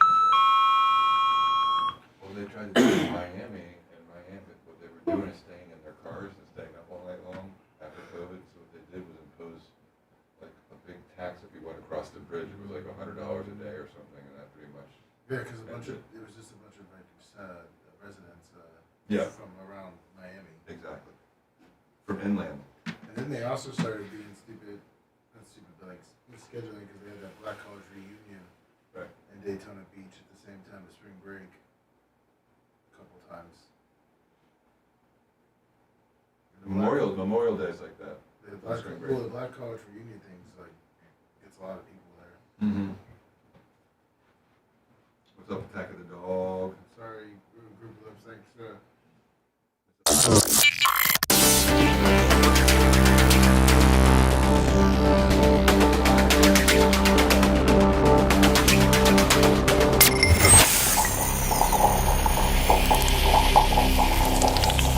He's the Rasputin of radio. He used to be a porno actor like 15 years ago. Bubba the Love Sponge. It's not a porn party. Back to the sponge. Bubba the Love Sponge.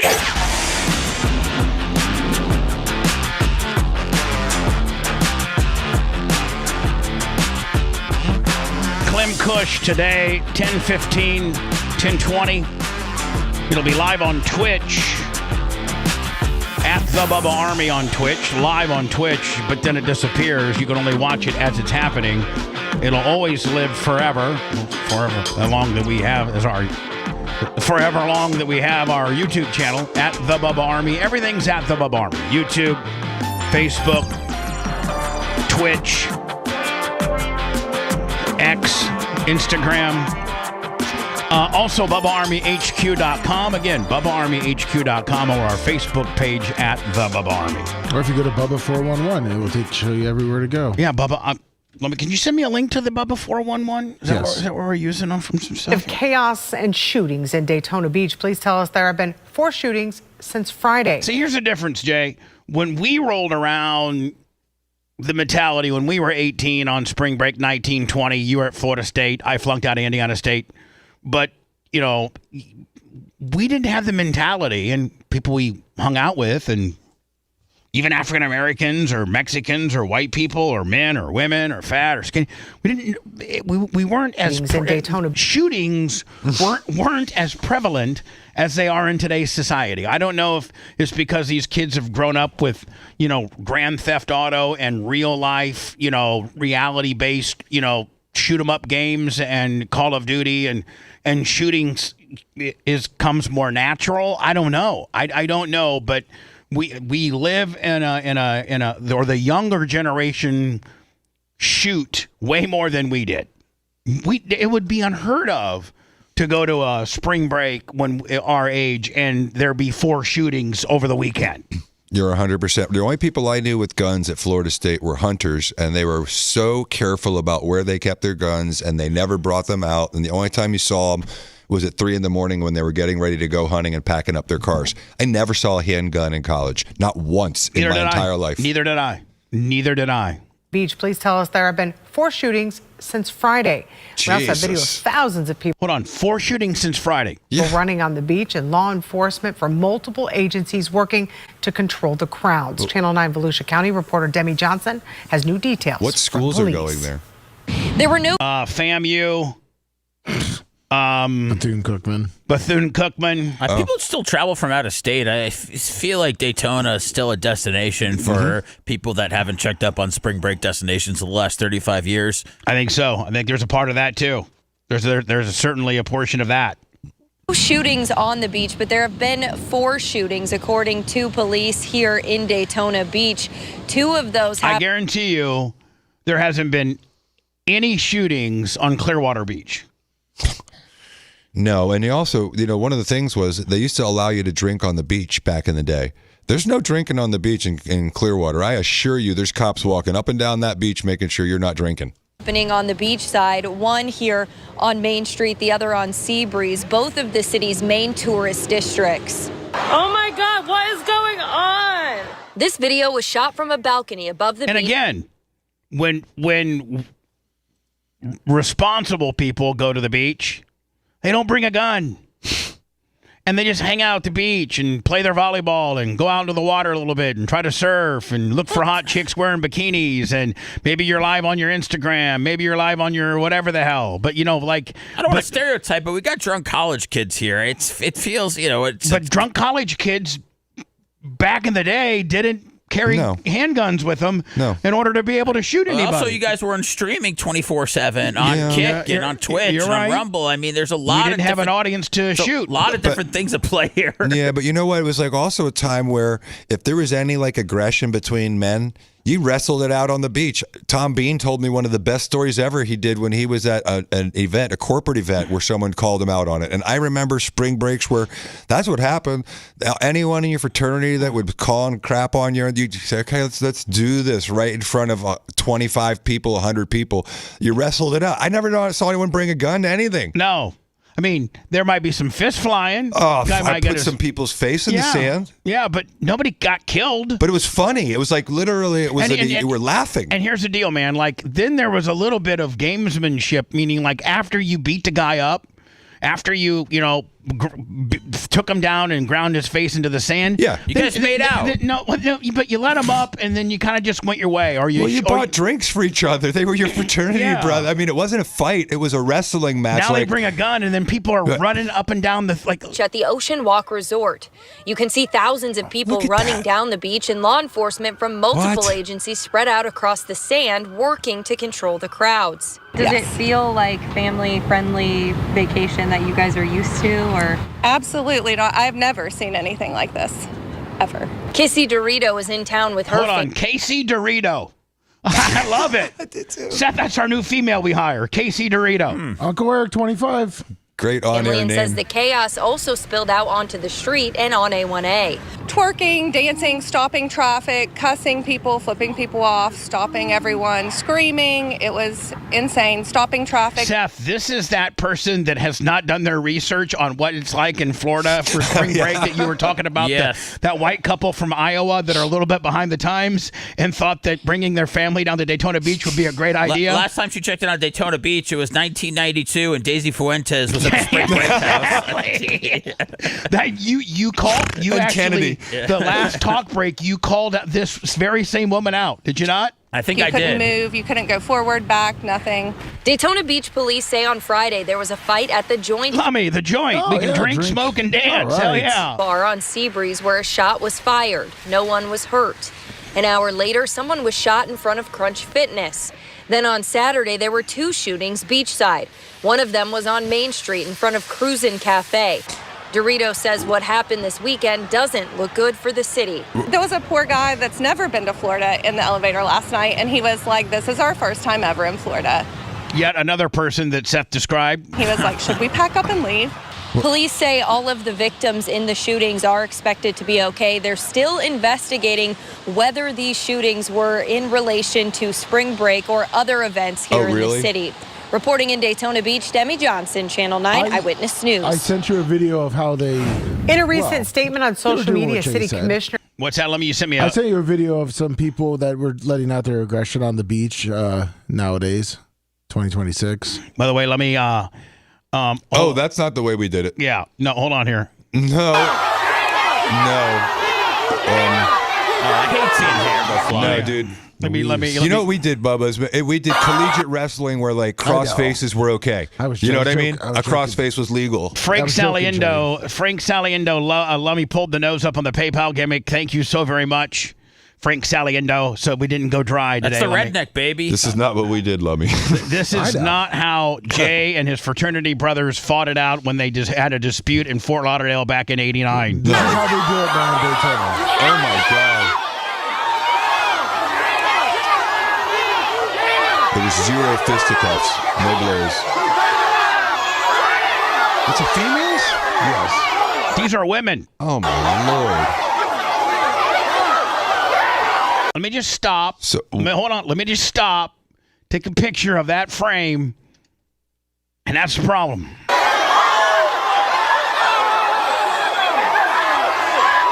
Everybody with their phones out, trying to create a viral moment. That's what Daytona Beach has turned into. Wow. No, thank you. No, thank you, my friends. Seth and I'll be back in about 20 minutes or so.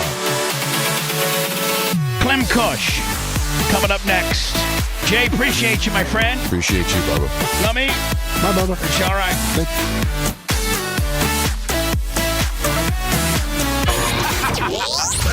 Thanks for letting me finish. You've been listening to the Bubba the Love Sponge Show, starring me, Bubba the Love Sponge, co-host and show historian, Lummit. It's Seth, co-host and president of podcasting. It's Brian Matroni, king of counter programming. Gene Lasker, voice of the people. Glad you get to hear me. Gary Cantrell, video editor. Yeah, back here wiring up. It's Mini Macho. The BRN agent, Thomas Buttoned Up B. Co-host, Dr. Dan Diaco, Esquire of Council. Co-host, J. Diaco, Esquire, the Spitting Cobra of Council. Now, time for the legal disclaimer. Exactly. The Bubba the Love Sponge Show is intended solely for the enjoyment of our listening audience. Any rebroadcast, retransmission, or other use of this show without express written consent of the Bubba Radio Network is prohibited. We must dissuade him of this delusion. Until next time, always remember. I'll repeat hello.